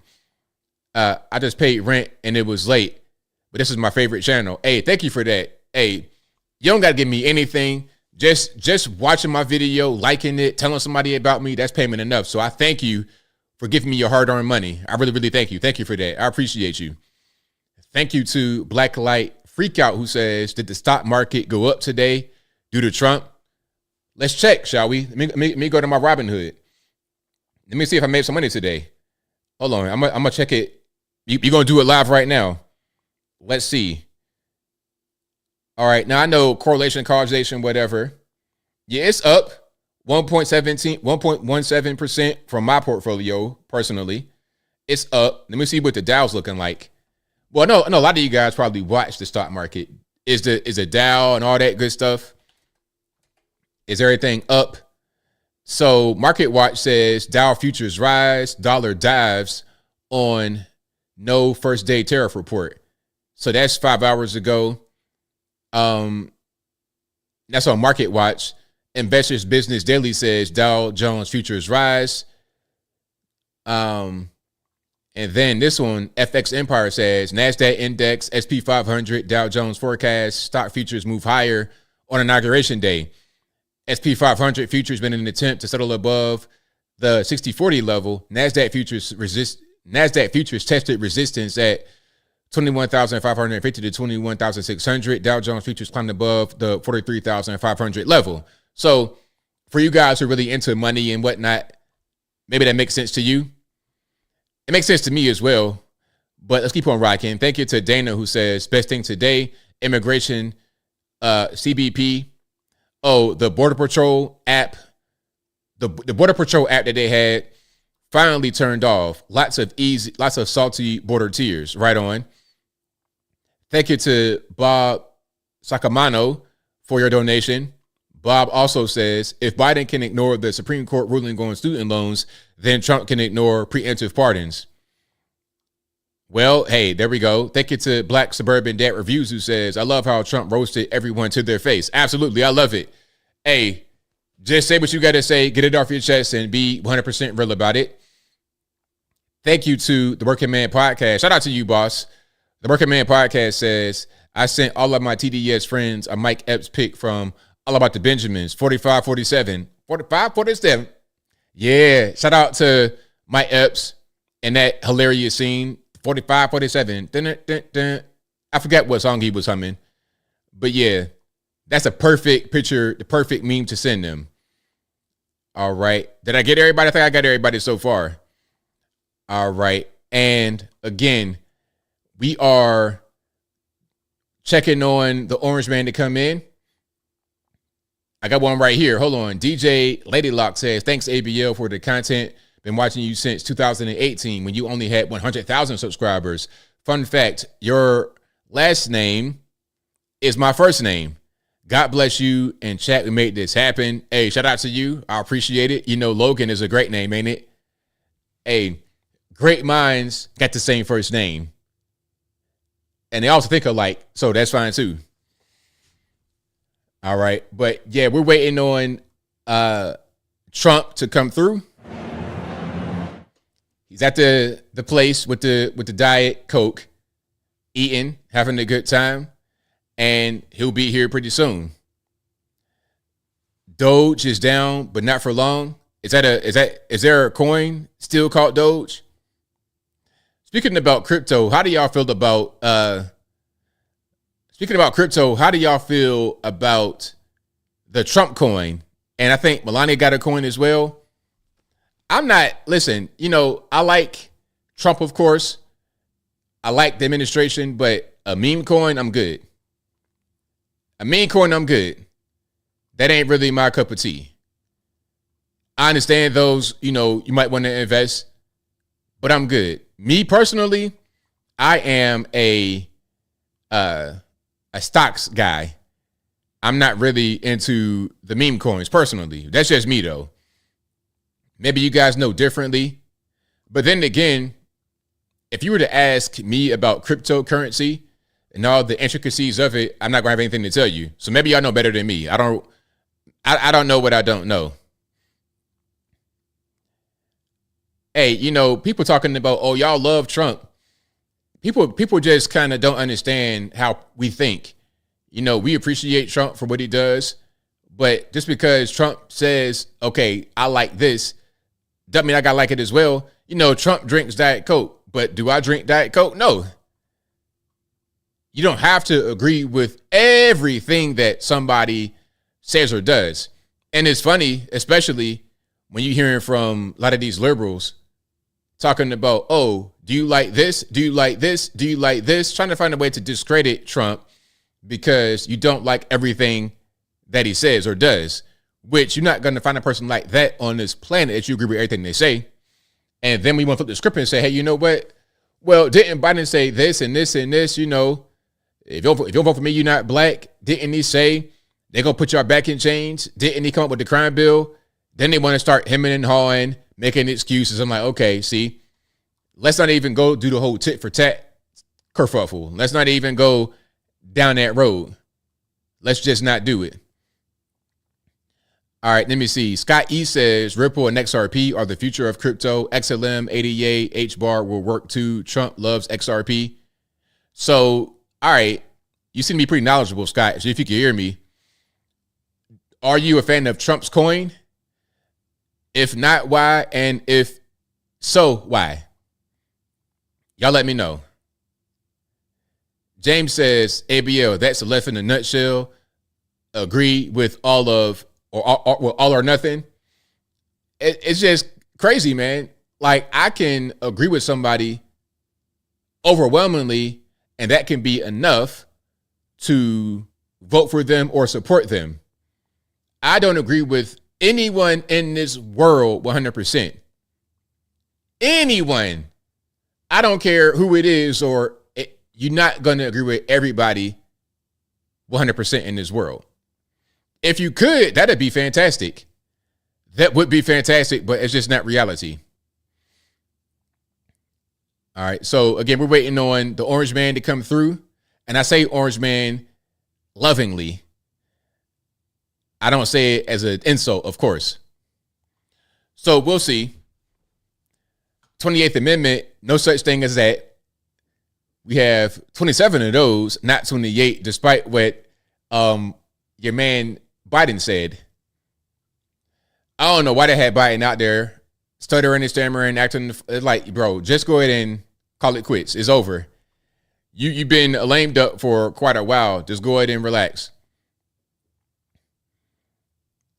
All right. And if you guys don't know what's going to happen here at the Capital One Arena, there's a desk and a small table.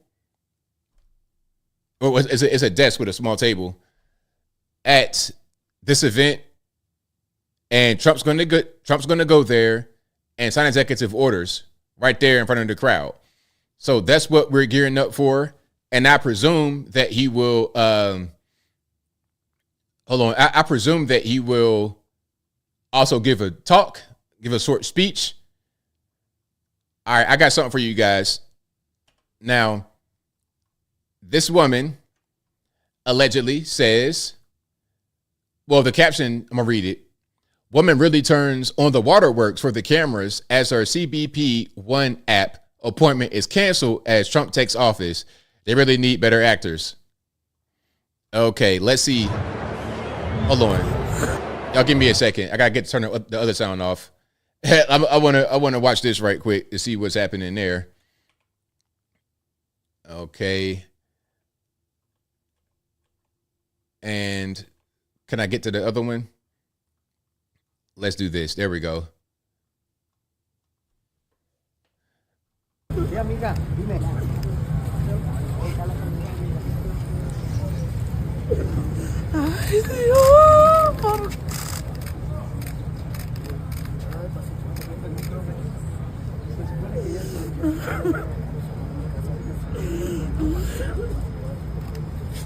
Hey, imagine crying your eyes out and you got somebody in the back. Okay, can you sit up a little bit? Can you cry a little bit louder for the camera to hear? I'm kind of far away. Okay, can I get a picture? Click, click, click, click, click, click, click.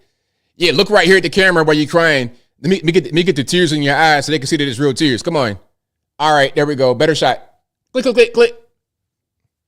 Again, the context, the lady was crying allegedly because her CBP One app appointment is canceled because of Trump taking office.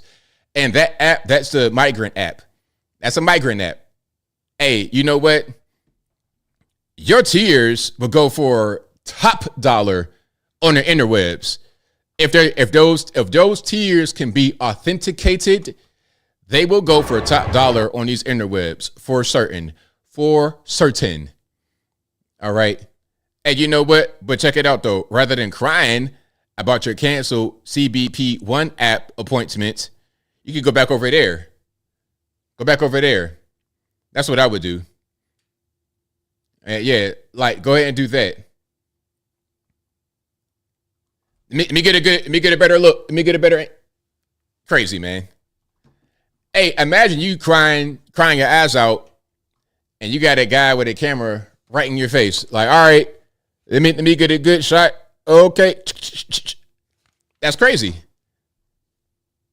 But it's you know, it's crazy times, man. I don't really put anything past anybody. Not in the least bit. Oh, you know it's going to be on mainstream media. You already know it's going to be on mainstream media. Off rip. So expect that. You're going to see it on the news. Talking about, oh, this lady was crying because Trump took her dreams away. But look, though, what you should think about is abiding by the law in the first place so you wouldn't be in this situation. You know, come to this country the proper way rather than trying to bogart your way in. Trying to come through the border, taking advantage of a situation, taking advantage of a weak president. All right. So, yeah, it is what it is. Hey, that border, I cannot wait for the border to get tightened up. Build the wall, tighten the border up, do all that. Where's she from? Somewhere else that's not here. I don't know. Who knows? You know, back in the day, people would say, okay, you're here illegally. You must be Mexican. Psh, those days are long gone. Mexican, they ain't coming up like they've been here. The people that's coming over here come from the whole world, all over the world. Africans, Europeans, all of that. Everything. They said they found an illegal Canadian white guy at the southern border because it's easier to get in through the southern border than it is through Canada, although he's Canadian. You understand what I'm saying? It's a mess. It is a mess. So yeah, we're just waiting on Trump to come in to the Capital One Arena, and he'll sign executive orders right there in the arena. We put it up in the background right here. I think they were doing the wave at one point. Yeah. So you see everything set up for them to come in. Do we have sound? It ain't too much going on. Scooby-Doo says, exactly, this country is full of legit immigrants, my family included. Do it the legit way. Exactly. Do it the legit way. If you can't come in here legally, you can't do things right, then go back over there. That's what I would say. Eucalyptus says she could be the next Kash Patel, can't she? Well, you might want to try to come here legally. You might want to try to be a legal immigrant, you know, rather than breaking the law. You might want to try that. All right. And Kim Kardashian shared a picture. Okay, what we got going on? What are we doing? We got activity here. Lady, our Vice President, and Mrs. Vance, the official photographs taken at the swearing-in ceremony. And so it is such an honor to be able to have those presented to you. I hope you will display them with pride, with honor, and with a humbleness that I know you will carry with you every single day that you serve the people of this country. May God bless you all.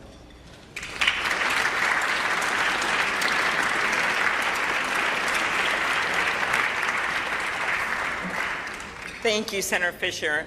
Now on behalf of the Joint Congressional Committee on Inaugural Ceremonies, I'd like to present the President and Mrs. Trump and the Vice President and Mrs. Vance with these crystal Lennox vases. See them over here?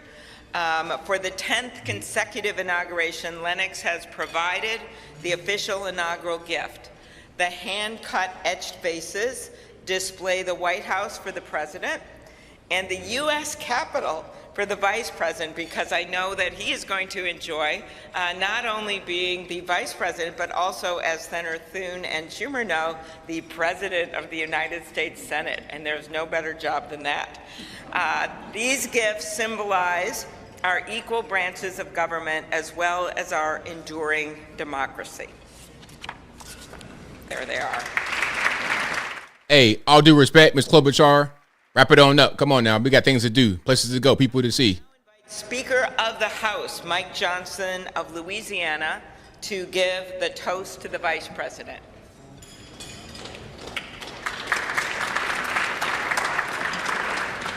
Thank you so much. It is my great honor to offer a toast to our new Vice President. Right back. J.D. Vance.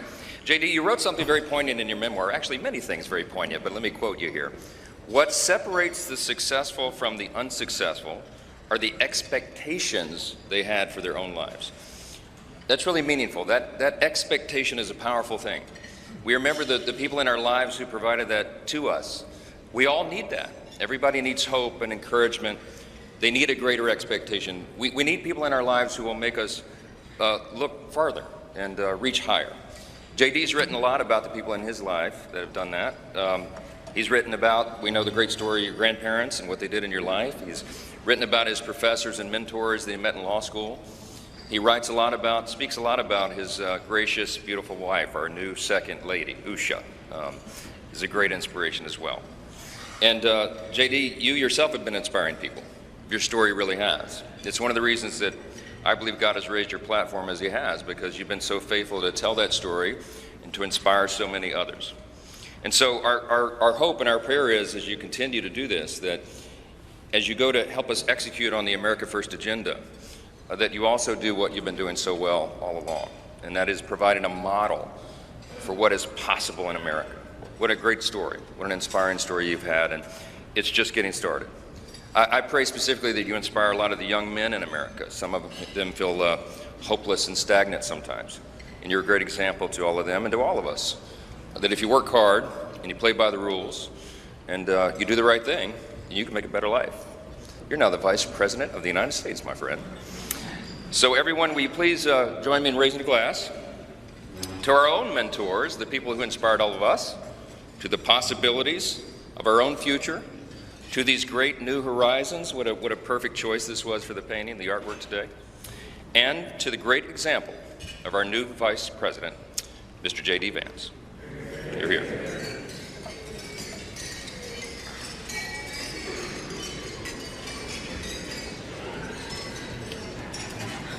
Thank you, Speaker Johnson and Vice President Vance. I will now invite my senator next door in the state of South Dakota, Senate Majority Leader John Thune, to give the toast for the President.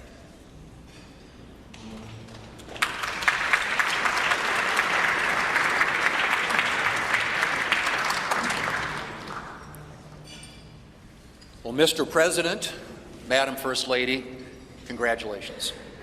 It is an honor for all of us to be able to be here today with you on this historic day as we celebrate your inauguration.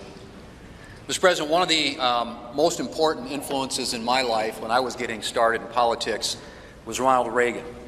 His philosophy of limited government, his belief in peace through strength, the strength of his convictions, were all things that appealed to me. But I was also drawn by his optimism and by his belief in America. And Mr. President, those are qualities that I see in you. One of the things that resonated throughout your campaign was the unshakable belief in our country and in her citizens. You remind us of everything that's possible in America. I'm looking forward to working with you over the next 4 years to build up our great country. It says in the scriptures that if you ask for wisdom, it will be given to you and given to you generously. And so I pray, and our prayer is, that God will richly bless you in the years ahead and grant you not only strength, but wisdom. And ladies and gentlemen, I ask you to join me in raising a glass to the President of the United States, President Donald Trump. Hear, hear.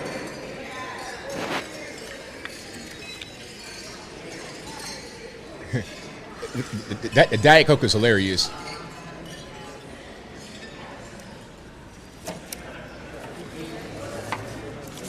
So, this has been a long day with many other things ahead for so many of you. But I want to thank you for attending the 60th inaugural ceremonies. And as we close, we ask that you pick up a gift. All of our guests are going to get a set of commemorative glasses in embossed leather featuring the Great Seal of the United States, which Senator Fisher and I selected together, and maybe Senator McConnell added some bourbon from Kentucky. Just saying. It is now my privilege to conclude this luncheon by asking Margaret Kibben, the chaplain for the House of Representatives, to deliver the benediction. Oh my goodness. Thank you. And we love this eagle podium. It's pretty good, Mr. President. It is nice. I like that podium. Ladies and gentlemen, please rise for the benediction. Hey, it's like being at a funeral or a church. It's like being at a church service. You see the program at the end, benediction. Holy and merciful God, having witnessed another successful moment in the experiment that you have entrusted into the hands of the American people, we pray your blessing on our 47th President of these United States, Donald J. Trump, and Vice President James D. Vance. Ensure that this mantle of singular responsibility that you have laid upon our President's shoulders remains secure in your will and safeguarded in your keeping. Uphold him as he preserves, protects, and defends the Constitution to the best of his abilities, relying on your divine help. God of power and might, grace and mercy, grant that your spirit of counsel has access to the President's heart to search it, to his mind to examine it, to his will to test it, that his faithfulness would bear witness to your truth. Surround him with angels and advisors who will serve as your agents to guide and guard him, caution and encourage him to remain upright and blameless in your sight. Buckle the belt of truth around his waist. Place the breastplate of righteousness over his heart. Fit his feet with readiness, that your gospel of wisdom and justice will shine forth throughout President Trump's administration. We offer this prayer to the one whose voice we follow to guide all that we do and all that we hope for. Amen. Ladies and gentlemen, please be seated. Please remain at your seats as President Trump, Vice President Vance, the Joint Congressional Committee on Inaugural Ceremonies, and the official party depart National Statuary Hall. There we go. All right, so now they're leaving. They're going to the Capital One Arena. All righty. Let's get up out of here. Amy Klobuchar has been nice, but we got to go wrap this whole thing up, man. Okay, people are waiting. They're there doing the wave and singing YMCA for the 15th time today.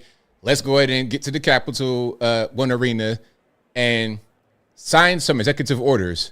I know a lot of y'all are like, when's he going to sign the EO overtime and groceries? Look, just wait a few more moments. We're almost there. I promise we are. I promise. All right.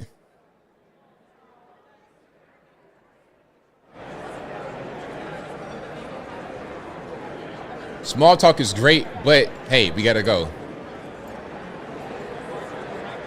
Hey, I've been here before at the end of a banquet. People still want to talk to you.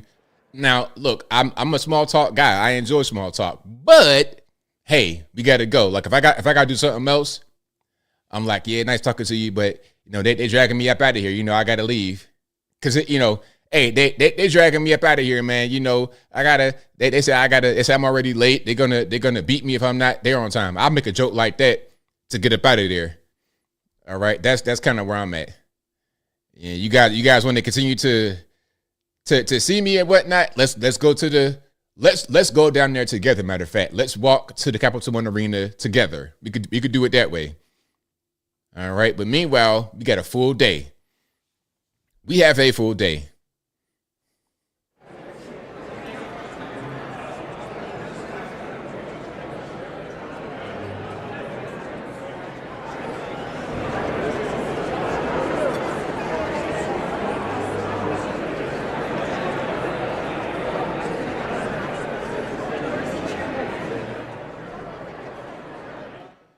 Now, Amy Klobuchar, I'm not quite sure what her exact title is in Congress, but she has a specific title that requires her to be here right now.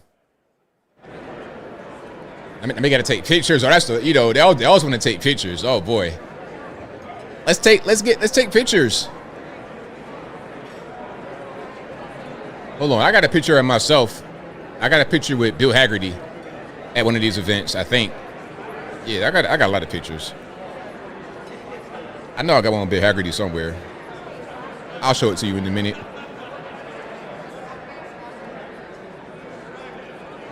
Yeah, let me see. I got a lot of stuff.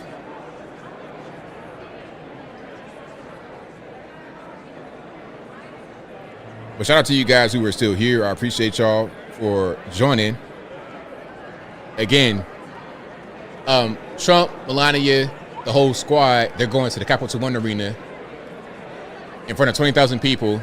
And there, I presume he'll give some words and he will sign some executive orders right in front of the crowd.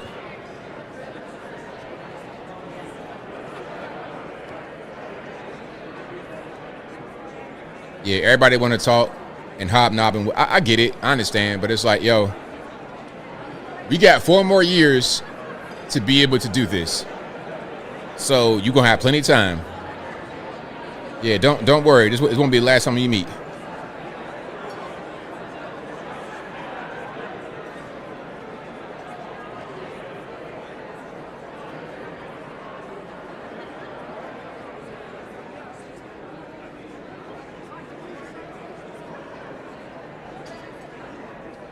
Oh, I found it. There we go. Let me send it to myself right quick. Where's Nancy Pelosi? Good question. Good question. I'm not sure if she's part of what's happening right now.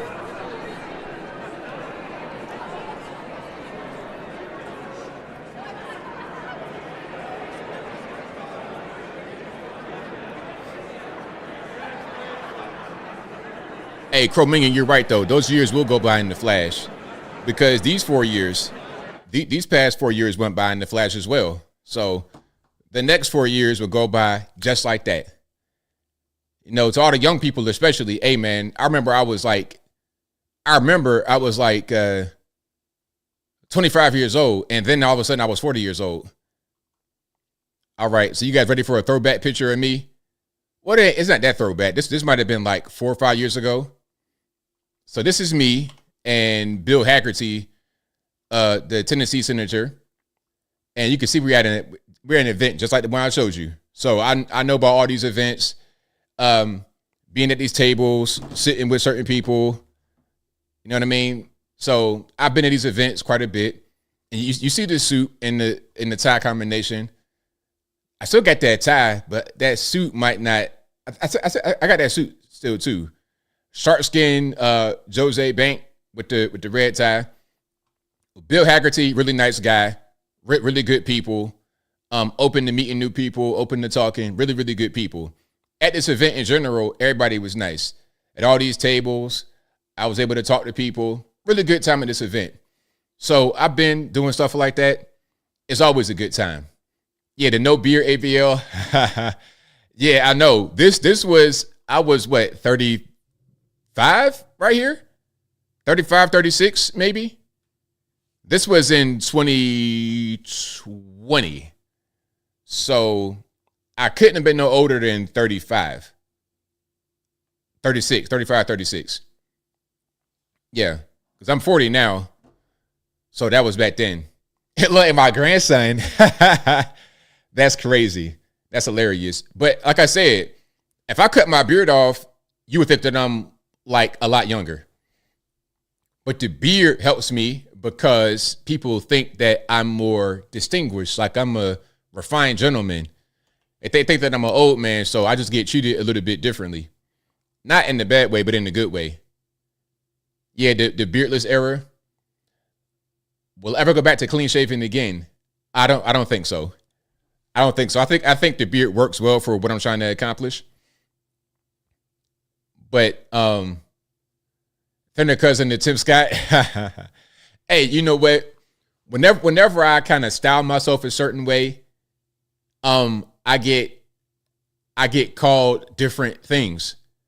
I've been every black celebrity you could think of, depending upon how I style myself. The beard or the suit or whatever, I get called that. Yeah, that's the real Uncle ABL. You prefer no beard but keep the mustache. Hey, that's an idea that could work in the future, but I think the beard is where it's at. Your boyfriend has a beard, Lisa, but shout out to you, Lisa. Hopefully your boyfriend keeps the beard and doesn't just try to shave it on you one day. Yeah, definitely. Why didn't I wear a suit today? Well, we're relaxed. It's kind of a casual thing. Now, if I was to go to the, if I was in that room, yeah, I wear a suit. Like if I was here at this room, yeah, of course you got to wear a suit. But at my house, I'm kind of chilling. And, you know, the funny thing is, thank you, Martin. Martin says, it's been a wild ride following all these years, ABL. Shout out to you. But the funny thing about people that wear, hold on, do we have movement? The funny thing about people that wear suits when they're doing live streams, a lot of times they're wearing basketball shorts up underneath it. They'll have on their shirt, tie, blazer up top, but then underneath they're wearing straight up basketball shorts. You know, I saw, what was it, Kevin O'Leary from Shark Tank did that.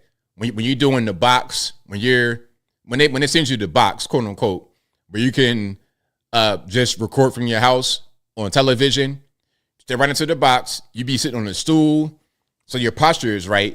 You're sitting on the stool with no back, so your posture is right, and you're looking dead in the camera with your torso and whatnot available, but beneath you wearing SpongeBob SquarePants pajama pants. You understand what I'm saying? So yeah, nah, I always try to come with the polo shirt just to be real casual, but not too dressed down. I don't want to come on camera wearing a dirty t-shirt or nothing crazy like that. I want to look presentable, but at the same time, relaxed. Alan says, do I watch the Sean Ryan show? I don't watch political YouTubers, but I know who Sean Ryan is. But I like Sean Ryan. Shout out to him. Thank you, Madam Morgan. I appreciate you. Zoom mini casual is hilarious. That is hilarious. But everybody says keep the beard. I'm going to keep the beard. I think that's going to be the majority opinion. Hey, my man, Xanatos Clutch. Xanatos Clutch. I don't know if I ever told you. I probably said it to you before when you were in here. But you, sir, get the credit for the term communita. That's you. If nobody ever told you, if I never told you, you are the one who coined that term. So I'm giving you your flowers right now. Were you able to smell them? Shout out to you, Xanatos. But Xanatos says, if you shave your beard off, you look like a UT grad student. Yep, I would. 100%. We are 100%. Yeah, the gray beard, that does it. That gives people the impression that I'm older than what I am. And when you see me in person, it's much different. When you see me actually in real life in person, you really don't anticipate how I'm going to look. When people meet me, they think I'm going to be some kind of like real small. They think I'm going to be short and small for some reason. Or they don't know what to think. They always say I'm taller. They always say I'm real tall, taller than what they would think. And they just don't expect how I'm going to look physically. My physical body type, they don't really expect that. All right. Brute cologne is hilarious. I used to wear a Brute back when I was like in high school.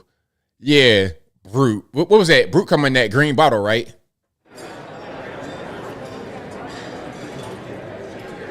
Yeah, Brute come in that green bottle. Old Spice. I had Old Spice, Brute. I had all of that when I was like 14. 14, 15, trying to be, trying to grow up, be a man. Yeah, I'm put this on, and my mom would say, put a little dot on you, baby. Put a little dot right there. Yeah, that's what I used to do. But now I don't really do a lot of cologne too much. I just kind of wash my hind parts properly. But hey, I'm lying. I might do some cologne every now and again. I get gifted some stuff, and I got some, what's that, YSL? I have some of that. I might spritz that occasionally. But what I don't like, Cool Water, Polo. Look, I had all of that. I had Polo, Cool Water, everything. Polo Sport, Cool Water, Brute, Old Spice. I used to really enjoy the Old Spice. That was my favorite. The Old Spice to come in that white bottle. That was my favorite back then, back during my like high school, college days, all day long. Yeah, we got something going on here. I'm going to just keep this in the background until maybe we see some activity. Yeah, Sarah says a good clean soap smells the best. A little bit of a secret for you guys. What I do, I use like a body wash, Dr. Bronner's body wash. My combination, and I always get compliments. I'm gonna give the men a secret. This is Uncle ABL advice. Uncle ABL advice. I always get compliments on how I smell. So you get some Dr. Bronner's body wash. The lavender one is good. The mint one is a little bit too strong. The one in the green bottle or the purple bottle. Green or pink purple bottle. Dr. Bronner's body wash. After you're done, put baby powder on yourself.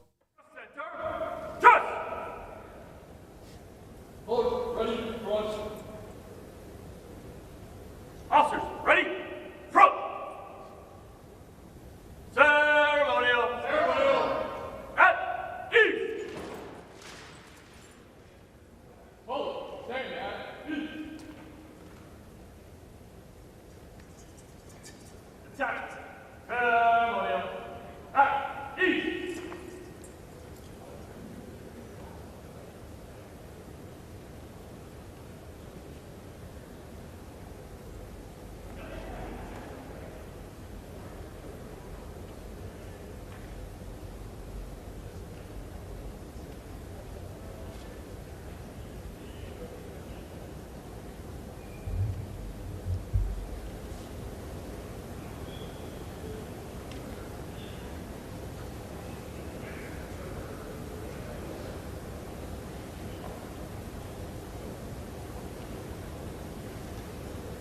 Are they rehearsing? Is that what's going on?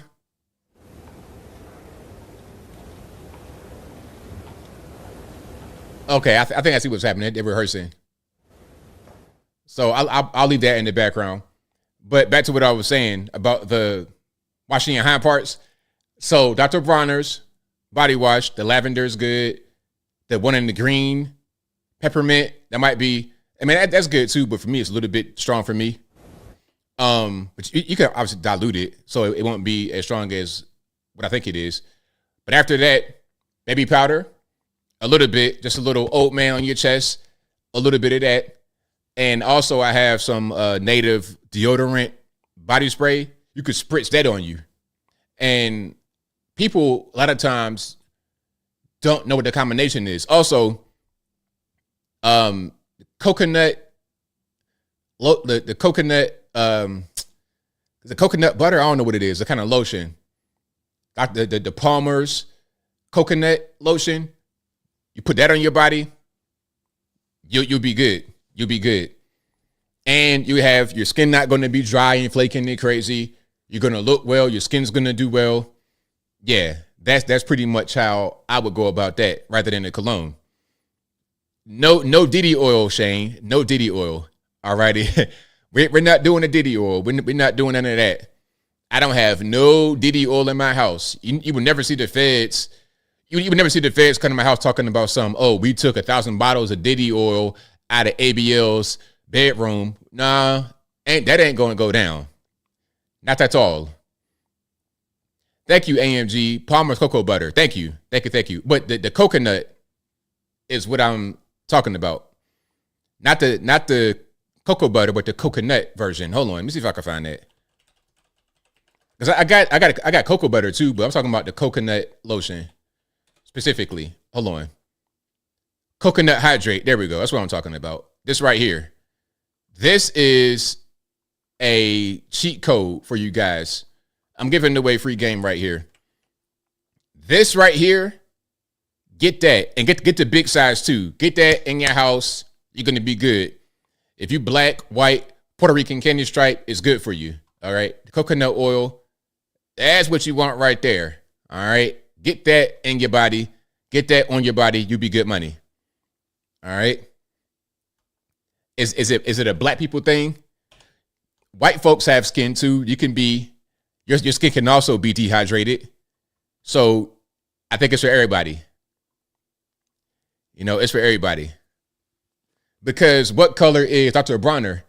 Dr. Bronner a black guy or what? I don't think he is. Maybe I'm wrong. It don't matter what color you are. You can use that.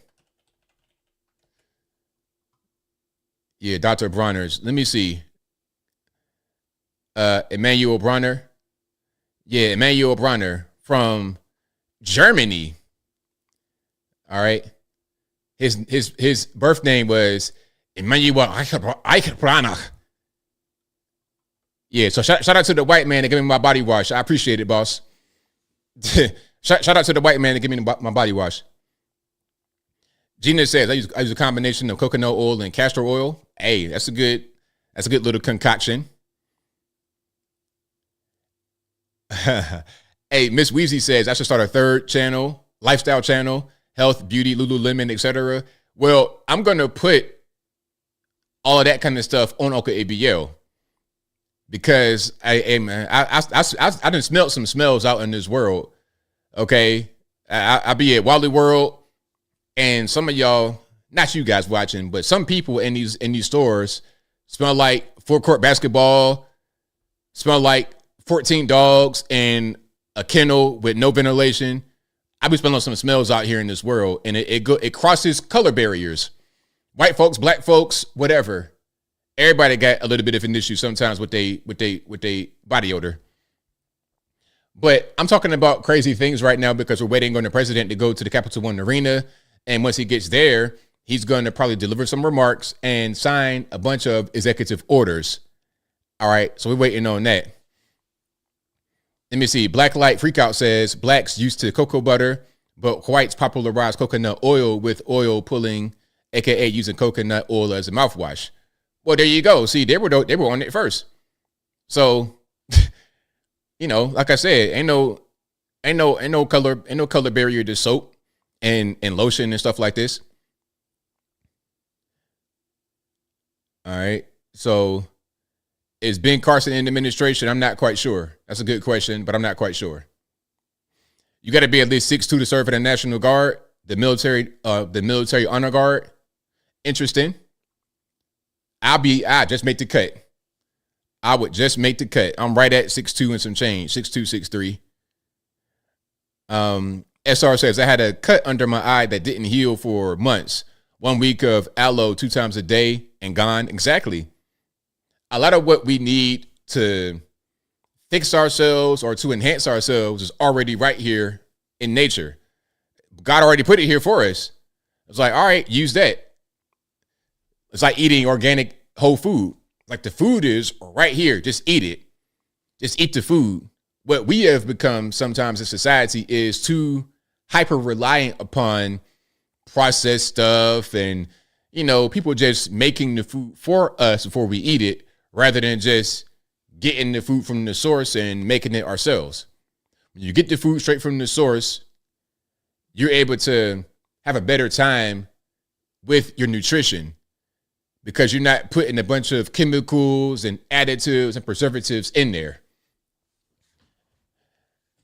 Is Crash Out Logan here? No, Crash Out Logan ain't here. I don't think. Not yet. I'm good. I'm feeling great today. All right.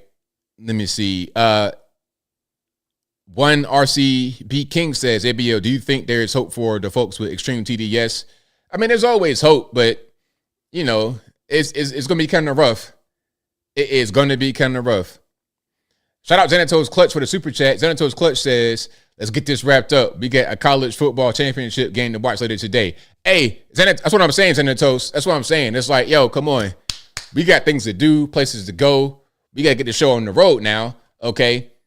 Like, we don't got time to be watching people rehearse. It's like, all right, can we go to the Capital One building already and get this show on the road? That's what I want to see.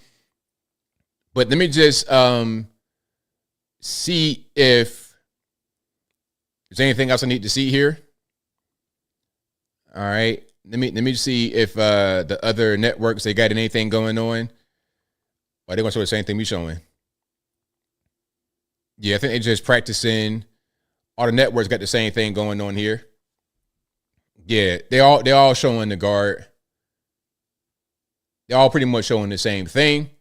So again, organic deodorant, you got to be careful. You got to be careful. Beth S says, my 14-year-old needs some Uncle ABL advice. Hey, Beth, I got you. You got a boy, 14-year-old boy, I got him. Ain't no problem. Ain't no problem. All right. Something going on here.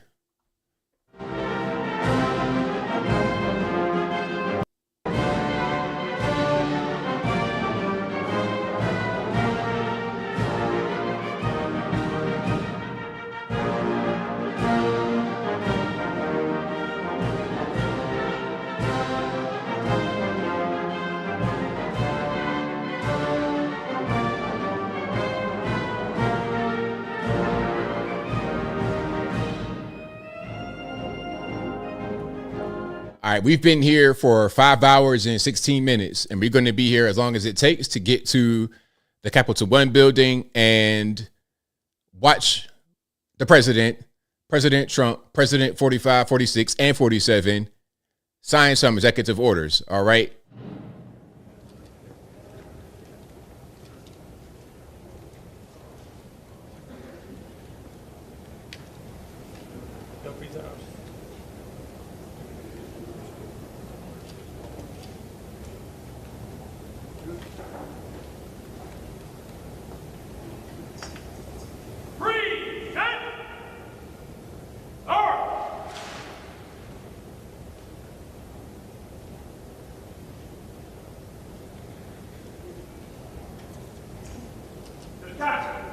Present.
Sir, this includes first honors.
So I suppose now they're going to go down Capitol One. Now they're all exiting out of the building, so they should be at the Capitol One pretty quickly. All right. So we're going to see what's happening in just a short bit. But shout out to you guys for being here. I appreciate y'all for joining. If you like what you are hearing so far, if you appreciate the stream, if you enjoy the content in general, please give the video a thumbs up, like the video, share the video, do all that good stuff. That'll help me out tremendously. But we're going to see. We're going to see what's happening.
Stand by. Time. Attention. Honor, guard. Hold. Attention. Hold. Right shoulder up.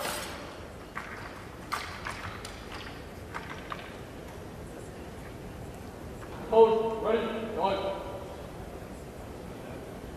Commanders, take charge of your units.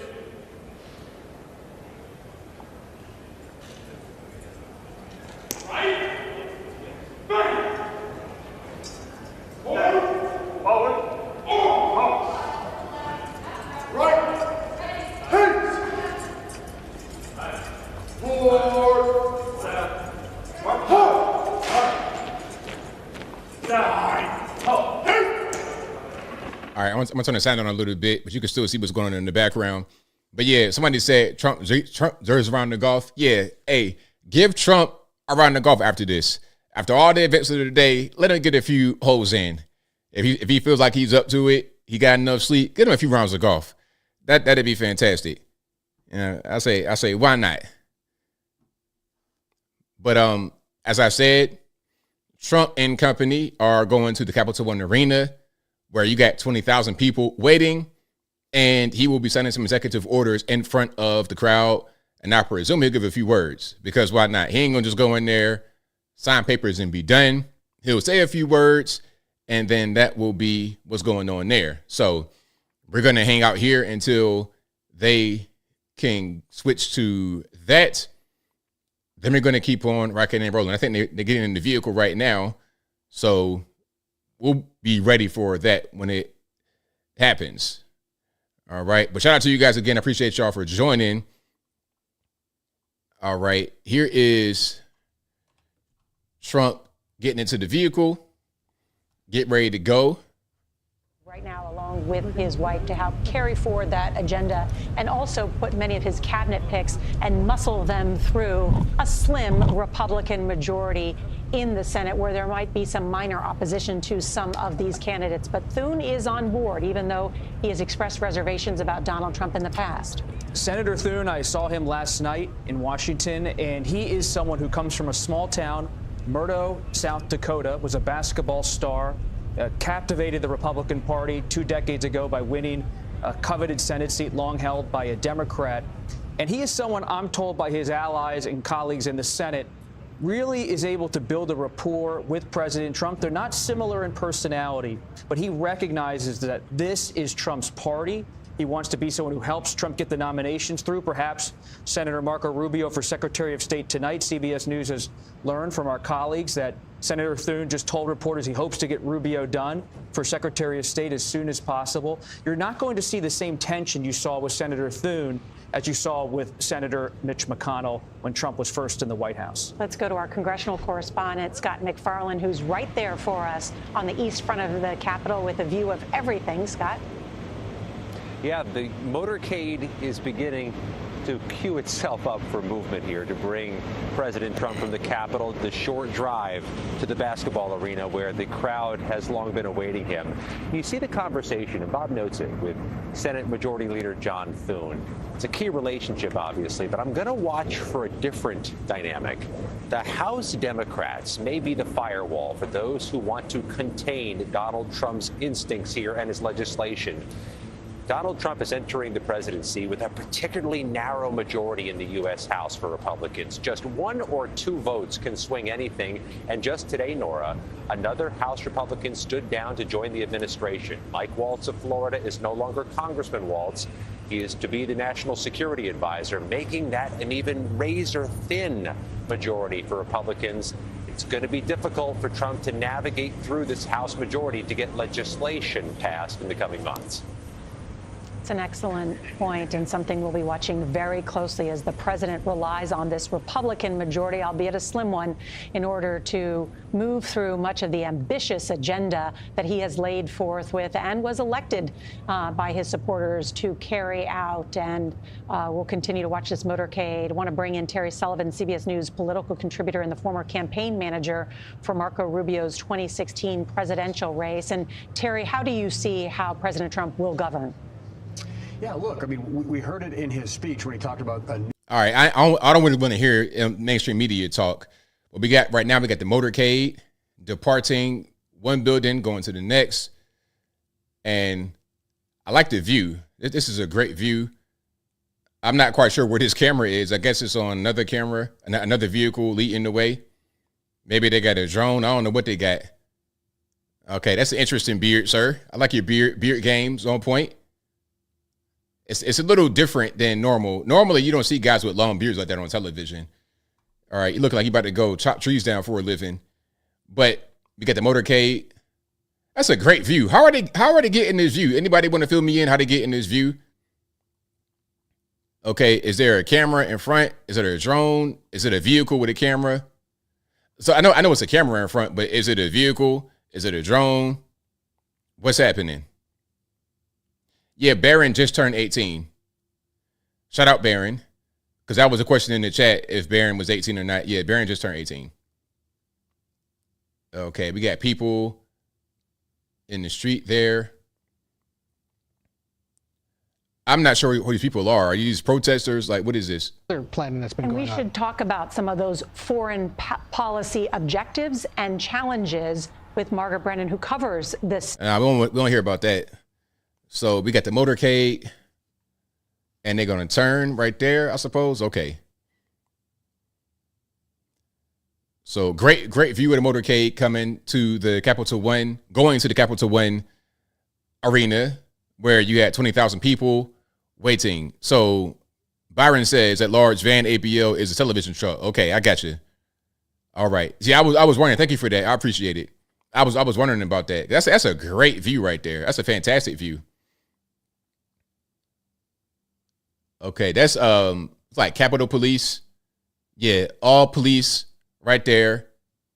Wow, that is amazing. That is an amazing shot. Yeah, so I'm glad I turned the actual commentary off. We don't need to hear those people talking. We can just watch this and check our president going to his destination, which is the Capital One Arena. Okay. And I'm not sure why we're showing people from Korea, like what's happening here.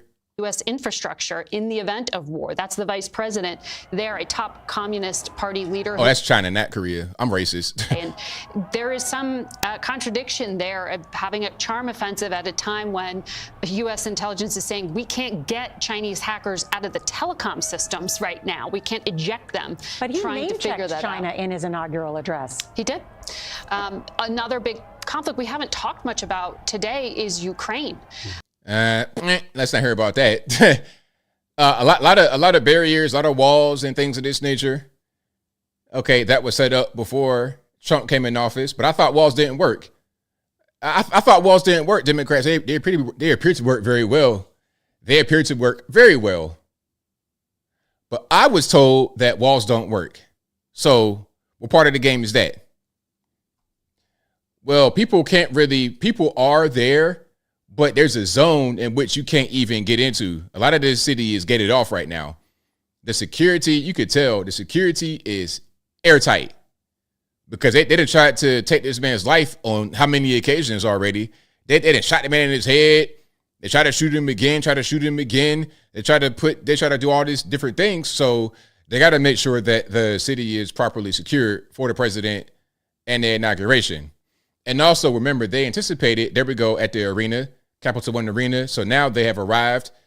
What's going to happen next is they're going to go inside the building, set up, make an entrance. So we got a few more minutes of them going to the destination before they actually get there, go out on stage and do what they're going to do. All right.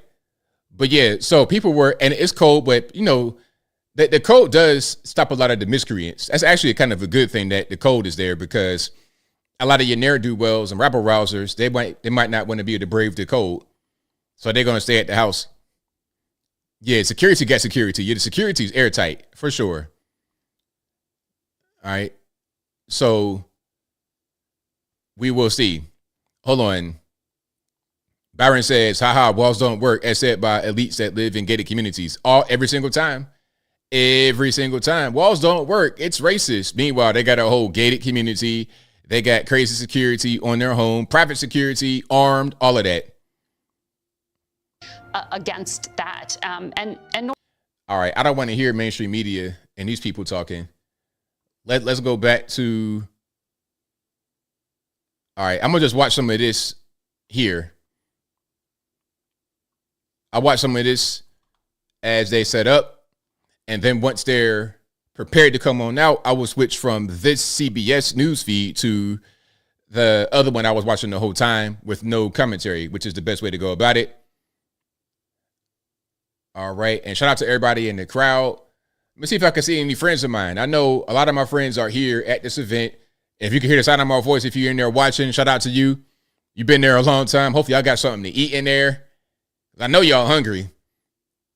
I know they got concessions and whatnot, and I know y'all hungry because y'all been there. Y'all, the people that are in this building, they probably been out all night to get in line in the 0-degree temperatures, basically. What's going on? Okay, we got Georgia Maloney, Javier Milei, and who else? There. Hard to miss him. And gathering of foreign leaders ever of this. I'm not really a big fan of events like big events like this. That's not really my thing. Too many people. I can't really. And then also, you know, people. It gets kind of weird. I rather if I'm gonna go to an event like this, I want to be invited to a particular thing, and if I'm not, it's just kind of weird. But and to go to the inauguration, it's just too many. It's just too cold. Too many people for me personally. It's just not my thing. Now, if it was warmer and yeah, I definitely would go. But for this, it's just not my thing, and I think I'm better able to. Who is this? I'm better able to show you guys the event this way rather than being at the event myself. Thank you for having me. It's an honor to be here in DC and be on with you guys here right now. But this is Parker McCollum. He's a country musician and performing at the inaugural ball.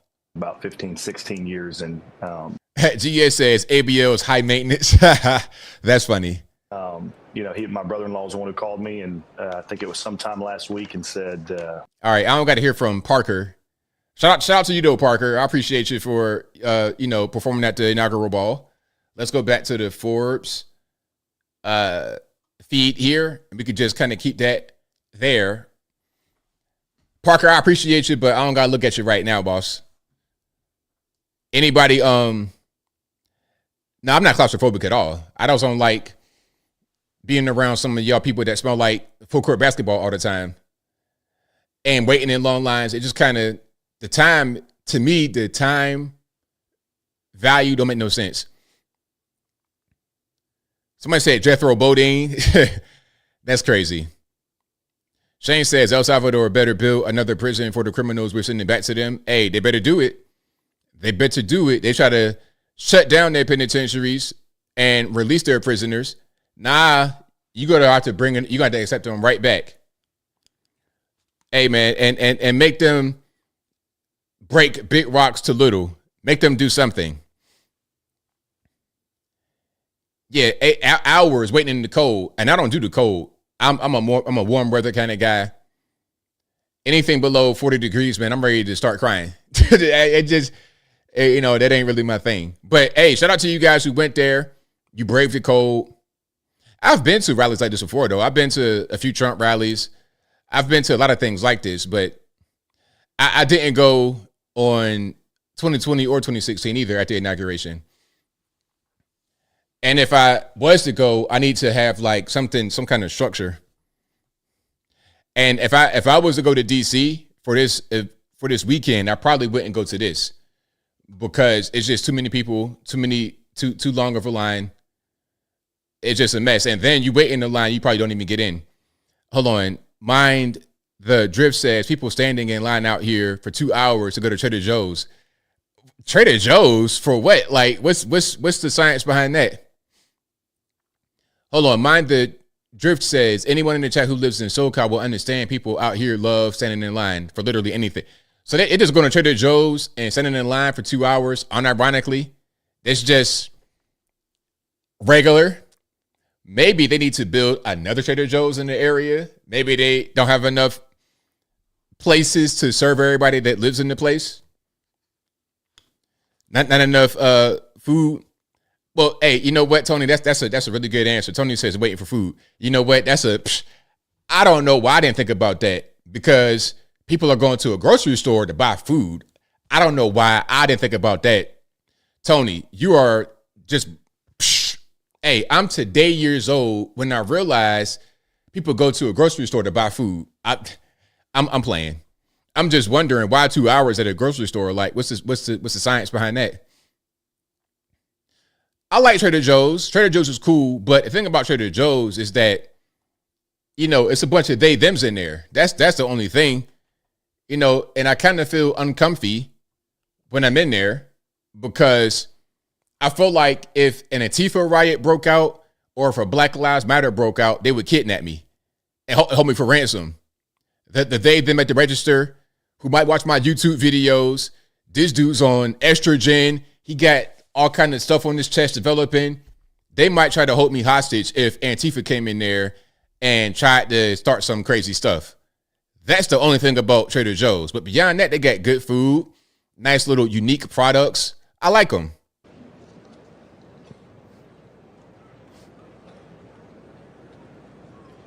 And anybody who's been in Trader Joe's, you know I'm not lying. Anyone who's gone to Trader Joe's knows that I'm not lying. You go in there, the they thems are immediately right in your face. Bro at the cashier stand is like transitioning. You looking like Peter Parker and at the same time Mary Jane. Like, what's really going on? White dude, of course. I don't really see too many black Transformers in public. Usually when I see a Transformer, it's some old white man looking like Bruce Jenner or Bruce Gender. That's normally what I see.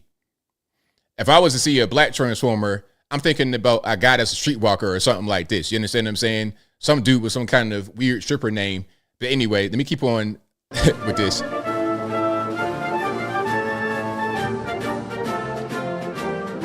Hey, I ain't forget about you, Marta Allen, the ABL carrot cake cupcakes. Yeah, I ain't forget about the Trader Joe's carrot cake cupcakes for sure. I might need to get some of that today because I am starving to death. The only thing keeping me alive right now is you guys' energy. Without you guys right here, I'd just be vaporized. I don't got no more food in my body. But I'm good though. Zenato says Trader Joe's isn't nearly as bad as Whole Foods regarding they, them people. Well, you know what? It might depend on where you are, because out here, they hang out at Trader Joe's. Our Whole Foods used to be a different store called, I forget what that store was called. It was something else, but that store had a lot of people that used to shop there. It was a community. It stayed packed. And the Whole Foods is right next to a Target and a little shopping center. So it's cool at that Whole Foods because of what used to be there before. But that Trader Joe's is a brand new building right by the mall. So that that's their they've pretty much claimed Trader Joe's for their little hangout. You know, it wasn't Sprouts. It was something else. I could not think of the name of that store. It had a P. I want to say Planet something, but I don't know what it was. Y'all probably would mention it at a certain point. Hold on. Yeah, I'm definitely in fat burning for sure. I'm definitely in fat burning. I can feel the fat burning right now all over my body. What's ABL yapping about? I don't know. You tell me. You let me know. Your guess is as good as mine. Hold on. What's the name of that store that used to be there?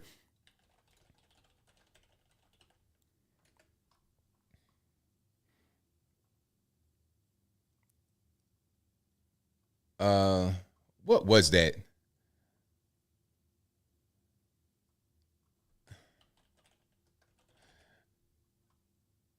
Not Green Life Grocery.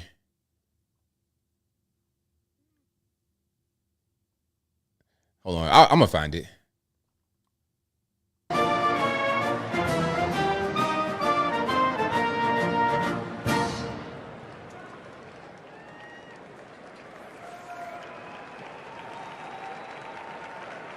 Earth Fair. It was called Earth Fair. Earth Fair was my spot. I used to stay in Earth Fair. Earth Fair, you could go in there. You can get fresh squeezed juices. They got fresh pizza. The bar was always nice and clean, had good food on the bar. Earth Fair was my jam. And Earth Fair used to stay packed. But I think they had went under on a national level.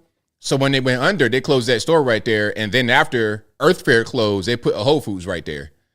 But that same community still goes to that building. And there was no they, thems in there. See, that's why they don't really be in Whole Foods. They be in Trader Joe's.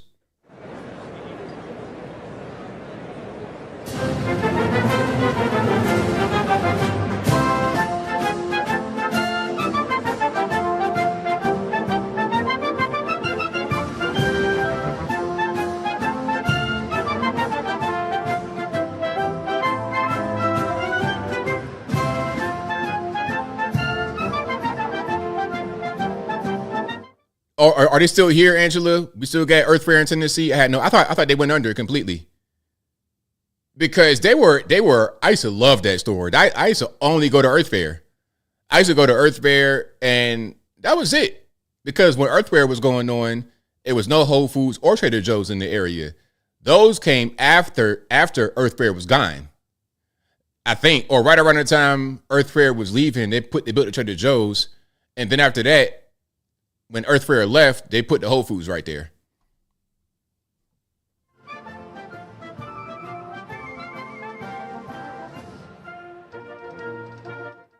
Okay, child, I didn't know that. So yeah, shout out to Earth Fair. That was my store. But where I go now, I normally go to Publix. That's my store now. Yeah, Publix is the truth. I swear by Publix. It's like the happy medium. It's not like a Whole Foods. It's not like specialized Whole Foods, Trader Joe's. I would go to Publix for my daily store, or I would go to a Fresh Market. Fresh Market is good too. But Publix, hands down the best, in my opinion. Is there a food line out here? There is a food line, but it's in Georgia. Like probably about 20, 30 minutes away. I don't think we got food line out here in this region.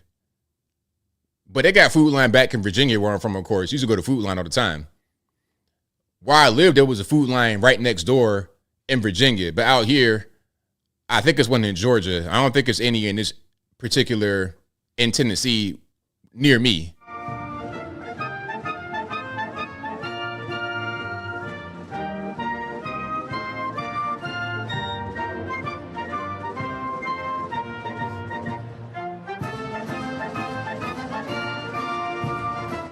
Oh, you got Amazon grocery stores. That ain't nothing but Whole Foods, because you know Whole Foods is owned by Amazon. So when you go into Whole Foods, you can actually take out your Amazon app. What I do when I go into Whole Foods, I take out my Amazon app and I use a little QR code to pay. So if you got any kind of coupons or whatever, I can just get some money that way. But I rarely go to Whole Foods. Normally I go to Publix. That's my everyday store. I'm in there all the time. They pretty much know my first name in there. All right, let me see. Fresh Market is nice. Publix is nice.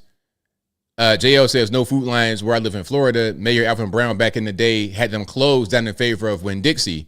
Winn-Dixie was purchased by Aldi's. Okay. And Aldi and Trader Joe's, these were what, two brothers started those? What's up with I don't know what's going on with the bottom of this Jumbotron right here with the stars. You got movement? We won Trump is hilarious. This is my country. Oh, Kroger is great, though. Kroger is great, too. I used to go to Kroger all the time in Virginia because they built a Kroger right there off of South Battlefield. If you know, you know. They put that Kroger right there and a shopping center around it. That was my go-to spot. I love Kroger. But I don't know where a Kroger is near me.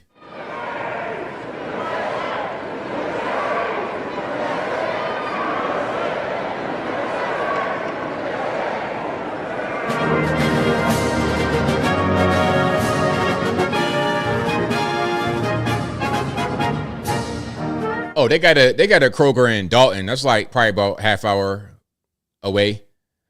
in Georgia. But yeah, Kroger is the truth, Publix, and then the more specialized store, Whole Foods, Trader Joe's, Fresh Market, that's kind of specialized. When I go to Fresh Market, I don't really see necessarily the staples I always get readily available. But when I go Publix, I got everything I need right there. On my fruits, vegetables, on my meats, chicken, fish, fresh fish right there on the thing. Whatever you need, different kinds of fish, is always good. The bakery is perfect. Harris Teeter, do I see Harris Teeter in there? Oh my goodness, that's a Virginia person, ain't it? Pimp Mobile 4 says, hey, ABL, listening all the way from Namibia, Africa. We need people like you and presidents like Trump. Shout out to Namibia out there in the southwest part of Africa, right in between Angola and South Africa, right? Or Namibia might be in between Angola and Zambia. Y'all, if I'm wrong, y'all correct me. But shout out to Namibia. All right. Beautiful place. You got the ocean right up against the desert. Beautiful place.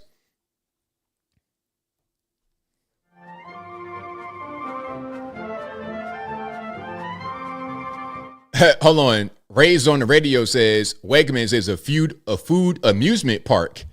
Super dope items throughout. Hey, that sounds really good to me. Sounds really good. Does Kroger own Harris Teeter? I don't know. That's a good question. I have no clue. I have no clue. Yeah, I was right. Angola, Namibia is in between Angola and South Africa. Zambia is to the east of Angola, and it's not far from Namibia. I think Namibia does share a border with Zimbabwe, Zambia, and Botswana. Okay, the little funny border it has with the little rat tail kind of thing. Hold on.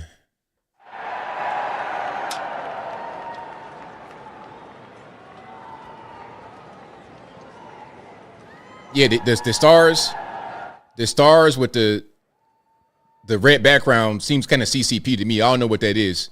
Maybe I'm not seeing the full picture.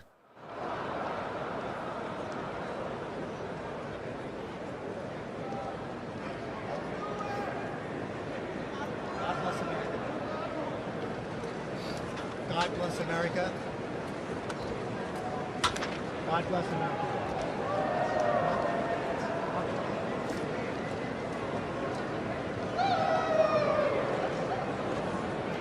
Okay, so Pent Mobile 4 says, between Angola and South Africa, 100% correct. Proud to be Namibian and German heritage. Border was created by the Germans to travel the Zambezi River. Okay, that makes sense. That makes a lot of sense. Okay, I get it.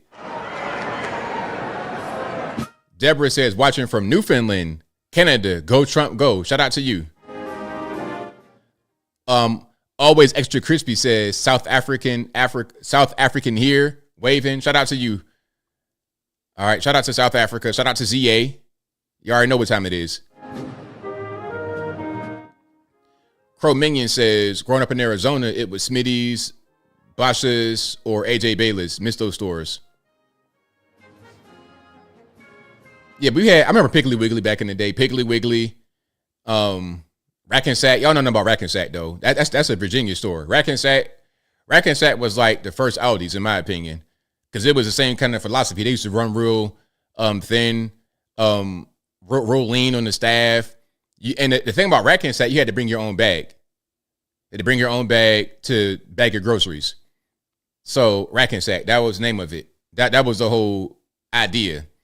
I don't know if they just fell apart or if they were bought by somebody. I don't know. But Rack and Sack, that was the spot. A discount little store. They were cool back in the day.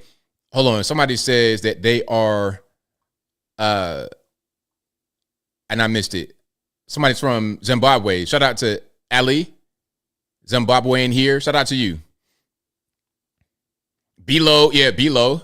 Yep, there was a Below right there in Norfolk, right across from my dad's house off of Newtown Road, Virginia Beach Boulevard, right by Military Circle.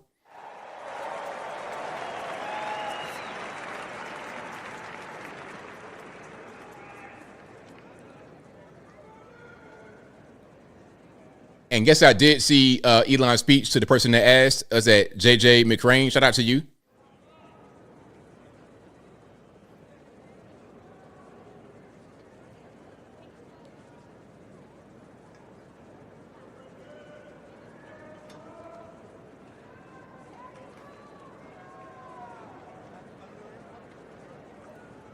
All right, so we got some movement out or not. So we're just waiting on Trump and everybody to come on out and address the crowd. This is at the Capital One Arena, Washington, D.C. We got 20,000 patriots in the building waiting for our president to come on out and address them. And what he's also going to do, like I said before, is sign some executive orders right there in front of him. There's a desk right there on stage to the left on the screen, but to the right of the actual stage on stage. He's going to sign some EOs right there. So I can't wait. JL says, Audi, same concept. Bring your own bags or buy them. Yep, same thing. At Audi, what they do, you gotta pay for a cart, and if you bring it back, you get your quarter back, which is smart, very smart. So then you could kind of cut down on the cart guys. I used to do the carts. I used to do the carts at Sam's Club back in the day when I was like 16, and what we would do as a cart guys, we'd be out there just ready to load stuff up. So if you got a bunch of stuff in your carts and your flatbeds for your store, for your house, whatever it is, we'd be out there to load you up, bring the carts up, go in the parking lot and collect these carts. And these carts were big. Sam's Club carts were humongous. They were bigger than the Walmart carts because you had a volume store, had the flatbeds, the carts. So you got to go in the parking lot, wrangle the carts. And back in like, what's this, like 01, when I'm like 16 in high school, we didn't have the little machine they got now. You could just put up all the carts. You could put like 30 carts in a row and put the little machine on the back, and the machine will drive it for you. Back in my day, hey, here's old man Six Fish That Cloud. Back in my day, we had a limit of like 10 carts. We always put more carts. But they say, okay, just do 10 carts in a row, and we had a rope with a latch on the end. So you just latch the end of the rope on the handle of the cart at the back, go to the front and put your hand on the front cart and guide it with the rope and pull it. So that was our day. And we used to do what they call trains of carts. So we would have 20 carts in the train, and we would just have two guys push it. So you would have one guy holding the handle of the cart in the back, and another guy in the front. He might have a rope, but the main thing is just having more hands on deck to pull the train, because it just takes too much time to put 5 carts, 10 carts at a time. We don't got time for that. Let's put 30 carts in the train and go to the vestibule. You remember those ropes, Crow Minion? Yeah, I'm glad I wasn't the only one. You're not alone. Hold on. Somebody says, Kenny says, New Yorkers bring your own bag in every store nowadays. Sheesh. That's crazy.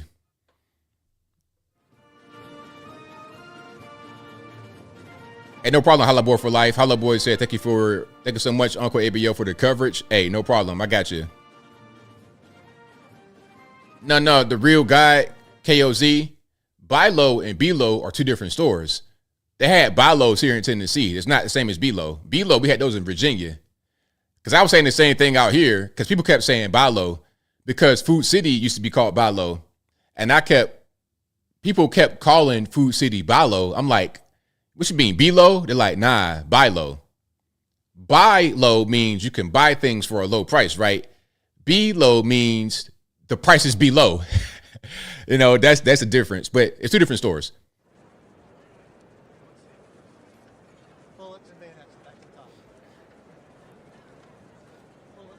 All right, so we're waiting on our president to come on out. It's the same way in Jersey, Jay-Z. You got to bring your own bag in the stores. It's crazy. All right, but I don't want to get a copyright on RSBN Explorer Bear. I'm not sure how they're going to carry it. That's the key. Jennifer says, Bi-Lo bought out Red Food Stores, which was founded here. Okay, that makes sense. All right, people talking about Snoop Dogg and all that. They already been performed. they perform at the Crypto Ball Saturday, so you're not going to see You're not going to see Snoop Dogg or anybody here.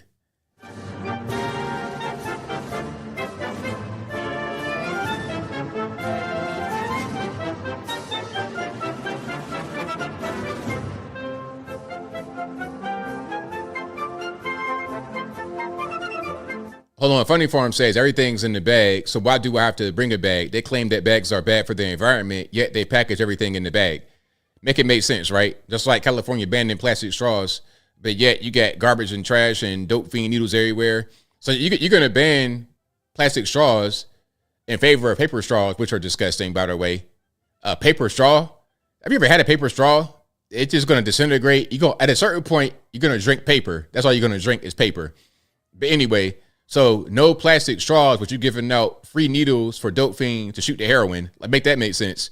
How about no plastic straws or plastic-free syringes for dope fiends to shoot the fentanyl?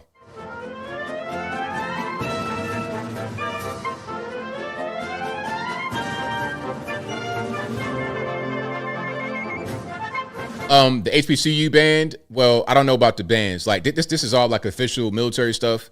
So as far as any kind of band that was invited to perform, you got to understand the inauguration lasts the entire weekend. There's a lot of different activities. So I'm not sure when or where all the people would perform. As far as the rappers, they already performed. And the band, I'm not quite sure when they perform or if they already performed.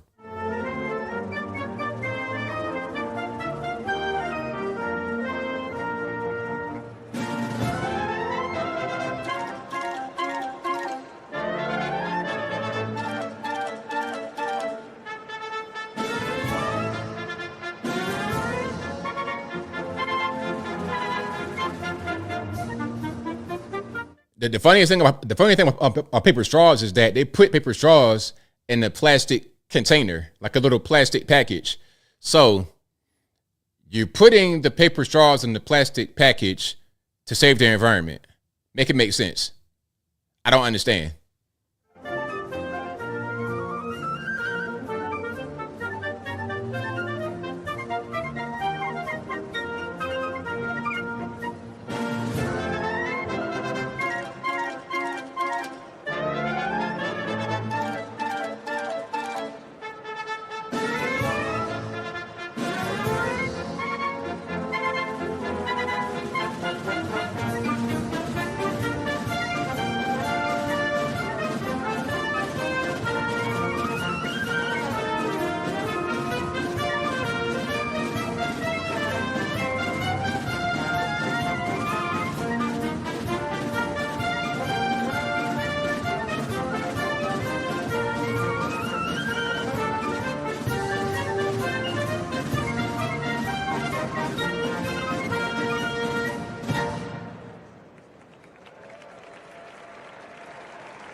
So they're going to keep playing different songs until Trump and them come out, I suppose.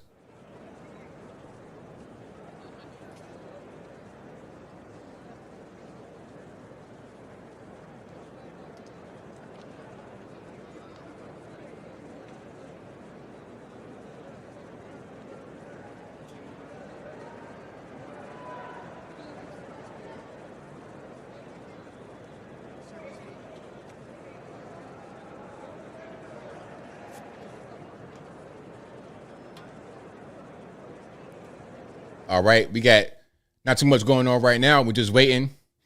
As you guys may have seen earlier, if you were here, Team Trump is in the building at the Capital One Arena in Washington, D.C., where they're going to come out and address 20,000 supporters and sign some executive orders. We're just waiting for them to go ahead and get set up, come on out, and then we'll be rocking and rolling. So I'm just here with y'all hanging out until that time. We have been here for 6 hours, 8 minutes. Good stream. It feels good. I feel like I ain't been here too long at all. And shout out to you guys for being patient. I know patience is running thin. I get it 100%. But I'm glad you guys are here rocking with me. If you've not liked the video yet, please do so. Like the video, share the video, do all that good stuff. That'll help me out tremendously.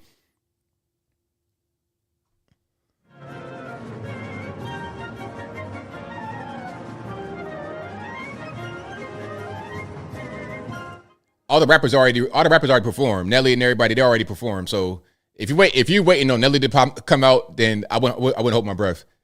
I've already done a video about them responding to performing. Leonard Skinner, went to Sweet Home Alabama. Am I a robot?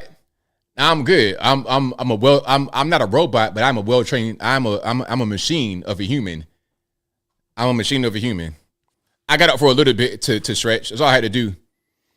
That's all I need.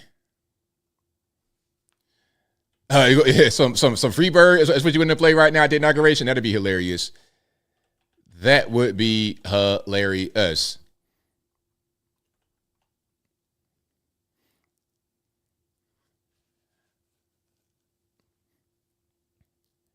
All right, let me just try to play some of the music here.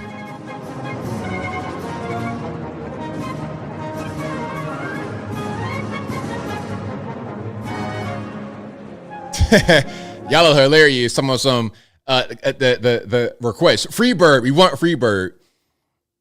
They should play that. Now, if ABL plays that, what's going to happen is they're going to shut my whole stream down for copyright violation. But if they would play it, that'd be fantastic.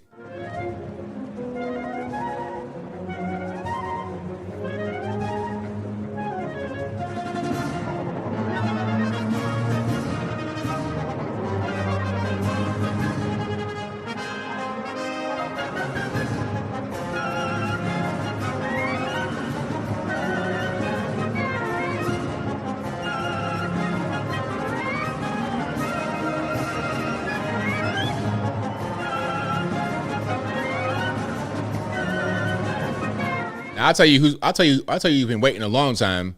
People in this arena been waiting for a long time. They've been there all day in that arena. Ladies and gentlemen, welcome to the 2025 Presidential Inaugural Parade. My name is Dan Taylor, and I'm very honored to be requested by our president to be your parade announcer. And it's great to be here with you. I have to say it is a bit of a different format for a parade. But of course, our president wanted to keep us safe, wanted to keep us warm. And I can tell you something, the talent that's going to be coming through these doors into this arena, it is going to get hot in here tonight. So thank you for joining us as we celebrate this historic occasion on behalf of the Trump-Vance Presidential Inaugural Committee. The ceremony is about to begin. We're going to get things underway, so if you're with family and friends, been talking in the halls or whatever, get down to your seats, grab a snack. We're going to get the show on the road.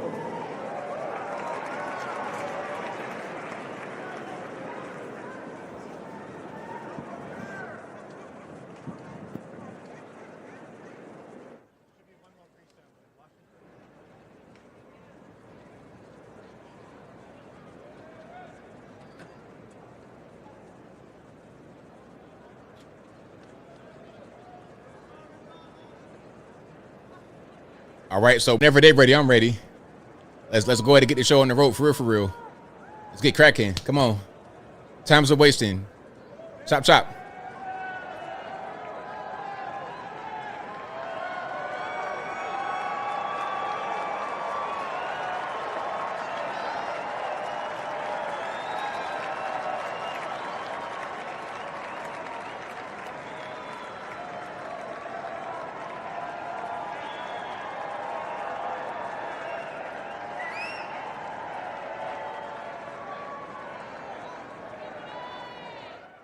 At this point, I say just go ahead and bring Trump out right now because, you know, they didn't have a bunch of speakers come out already and talk all day.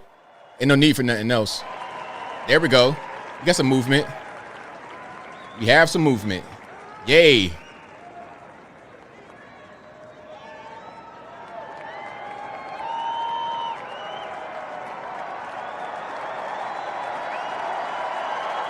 There we go. Yeah.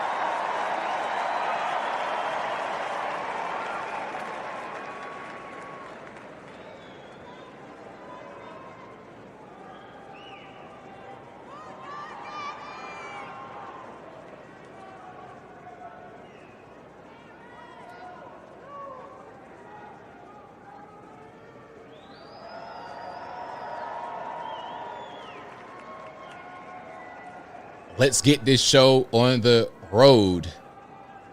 Let's get the show on the road, fellas.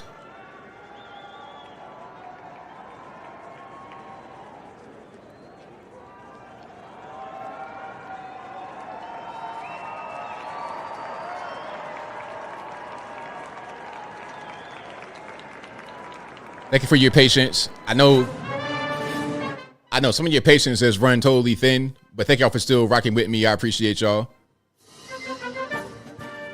Hey, Joshua, as soon as we wrap here, I'm going to eat like a whole pig. Hey, I'm like Mr. Discipline, but what should I eat? Y'all give me some ideas what I should eat before we get to the parade here. I'm thinking about like an entire pizza straight to the face. Bang. But what else should I get? Maybe something a little bit, you know what I mean? A little nicer. But how I feel right now, today, bro, I'm Papa John's straight to the head. Or Marco's, actually. Marco's is the truth. But I'm kind of conscious about what I put in my body. I'm really in monk mode like that, so I don't know. Mexican food. Shout out to the Mexican food, though. Give me some the fajitas. Wings. I thought about wings. I ain't gonna lie. All right, Byron. I see you, Byron. Byron Donalds. Chicken sandwich. Come on, Popeyes. Popeyes. A ribeye steak. No. Maybe. A chicken salad. Maybe. I don't got no food in the house at all. I don't really eat. Like, all I got at my house right now, I got to go to the store, actually. I got to go to the store. All I got right now in my house is some rice and 2 tomatoes. I have to go to the store. But I go to the store a lot. I go to the store like every 2 or 3 days. Because I get a lot of fresh produce. So, I don't really buy stuff that could just sit in my fridge like that. Brisket, cauliflower pizza, Brett burgers, mac and cheese. Ew. I don't know. That don't sound very appetizing to me. Hold on. Come on, Chitlin, stop playing. Lazy Tacos sounds great, actually. That sounds really good. Who said that? Tim? That sounds really good, Lazy Tacos. Chick-fil-A, I can't do Chick-fil-A because they oil, it break me out real bad.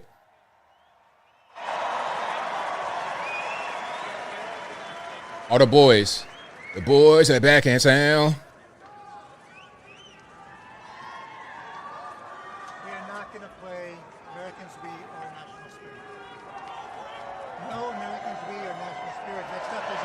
Cookout sounds good. I ain't been there in a while.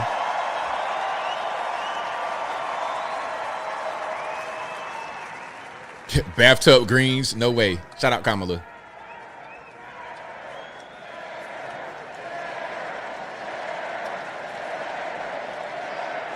I think they're chanting for Jared. So the stars are white, actually. The stars are white up on the Jumbotron. It's just the feet I'm looking at. They're yellow. You see right here? So they're white on this feed from CBS, but because of maybe just color degradation, they look yellow, but they're actually white. So I wanted to clear that up. A lot of y'all were talking about, hey, what's up with the yellow stars? It's actually white stars, but they look yellow because of whatever they got going on with their filter or whatever on this particular channel that I'm using their feed from. So hold on, people saying barbecue. Chipotle, I asked some Chipotle recently. I had Chipotle like a couple days ago. So I was just there like a day or two ago, actually, at Chipotle. BB Map, the Korean stuff. Shout out to the Koreans.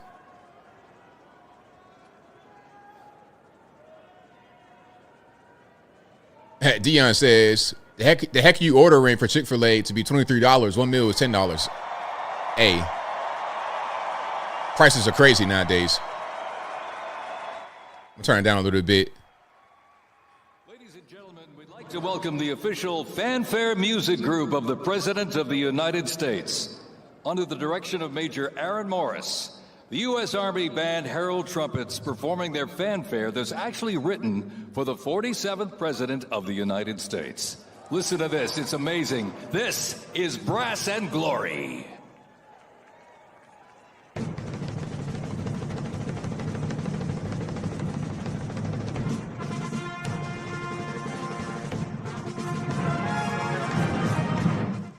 Hey, Vastafari 34. Pad Thai sounds great right now. I might have to do that, actually. It's a spot probably about 15 minutes away. And their Pad Thai is amazing. That might be the wave. I might even go downtown the way I feel right now and sit in the spot that I normally would go to get some Pad Thai.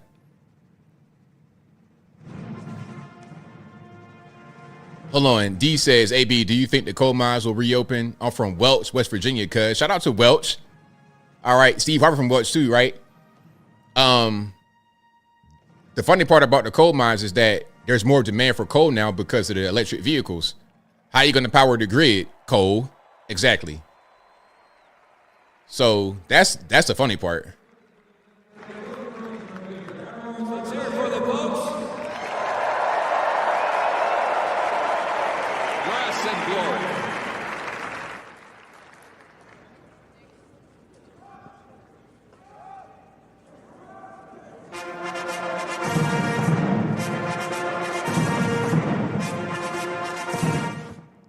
Some of you guys are suggesting I change the channel. I can't do that because this is going to be good for copyright purposes. People's streams get taken down for using streams they shouldn't use.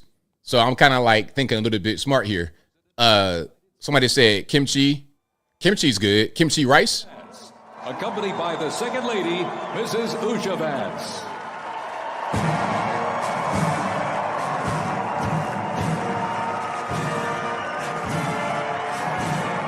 That's so precious. Look at these little boys. And baby girl kind of sleep.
welcome the 47th President of the United States of America.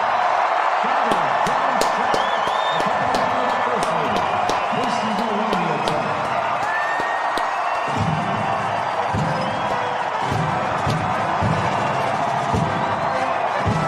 Hey, that pop is crazy.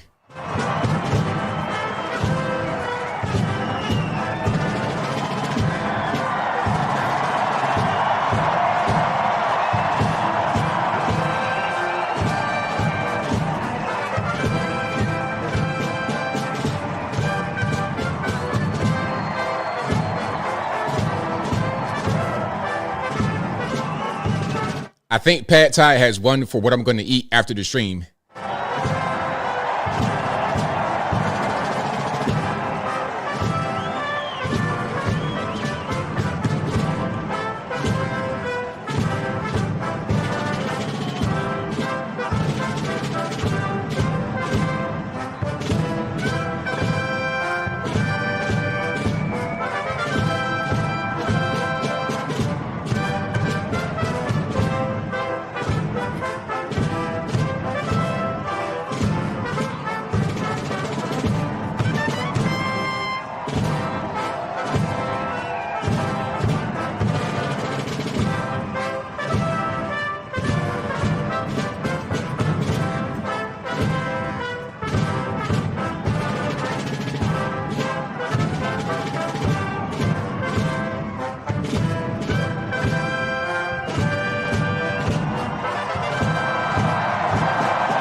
Hey, if you never had Pad Thai, find you a good Thai spot in your local area, get some good reviews on it, and get some today. Get some today. You're not going to regret it.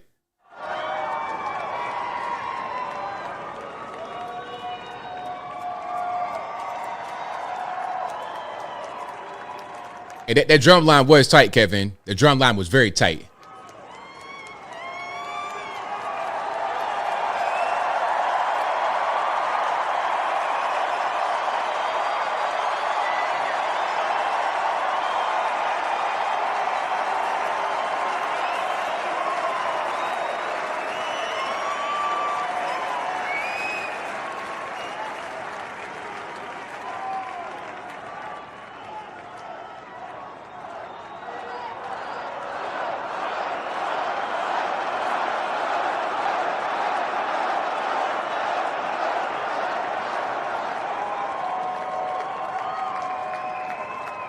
Pad Thai does have peanuts normally.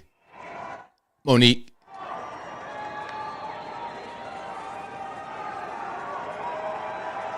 And for the protein on the Pad Thai, we're going to do chicken and shrimp.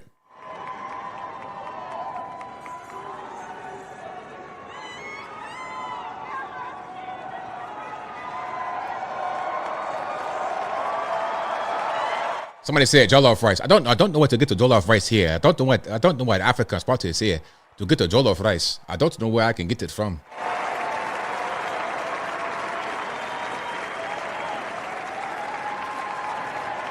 Ladies and gentlemen, we now present a selection of participants for the 2025 Presidential Inaugural Parade.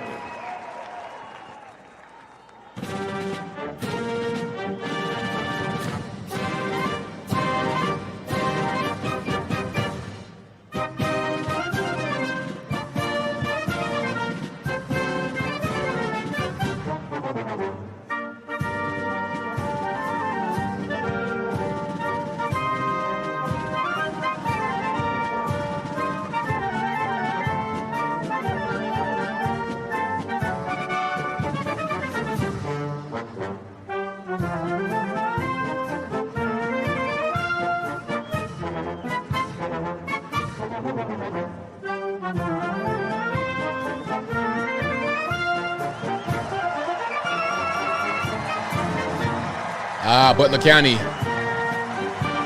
That's where Trump almost got taken out of here. And shout out to my main man, Corey Comparatori, RIP. RIP, Corey Comparatori. Shout out Butler County, Pennsylvania.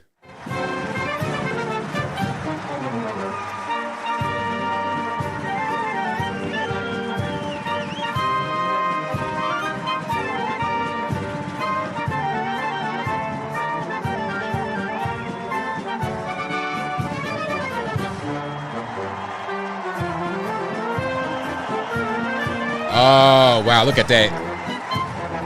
Wow. They got Corey Comparatori's his jacket.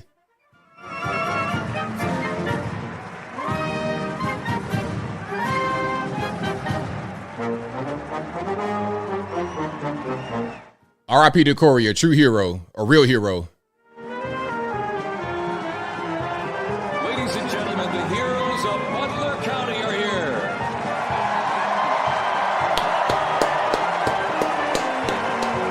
And they are here to pay homage to life, selfless community service, and sacrifice of Corey Comparatori.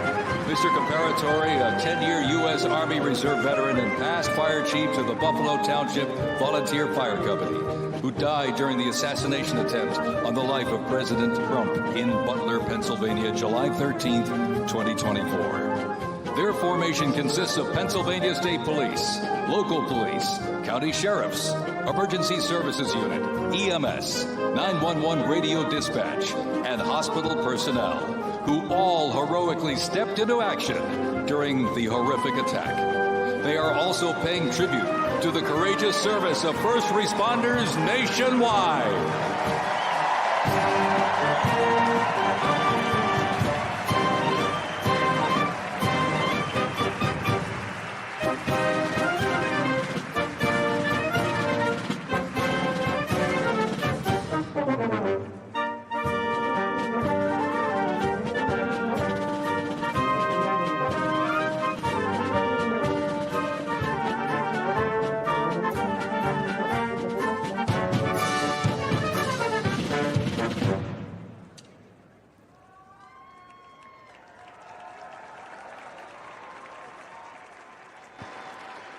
Ladies and gentlemen, at this very special event, let us now take a moment of silence in honor of Corey Comparatori.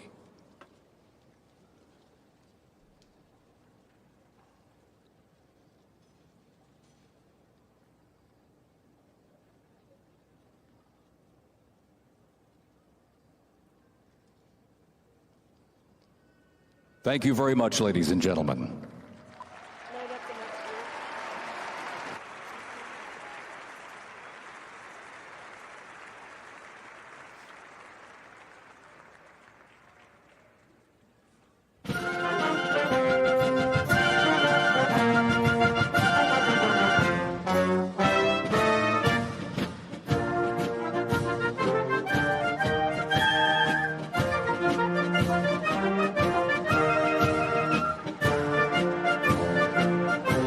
This is New York Military Academy coming out.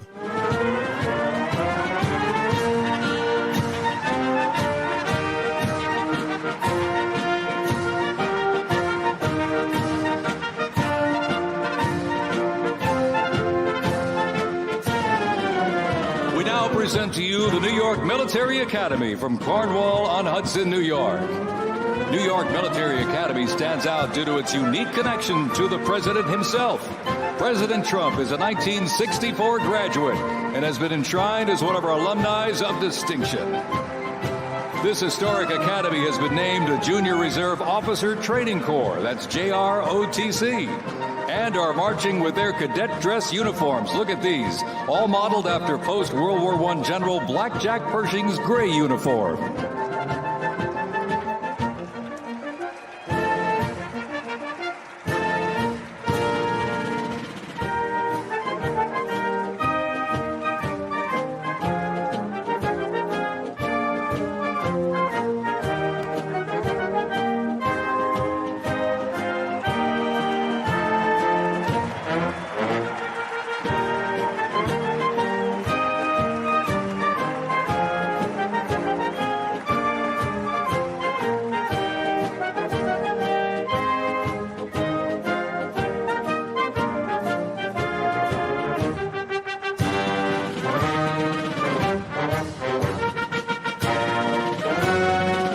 introducing the Palm Beach Police and Fire Honor Guard unit, representing the town of Palm Beach, Florida.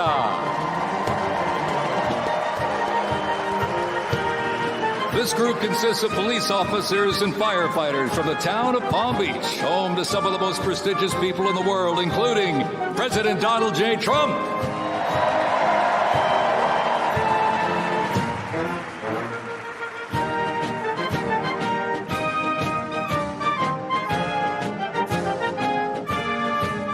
I'm enjoying the parade. It kind of reminds me of the Olympics, how they bring out the athletes. I'm enjoying the parade.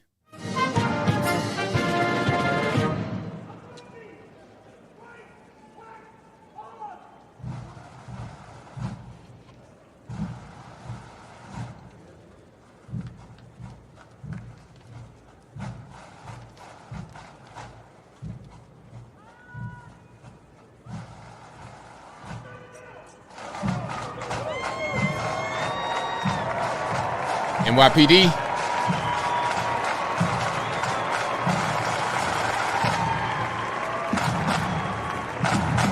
Bagpipes. Oh, I can't wait.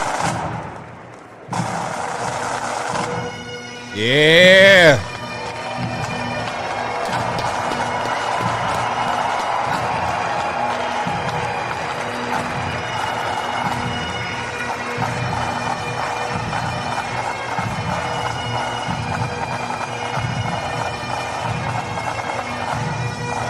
I love it. NYPD Emerald Society Pipes and Drums from New York City. They have performed internationally in Ireland, Canada, Australia, Germany, and Switzerland. And as of this past December, the band has had the distinct honor to perform at the 75th commemoration of the attack on Pearl Harbor in Oahu, Hawaii. The band has also played for hospitalized children, military veterans, as well as the 1980 and 2005 presidential inaugural parades, and His Holiness Pope John Paul II. The NYPD Emerald Society Pipes and Drums formed way back in 1960.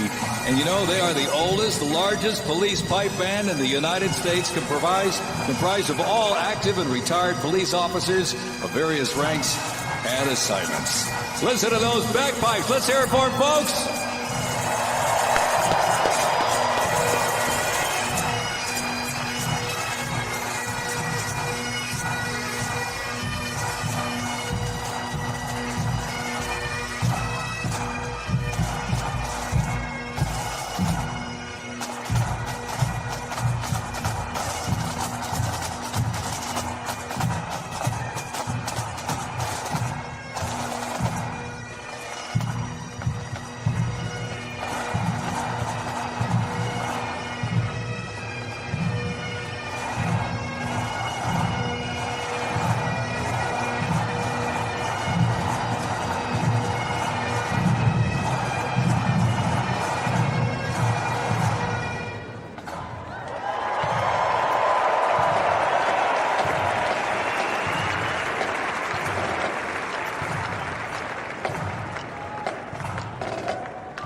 Here's one that hits close to home for our Vice President. We now welcome the Middletown High School Marching Band and cheerleaders.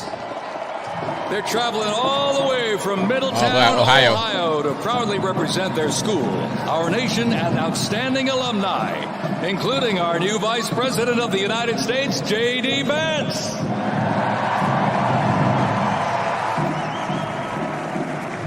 So we may get the HBCU band coming up here soon, hopefully.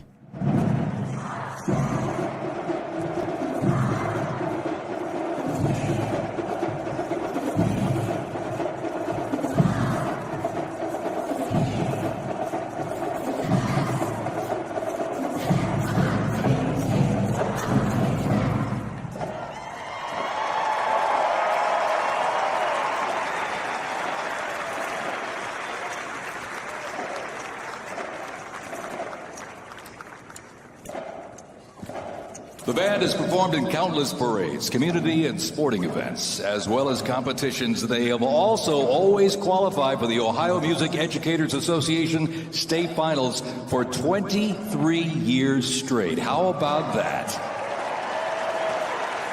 And have earned the highest rating in 18 of those appearances. Woo! And today they performed America's Sweet Land of Liberty.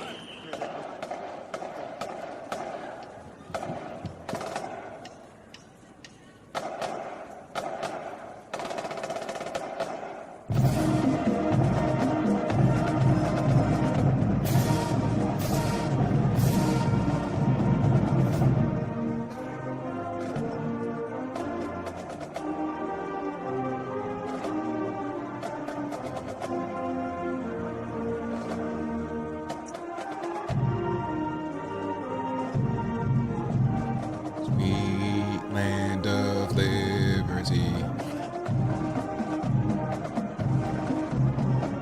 Let freedom reign. Little boy tired.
Hey, little boy started a show, ain't he? He's still in the show.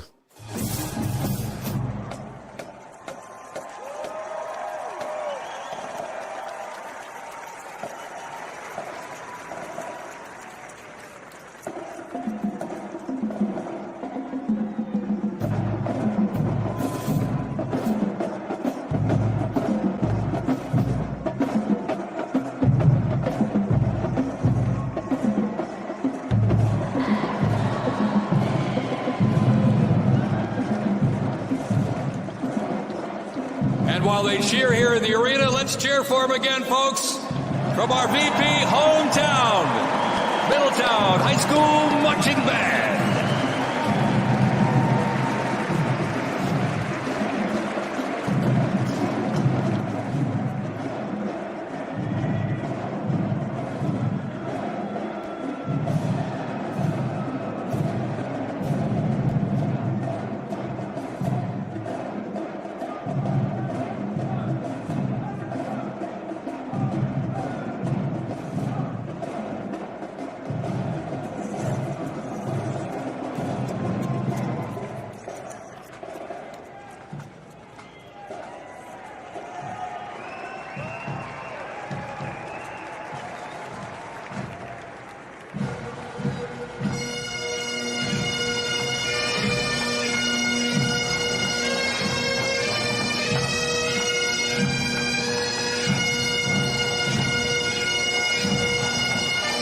Ladies and gentlemen, entering the arena right now, traveling from Boca Raton, Florida, the Florida Firefighters Pipes and Drums.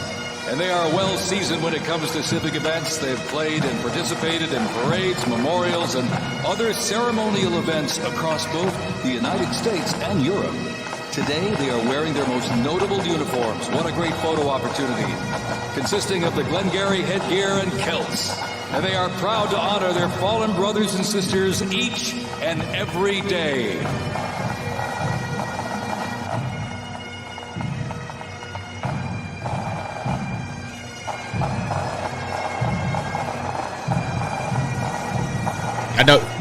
Y'all know who that is.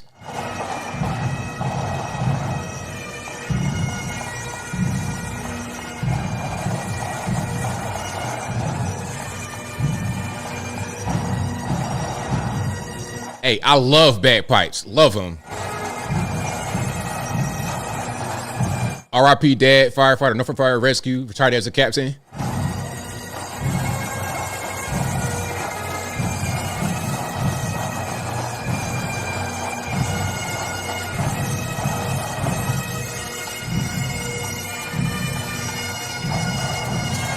That the guy I just showed, that was my dad. R.I.P. JBL.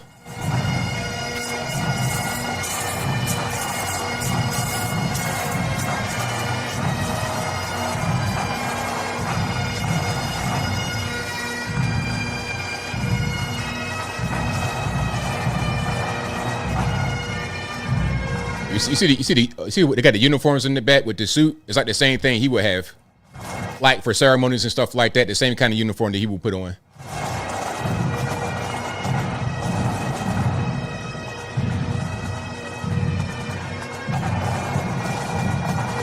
See, it's the same kind of. It's similar to what they got on.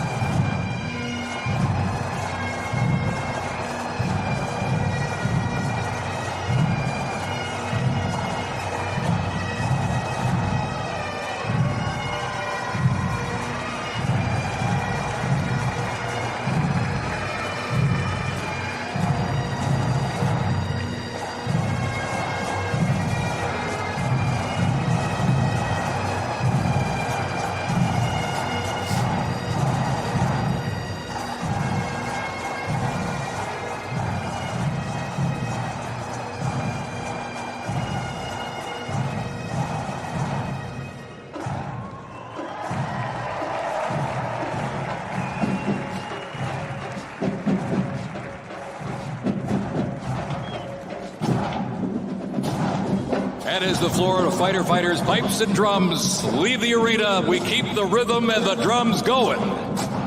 Please welcome the Stewart's Creek High School Marching Band. Traveling all the way from Smyrna, Tennessee. They are proud to represent the volunteers. All right, Tennessee. 25 Presidential Inaugural Parade.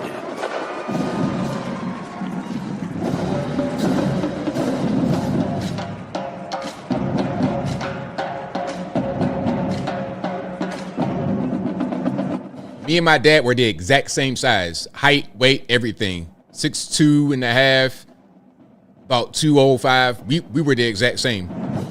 If you saw us from behind, you couldn't tell the difference. We look physically the exact same.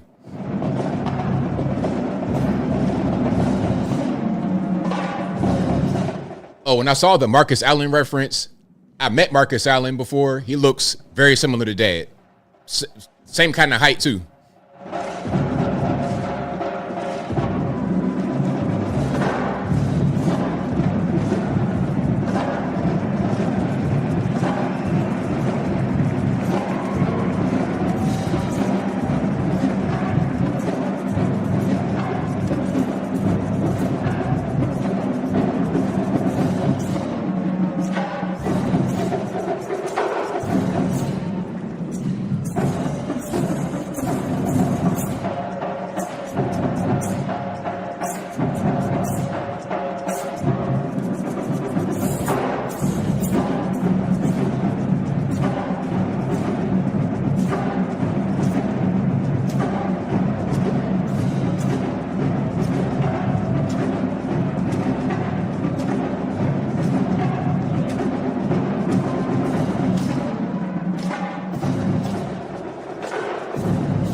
Yes, Trump was already sworn in earlier in the day, and I have been here since 11 a.m., so we're going on 7 hours streaming.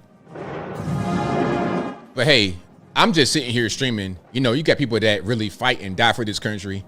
People that are here today, represented today, that have done a lot for this country. So at least I could do is a stream for a few hours without having a succulent Chinese meal.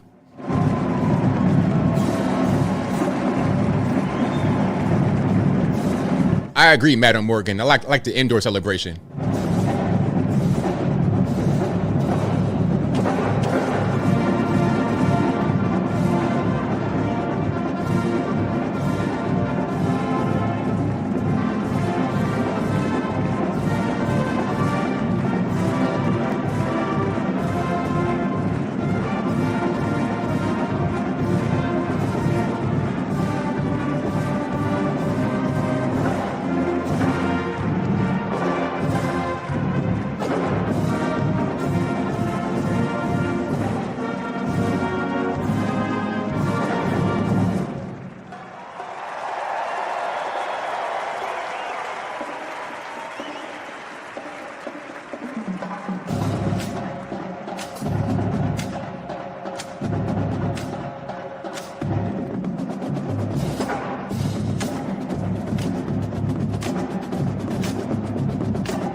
And as the beat of the drums continues, established in 2013, that band has rapidly become one of Tennessee's premier high school music programs.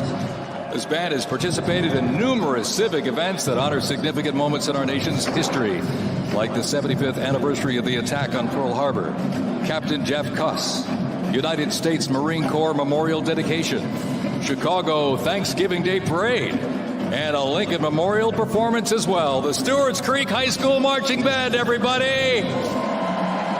Make them feel welcome here in D.C.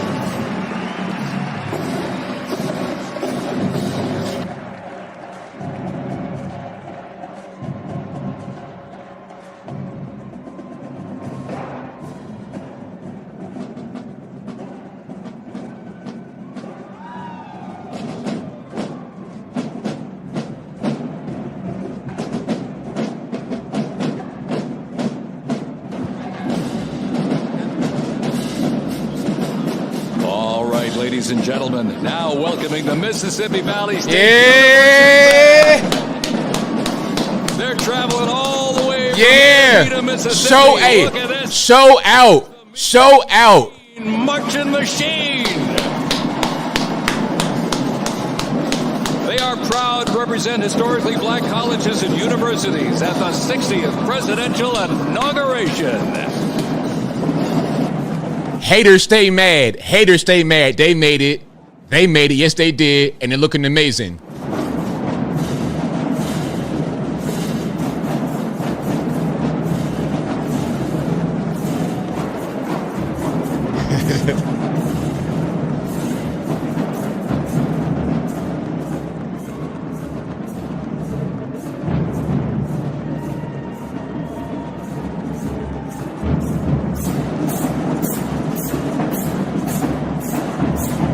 Yes, standing up. Hey,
got to see it too.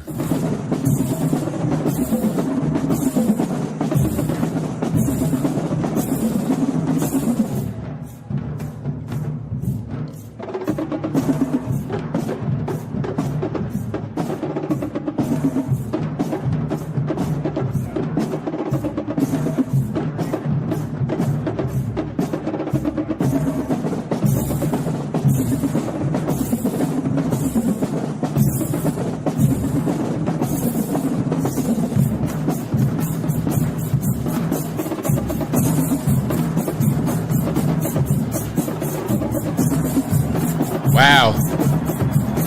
They're deep.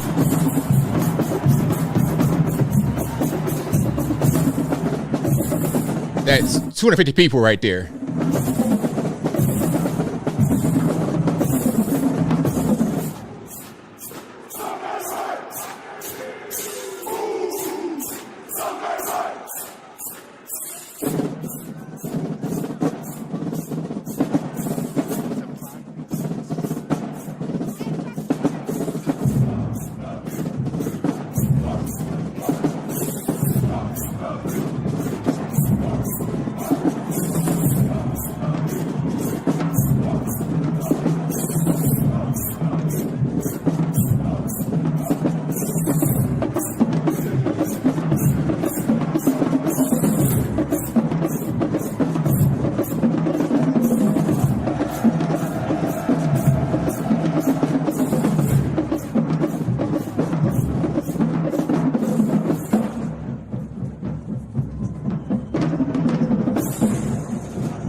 Melania got up. I know her feet hurting, but she got up because the band is amazing.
you were counting, close to 300 from the Mississippi Valley State University Band.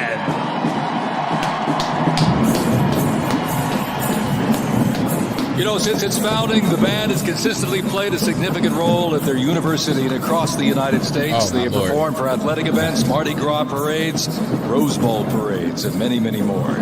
The Mississippi Valley State University Band takes great pride in presenting culturally diverse presentations for students, faculty, and the surrounding Mississippi communities. Take a look at that brass out there. Woo! That's just part of the big green marching machine.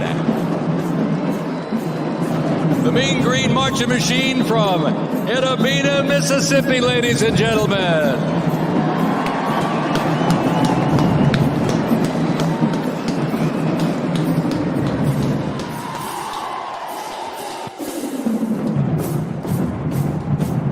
Yeah, there we go. Show that. Show that dancing. I'm so proud of these young people. I am so proud of these kids. So proud of these kids for being brave enough, bold enough, and of course, they're coming with the talent.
Y'all kids did so good, man. Y'all did it amazing.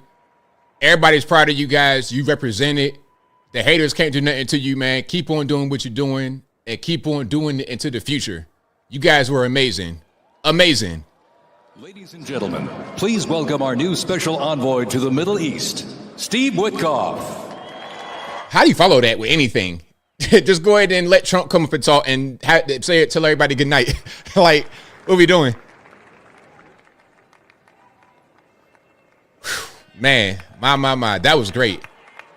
I enjoy all the bands, but that closing, epic.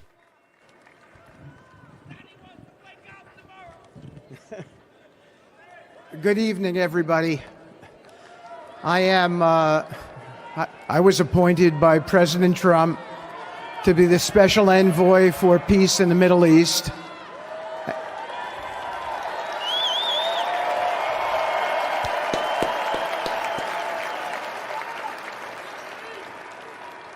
And I'd like to describe to you some of the things we're doing and how it informs on President Trump's policies.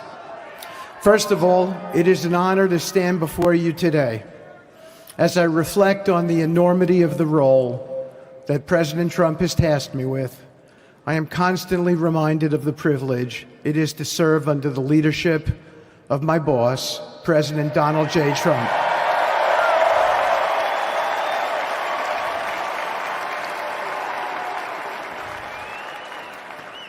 His presidency has provided a clear, bold vision for the Middle East, and it is this vision that guides every step I take in the mission.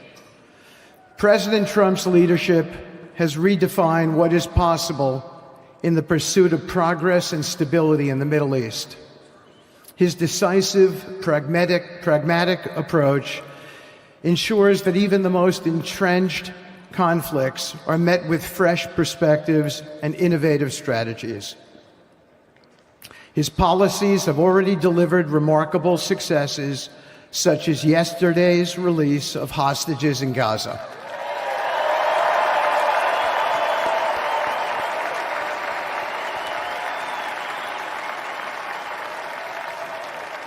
Thank you.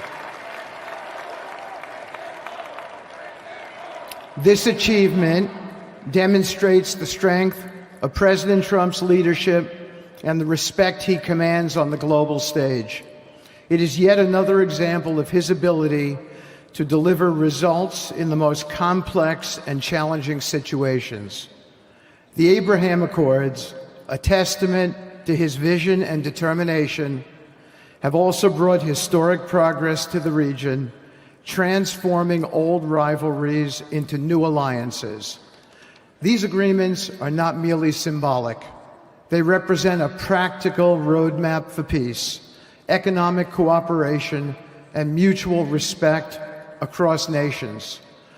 My role, as President Trump has tasked me, is straightforward yet profoundly challenging: to turn his vision into actionable outcomes. He sets the agenda, he lays the framework, and he inspires people like me into bold action. My responsibility is to implement his vision, engaging with leaders across the region to find pathways towards sustainable peace and stability. And let me tell you, having Donald Trump as a boss makes this task not only possible, but far more effective.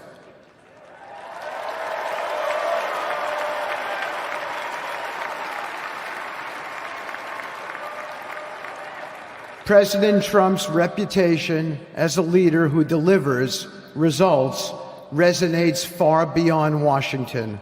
Leaders in the Middle East know he means what he says. His ability to cut through bureaucratic gridlock and focus on tangible results is the game changer.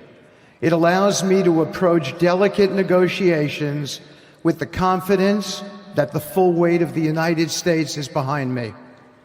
The principles President Trump has laid out for our approach to the Middle East and foreign policy in general are fourfold, and they are clear. 1, respect for sovereignty. Every nation deserves the right to determine its own destiny, free from the interference of external powers.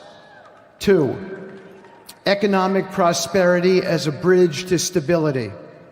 Through economic partnerships and investment, we can build a foundation for cooperation that transcends historical grievances. 3, courageous diplomacy. Real progress requires difficult conversations and bold decisions, and it is through these that trust is built and maintained. And finally, 4, reciprocity and accountability. The United States requires reciprocal actions from our partners. We are done carrying the financial burden for nations that are unwilling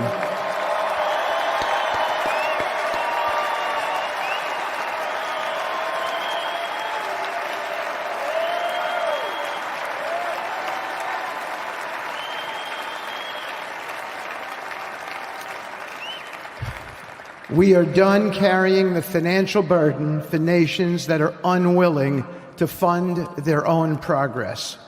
The days of blank checks are over.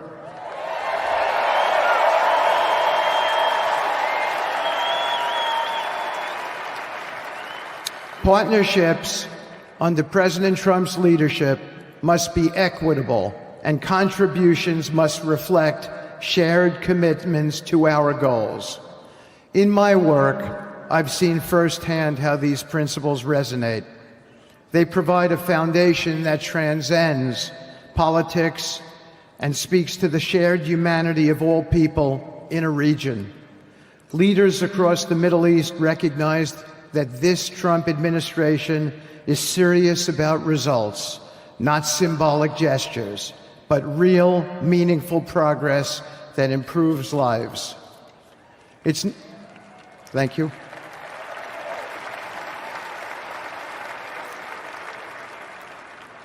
It's not always easy. There are moments of deep challenge and frustration. Decades of mistrust cannot be undone overnight. Yet I take comfort in knowing that I am not in this alone. President Trump's clarity of vision ensures that I never have to question what success looks like. His leadership provides the confidence and direction necessary to navigate these complexities. As we move forward, my commitment is to continue the work of advancing President Trump's vision for the Middle East. Whether through expanding the Abraham Peace Accords, fostering economic development, or facilitating dialogue between long-standing adversaries, my focus remains on actionable results. Let me close by saying this: a stable and prosperous Middle East is not an unattainable dream. It is a goal within our reach, made possible by strong leadership and unwavering commitment. Under President Trump's guidance, we are proving that the impossible can become reality.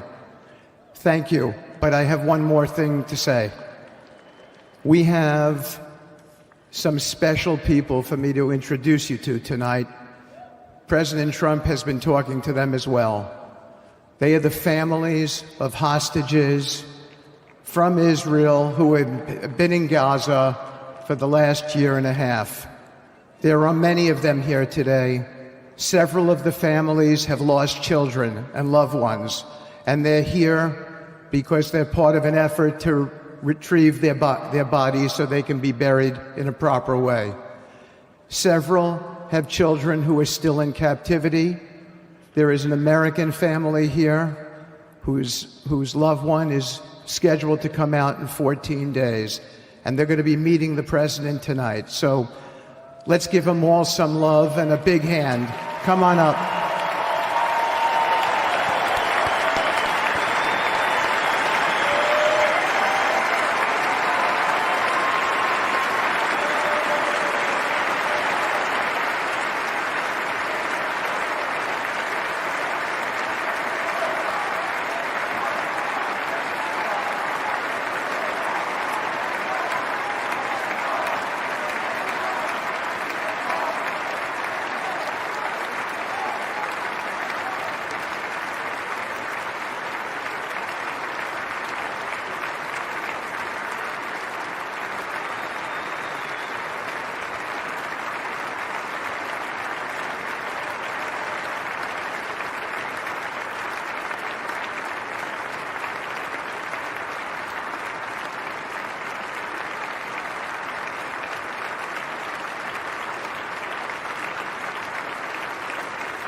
Bro, you messing up the Photoshop. But I get it, but there we go. Do that. Okay.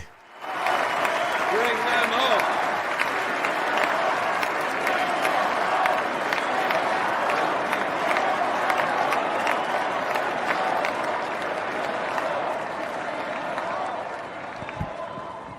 And now I get to introduce my dear friend and the President of the United States, Donald J. Trump.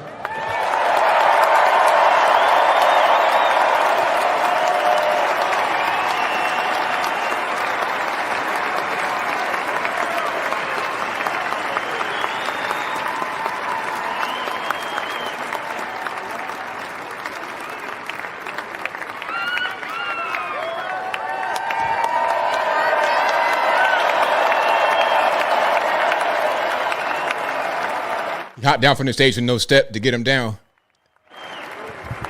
Thank you very much, everybody. Appreciate it. Thank you.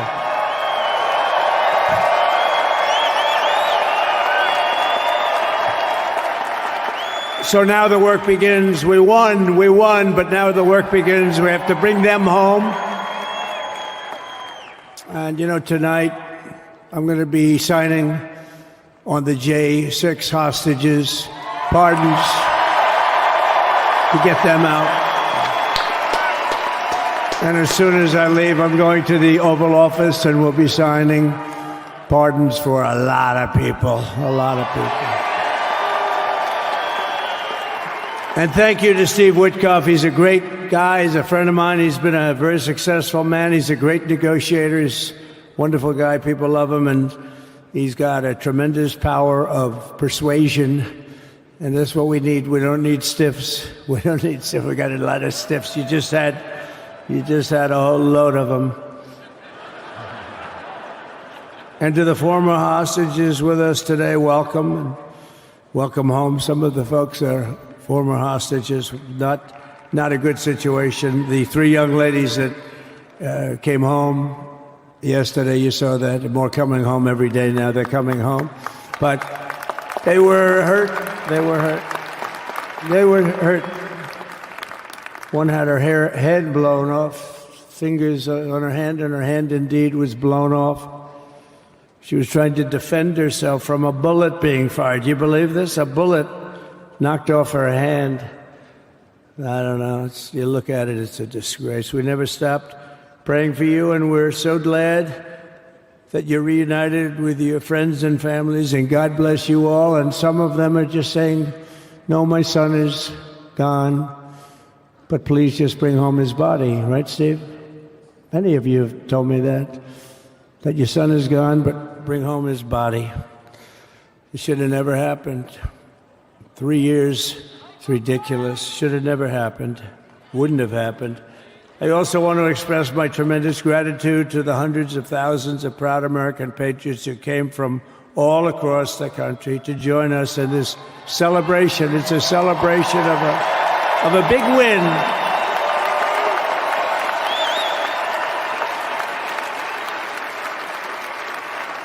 And you're witnessing the dawn of the golden age of America. That's what it's going to be. We're bringing it back. We're going to bring it back fast. We're going to bring it back fast. Let us also thank the incredible service members, National Guardsmen, Police, Secret Service, and law enforcement personnel who are keeping us all safe, even though they are great people. New York's finest. I grew up with New York's finest, and we got to give them their authority back. You won't have any crime. There'll be no crime. You give them little authority back. The whole way they run things in this country now, it's disgraceful. But it's going to change rapidly. We're going to make our cities safe again, too. Even though we're indoors, we've had a magnificent inaugural parade. And let's give a big round of applause. They were great. To all of the incredible performers and hardworking men and women who made it possible. Those people, really talented, amazing people. I also want to thank my wonderful family for being here, especially my beautiful wife, our First Lady, Melania.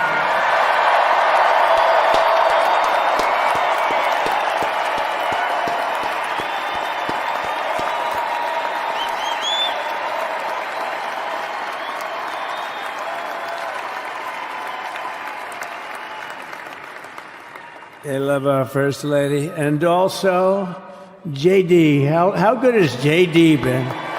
And his beautiful wife, Usha. How good is JB? JD has been great. He's another good negotiator, Steve. He's a great negotiator, too. We need negotiators in this country. But so many of the people on the stage behind, not only family members, as an example, Lara Trump, the wife of Eric. She was the head of the Republican Party, along with my friend Michael. Stand up, the two of you. What a job. What a job they did. They worked so hard. They knew there'd be rigging, but they said, we're going to make it too big to rig, and we did. We made it too big to rig. We won every swing state by a lot. We won the popular vote by millions and millions of votes. We won the whole ball of wax. And now we're going to go and drill, baby, drill, and do all the things that we've wanted to do and bring your costs down, your prices down, and make our country safe. So thank you very much, Michael. Thank you very much. What a job you've done, Michael. I'm never moving you, you know. He was thinking about getting a nice job in the administration. I said, no, I'm leaving you right where you are. You've done a very good job. We're not moving you, Michael. I'm sorry. Anyway, thank you very much. Appreciate it. Appreciate it very much. Right here with us also in the arena, I'm about to sign some very important executive orders of our new administration. Yes, indeed. Let's get to it. Hey, Don, will you stand up, please? Don is another one. How about Don? This guy.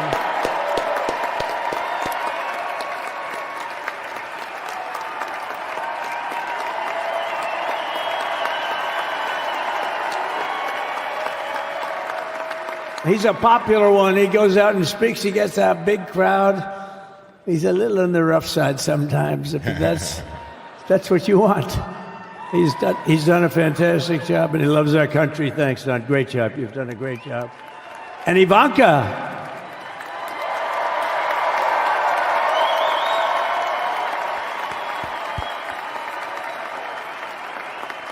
And, you know, Jared negotiated the Abraham Accords, which are the biggest deal made in the Middle East in many, many years, and it's really something. Jared, stand up, Jared. The Abraham Accords.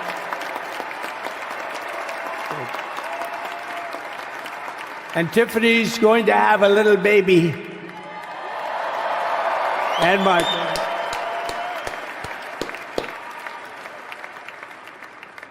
And then I have a very tall son named Barron. Has anyone ever heard of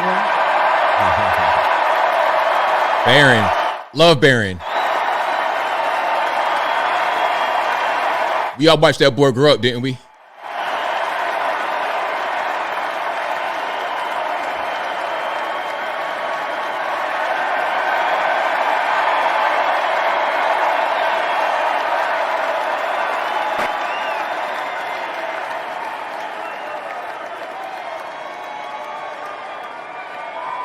Thank you.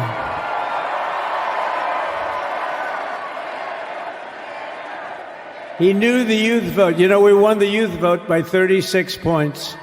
And he was saying, Dad, you got to go out and do this one and that one. And we did a lot of them. And he respects them all. He understood them very well. And he said, Dad, you got to go out, do Joe Rogan, do all these guys. And we did. We did. And Joe Rogan was great. They were all great, right? Aaron, they were all good. He understood the market. Another famous one. How about Kai? Stand up, Kai.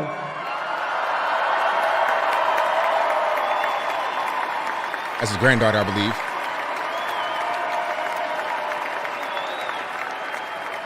That's Don's daughter, I believe. Is that Byron Donalds back there? Stand up, Byron. Stand up. What a future this one has. What a Shout out, Byron. That's great, Byron. Thank you very much. And how about Lutnick, Secretary of Commerce? He's going to take in more money than any country has ever even thought about. He's going to take in some money. And we have many others. Look, I'm not going to go through it, but we're going to sign some orders right now, and that's really what I want to do. So we're going to sign executive orders. First, I'll revoke nearly 80 destructive and radical executive actions of the previous administration, one of the worst administrations in history. Maybe not one of them, the worst. Anybody that would allow millions of people to pour through our borders from jails, prisons, mental institutions, insane asylums, gang members to be taken off the streets of Venezuela and deposited in our country, and many, not just Venezuela. You know, crime in Venezuela is down 74% because they took their criminals and gave them to us through an open border policy of the previous administration. All over the world, they're emptying their prisons into our country. They're emptying their mental institutions into our country. It stops as of 1 o'clock this afternoon. Okay, it stops.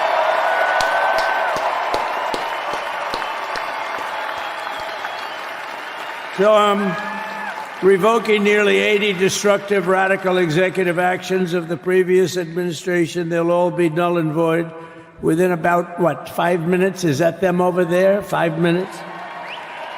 And next, to gain immediate control of the vast federal, out-of-control bureaucracy, I will implement an immediate regulation freeze, which will stop Biden bureaucrats from continuing to regulate. Most of those bureaucrats are being fired. They're gone.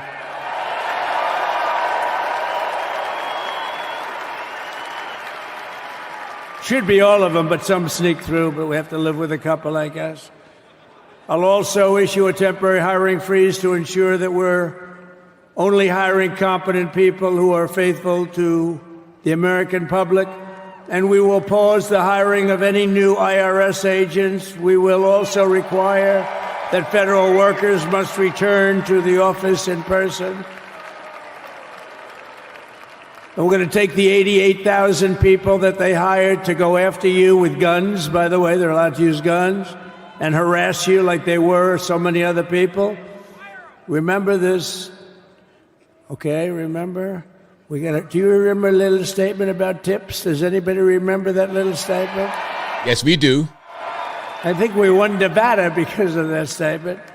But they went out and harassed you over the tips. In other words, we are restoring control of our government to the people. We're going to take those 88,000. Let's see if they'd like to work on the border, because that's what we want them really. That's right. So we're going to have no tax on tips, right? No tax on tips.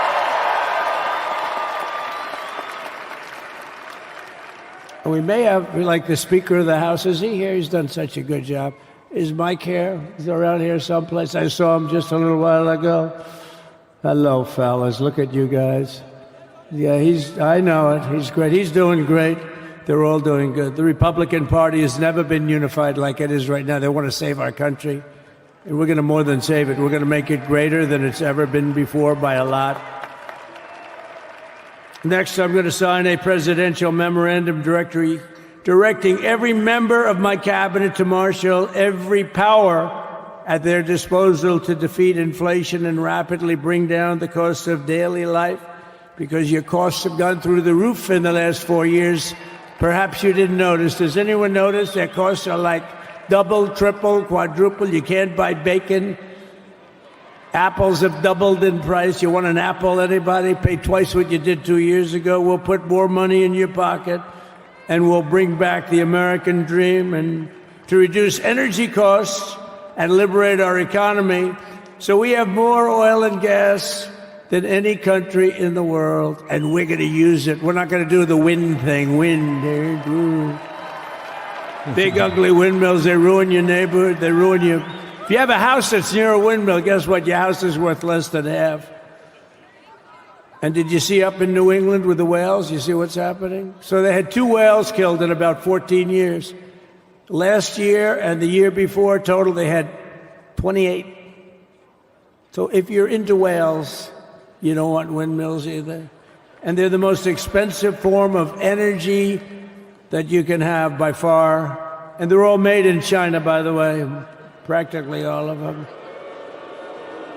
And they kill your birds and they ruin your beautiful landscapes. But other than that, I think they're quite good, right? Now, remember when we used to joke and kid when we were kidding, but we don't kid anymore? They want to watch the debates on television. They want to watch your favorite president on television. But the wind isn't blowing, so we can't watch television that night, Gladys. Remember? Gladys, I'm sorry, the wind is just not blowing. We're not watching Trump tonight. But I'm immediately withdrawing from the unfair, one-sided Paris Climate Accord ripoff. Who's Gladys? The United States will not sabotage our own industries while China pollutes with impunity. You know, China, I mean, look, they use a lot of dirty energy, but they produce a lot of energy. And when that stuff goes up in the air, you know, it doesn't stay there. It's not like you got a wall. We love walls, don't we? Not like you have a wall around and it doesn't. It floats into the United States of America after 3.5 to 5.5 days. It floats across the oceans and it comes right over your neighborhood and it falls into your neighborhood. So they all say, we have to fight for cleaner air, but the other dirty air is dropping all over us. So what the hell are they talking about? Unless everybody does it, it just doesn't work. You know, we had the cleanest air and the cleanest water that this country's ever had under the Trump administration, and we didn't do anything to stop jobs and stop production. Believe me, you're going to see a lot of companies come pouring back because tariffs. I always say tariffs is the most beautiful word to me in the dictionary. Then I was reprimanded by the fake news. They said, what about love, religion, and God? I said, I agree. Let's put God number one. Let's put religion number two. Love, I don't know. We got to put that number 3, I guess, right? And then it's tariff. Because tariffs are going to make us rich as hell. It's going to bring our country's businesses back that left us. And I'll also sign an executive order to immediately end federal government censorship of the American people. In America, we believe in free speech, and we're bringing it back starting today to stop the weaponization. Oh, do I know about that? These creeps. Deranged Jack Smith. You ever hear of him? Deranged. He's a deranged prosecutor. He's sick. They suck him on me. He's now been reduced to getting on an airplane, going back to The Hague or wherever the hell he came from. We got to get rid of that guy. Hey, was he one of the many people that got a pardon today? Did they pardon Jack Smith? You know, did you know that Biden, while I was making my speech, pardoned his whole family?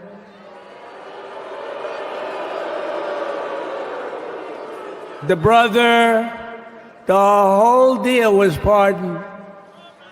Can you imagine that? While I was making my speech.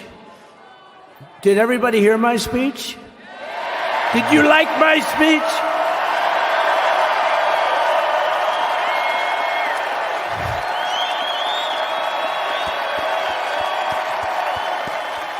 Thank you.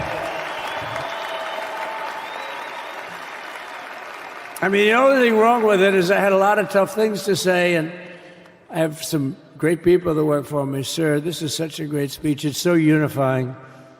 Don't talk about Biden with his pardons of his family. We want a unified country. They said, don't talk about the J6 hostages that you're going to be releasing today. Sir, don't put that in your speech, please. I said, but I want to put it in my speech. I said, sir, it won't be unified like it is. It's so beautiful the way it is. And it is getting great reviews. You know, if I put things like that in, I'll get terrible reviews. One little paragraph that's a little bit wrong, the fake news goes crazy, right? So I said, all right. I won't put it in my speech, but you know what? I'm speaking in front of a hell of a lot of people at a place called Capital One Arena, and I'll talk about it there.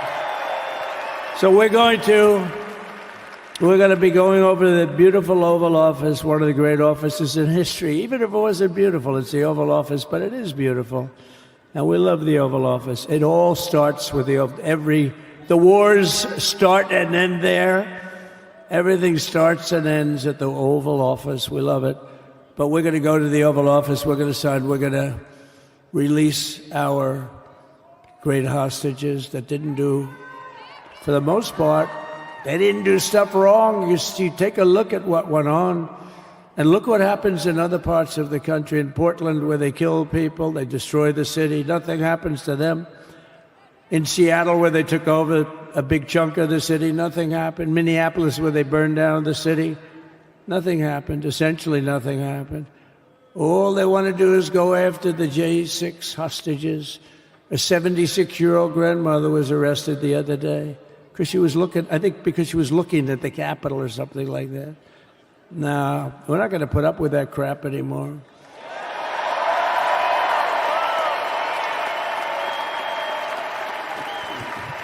And to stop the weaponization of law enforcement, I've been investigated more than any human being in the world. I believe I have the all-time record. Every day a subpoena. Every single day would get subpoenas. I was more than any person. Alphonse Capone, remember I used to talk about it? Now, Alphonse Capone, Scarface, he was a pretty rough guy. He was investigated about 1/100th what Trump was investigated. My father's looking down at me, my mother, how the hell did this happen? You know what it is? They investigated their political opponent, the opponent of Biden, and then ultimately Kamala. Has anyone ever heard of Kamala?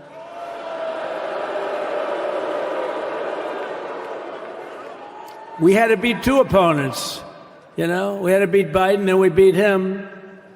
Now he goes on top. The guy was like 39 points down. I think I could have beaten Trump. They should have left me and I would have beaten. No, his debate performance wasn't the best, right? That's what killed him. And then they had to change, and that's like you get into a fight. The great Dana White spoke last night. We love Dana White, right? UFC. That's like he puts in two fighters. One of them's getting creamed, getting really beaten, and they say, all right, take him out. Let's put somebody else in to finish up the fight. That's what they did to us. They gave us somebody new, but we took care of both of them. So we beat actually two opponents.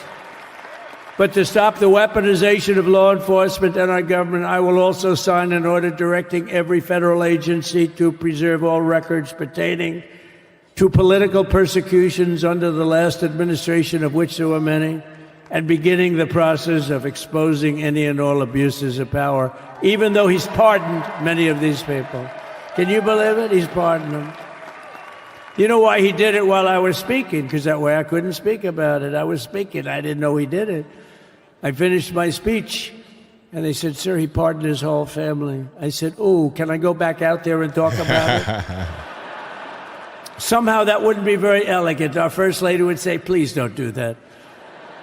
But we have plenty of time to talk about it, and we will. We're doing all of this on our very first day in office. You know, don't forget, we've been in this position, really, where we won the primaries in record time. We were the fastest win of a primary ever in political history, which is a very nice thing. It's nice to know. Well, the second election was rigged, so we knew we were doing well. And if it wasn't, you know what? If it wasn't, I would have never run. But this third one was just a monster. Boy, was that a big one, huh? That was a big one. On the second one, we got like 10 or 12 million votes more than the first one. How about that? We did great on the first one. We did much better on the second one. But bad did we do well on the third one. So we're gonna have some fun. It's very simple. We're gonna make our country great. We're gonna make our country great again. We're gonna make America great again. How good a name is MAGA, though, right? you know? I was going to say, keep America great, but unfortunately it wasn't great.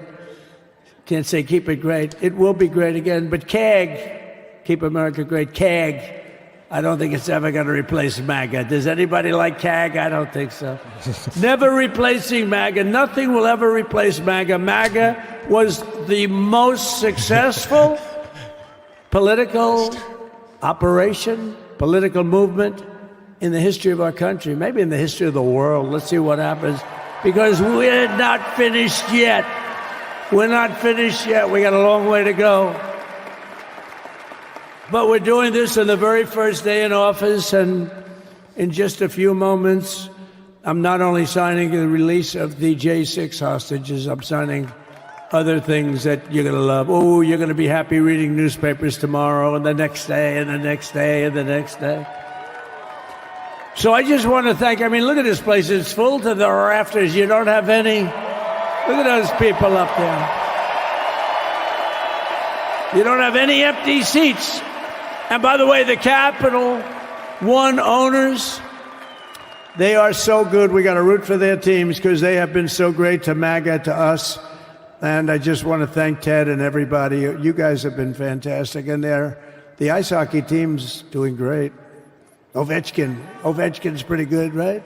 They're doing great. So I want to thank them, Capital One arena owners. They have been absolutely fantastic. And thank you once again to everyone. And I can only tell you, you're going to be very happy. You're going to watch a lot of good things happen. We got to stop some wars that are happening and going on. Some stupid things are happening. The war with Ukraine would have never happened, and it has.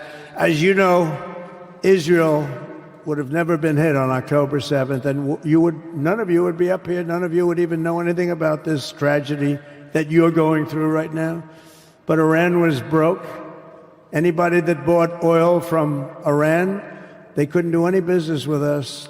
You're not going to do business with America. China passed. Everybody passed. They were broke. They didn't have money for Hamas. They didn't have money for Hezbollah. And your sons would be alive, and they certainly wouldn't be incarcerated like they are. It's a shame. But we're getting a lot of people out in a short period of time. So I'm going to go right over to here, and I'm going to sign in front of you. Is that okay? Good.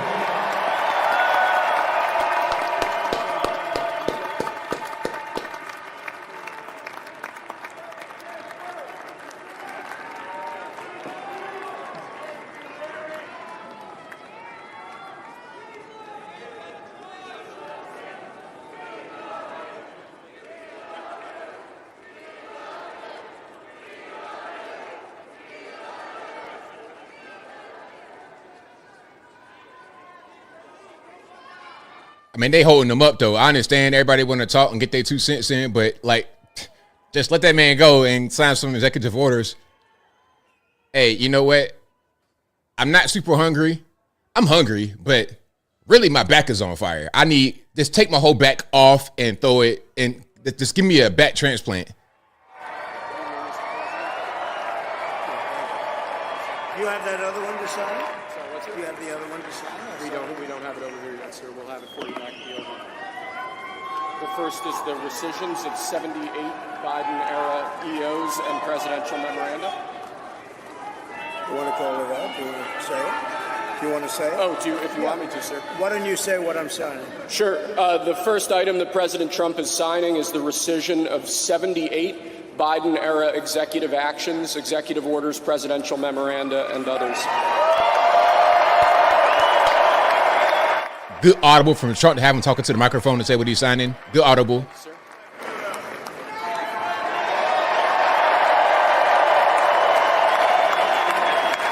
Thank you. The second item, President Trump, is a regulatory freeze, as you announced in your speech, preventing bureaucrats from issuing any more regulations until we have full control of this, the government and this administration.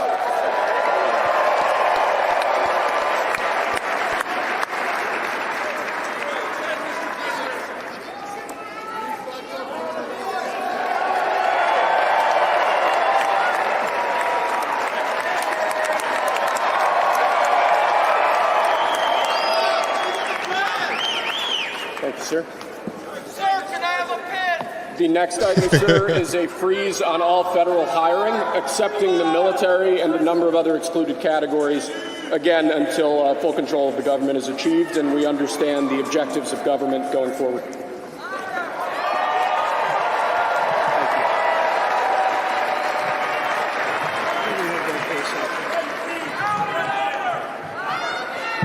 Could you imagine Biden doing this? I don't think so. I don't think so. Sir, the next item, as you announced in your speech, is a requirement that federal workers return to full-time in-person work immediately.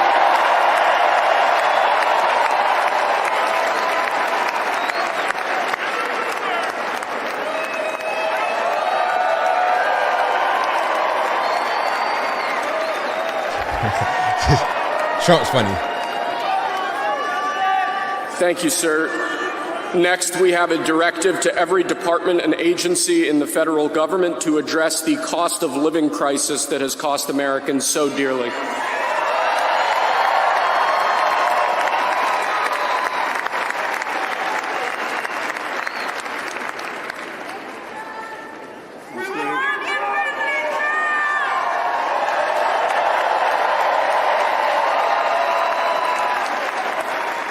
Thank you, sir. The next item here is the withdrawal from the Paris Climate Treaty. Yeah. Get up out of there.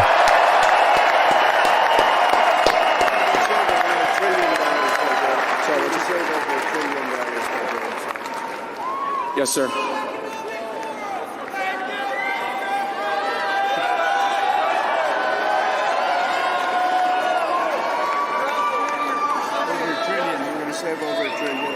We're going to save over $1 trillion by withdrawing from that treaty.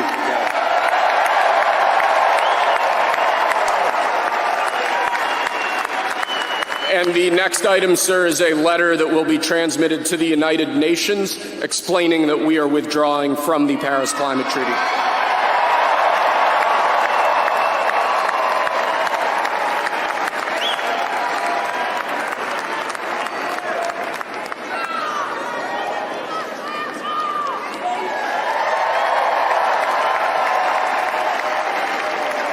Thank you, sir.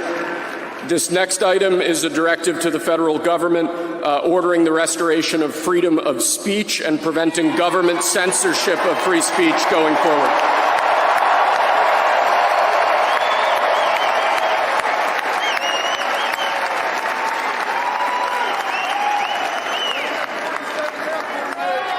We are so back. Hey, we are back. Sir, before we go back to the Oval Office to sign a large number of other items, is a directive to the federal government ending the weaponization of government against the political adversaries of the previous administration, as we've seen.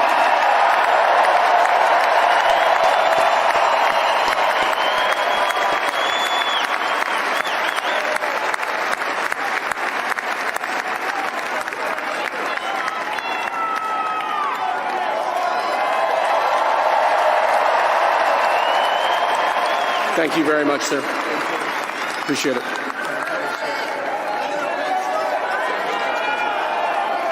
Pretty fun job.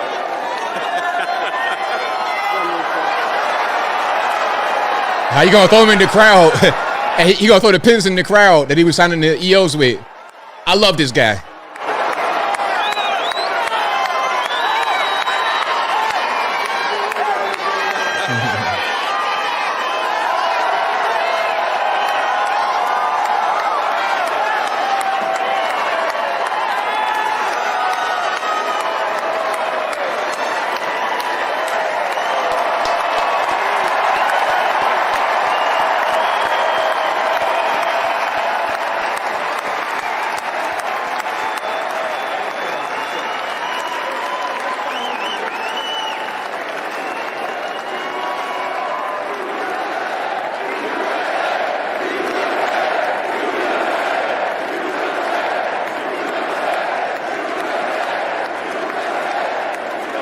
Is that get him a t-shirt, Kenny?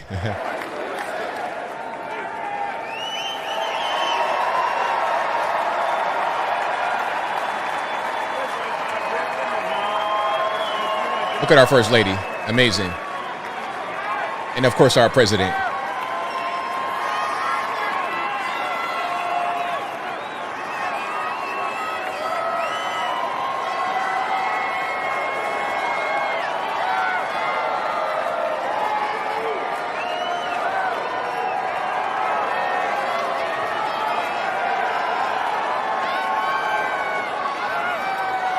So I'm going to hang out for a while. I think they're exiting now. I think that would be a wrap for their inauguration. What he's going to do next is go to the Oval Office and sign a bunch of executive orders there as well. But you saw he signed quite a few right there in front of 20,000 people at Capital One Arena in Washington, D.C.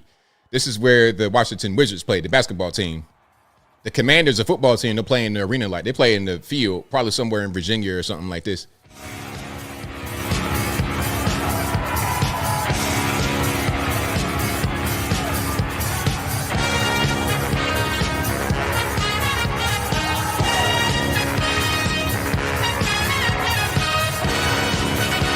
Had to do the Trump dance. Had to do it one time at least, a little bit.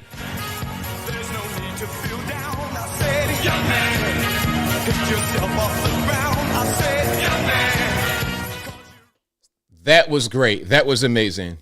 All right. So, of course, we got the crowd partying. All right. The crowd having a good time, doing their thing. Yes, indeed. Hey, I tell you what, listen to me very closely. Thank you guys for joining. This was an amazing stream. I really, really appreciated it. We're almost at 8 hours. Hey, that's crazy. A whole 8-hour shift. But hey, hey, you know what? Being hungry, tired, whatever, it don't matter, man. I'm here.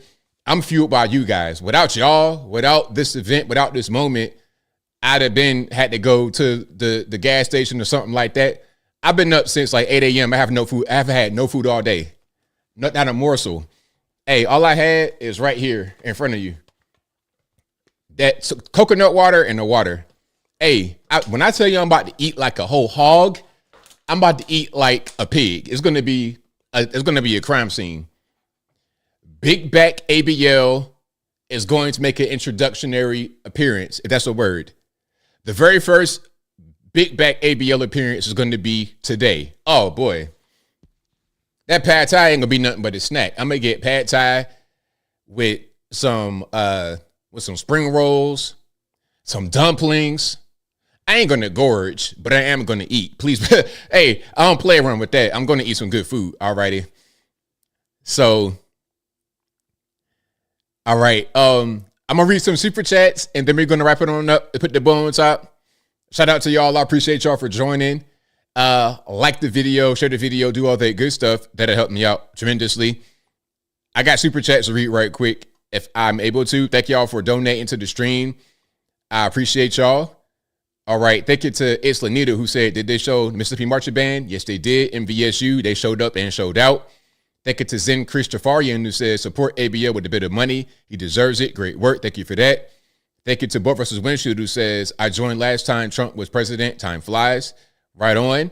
Thank you to Taylor Langley who says, the fact we don't have to listen to Kamala's cackle anymore is enough for a whole nother separate celebration.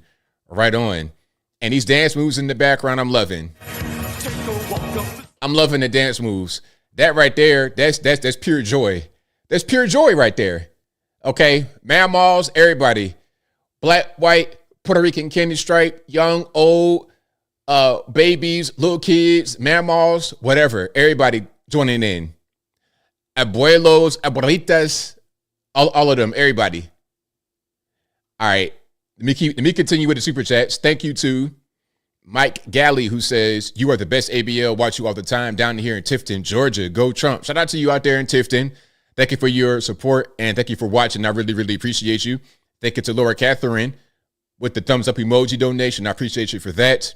Thank you to Mike the Wop, who says, I had some terrible pad thai last night. It was a real problem. Never going back to that joint again. Hope it's all good, ABL. Well, the spot I'm going to go to, I've been going to them for a long time. So yeah, that bad pad thai, that's never a good thing.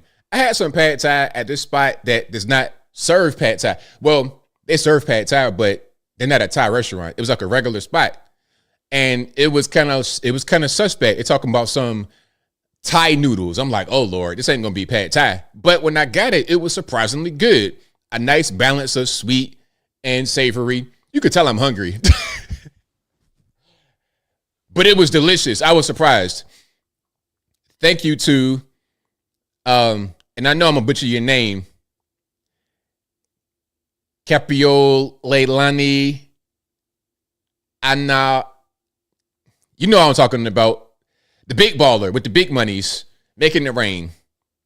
Who says, today is a blessed day. Food money for ABL. Thank you for that. I really appreciate you. I'm sorry I butchered your name, but thank you for your generous contribution. Thank you to Ron Henderson, who says, great coordination with all the bands, changing the routines right on the spot. Awesome. Absolutely. And I'm sorry for this. Hold on. Let me get up out of here. Yeah, the thing is glitching up. Yeah, and I was impressed at MVSU for being able to, I was impressed at MVSU for having so many people. They said nearly 300 people. I thought it was 250, but I guess it's a little bit more. Almost 300 people in such a small place. I'm like, but they made it happen. And they were so good. I'm so proud of them. So proud of those kids because they had to go through so much. Like, they put the GoFundMe out and it was immediately controversy because they're black. And if you're a black person, I guess you can't support the president, regardless of who it is. I don't care who it is. It could be Kamala. Well, not Kamala. Joe Biden, Donald Trump, Slit Willie, Obama. I don't care who it is. You're invited to go perform for the president. Why not? Your basketball team, football team, you win the big game. You're invited to go. If I'm on a team, I'm going. I don't care who's the president because I respect the office. Shout out to Nelly. Okay. Thank you to Papa Naya Shelley, who says, let's go with the American flag and the flexing emoji. Shout out to Madam Morgan, who says, thanks ABL for making the celebrations for our 47th president on your channel memorable. Blessed. Thank you for that. I appreciate you. Thank you. Thank you.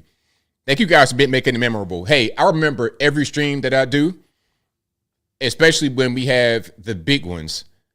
Like when we had, I think my first stream of an event like this, I streamed President Trump getting inaugurated the first time back in 2017. Okay, so now here we are many years later, 2025. And a lot of you guys were there for that one. And you're there when he won the second time. And now you're here again the third time. So shout out to y'all for being here. Thank you to Ryan Henderson, who said, Mississippi, you doing awesome. Loving the band. Sure, it's a lot of them Mississippi. It's a lot of them. Yeah, Mississippi, you're doing awesome. Loving the band. Thank you to Rosie Borg, who says, great coverage and enjoy your chicken and shrimp pad thai. If you're getting it delivered, lock your bathroom. Yeah, they're not. Hey, I don't do DoorDash because I don't, I'm going to go have to pick it up. That's just the kind of guy I am. But I'm about to order it immediately. Hey, as soon as I'm finished, I'm ordering it and I'm going, I'm in the Mustang. I'm going straight down the road to pick it up. I would cook, but I don't have any food. So either I got to go to the store and cook or go pick it up. Either way. Shout out to Papa Naya Shelley, who says that race baiting is over. America first. Right on. Thank you to Kaleidoscopes and Coffee. Was that the name that I saw earlier? It might have been a different one. Kaleidoscopes and Coffee says, thank you for keeping the stream going. We have been watching for hours. So thankful that Trump is back in office. Been praying a long time for this. The Vance family is so relatable with the little ones. God bless the USA. Right on. Absolutely. Thank you to All Natural, who says, thank you dearly, ABL. Enjoy your pad thai. Blessings. Thank you. Thank you. Thank you to J Flow, who said, thank you, ABL, for your time and effort. Thank you as well. Shout out to Islanita, who says that the Mississippi State Band performance they did. Thank you to, hold on. I'm missing the, thank you to Lady of Rain for the keep it up, working out emoji. Appreciate you for that. Thank you to Roger Wood, who said, thank you, ABL, a tip toward the pad thai and your backyard-me. Thank you, thank you. I appreciate you. Thank you to Leaving Breadcrumbs for becoming an ABL supporter. Thank you to Deborah Nebel, who is a supporter and says, thank you, ABL. You're very welcome. Thank you for supporting. Thank you to Deborah Nebel again for the championship Fox emoji. Thank you to Leo Mazzina, who says CNN is going after Musk for the salute. Of course, I knew they were going to do that immediately. I mean, we know how the media works at this point. And you know what? Hold on. Before I continue, I want you guys to see something else right here. So Now, when you're gonna watch, you'll watch the news and they say that Elon did the Hitler salute, but okay, what's this? Huh? Anybody want to tell me what that is? So when you're watching the news media and they talk about Elon doing the exact same thing that she did, ask yourself why they don't say that she did it. Is it because she's incompetent and didn't know any better? So you trying to like treat her like a child or something like this? I don't really understand. Is she an adult? Is she a person running for president in politics or not? Like, what are we talking about? And if you're going to get the kid gloves, childlike treatment, then you have no business being the president, because the world leader's not going to treat you like that. Xi Jinping, Vladimir Putin, Mohammed bin Salman, they won't treat you with kid gloves. And if they see weakness, they're going to weaponize it against you, right? Or maybe I'm just tripping. Okay, let me keep on rocking and rolling so I can get some food in my system. Thank you to Tim Runner, who says, go eat some lazy tacos. Thumbs up, flexing, America flags, MAGA. Shout out to you. Thank you to Brittany Star Boyer, who says, you never quit, ABL. Great job. Thank you. Thank you. I appreciate you. Thank you to Sheree, who says, thanks for the stream, ABL. Hit the like chat. Thank you. And thank you for your support as always, Sheree. I really, really appreciate you. Thank you to Claudia Salas with the Bravo Fox emoji. Thank you to Fire Mission also with the Bravo Fox emoji. All right. I believe I got everybody. You guys are fantastic. I really appreciate y'all. I'll be back live again on Wednesday with the regular show. Same bat time, same bat place as always, 8 p.m. to 11 p.m. Eastern Standard Time. I'm here live on Saturday as well. And I'm here throughout the week putting out pre-recorded content. If you guys have not subscribed to Uncle ABL, please do so in the box. That's a lifestyle channel. And also, I'm on Rumble. I'm everywhere. Go to the website, Anthony B. Logan. Go to all my links, the merch, everything in the box. That will be a wrap for me. So until next time, and I got you, Sue. I'm gonna go eat right now. But until next time, y'all be safe. I'm out and peace.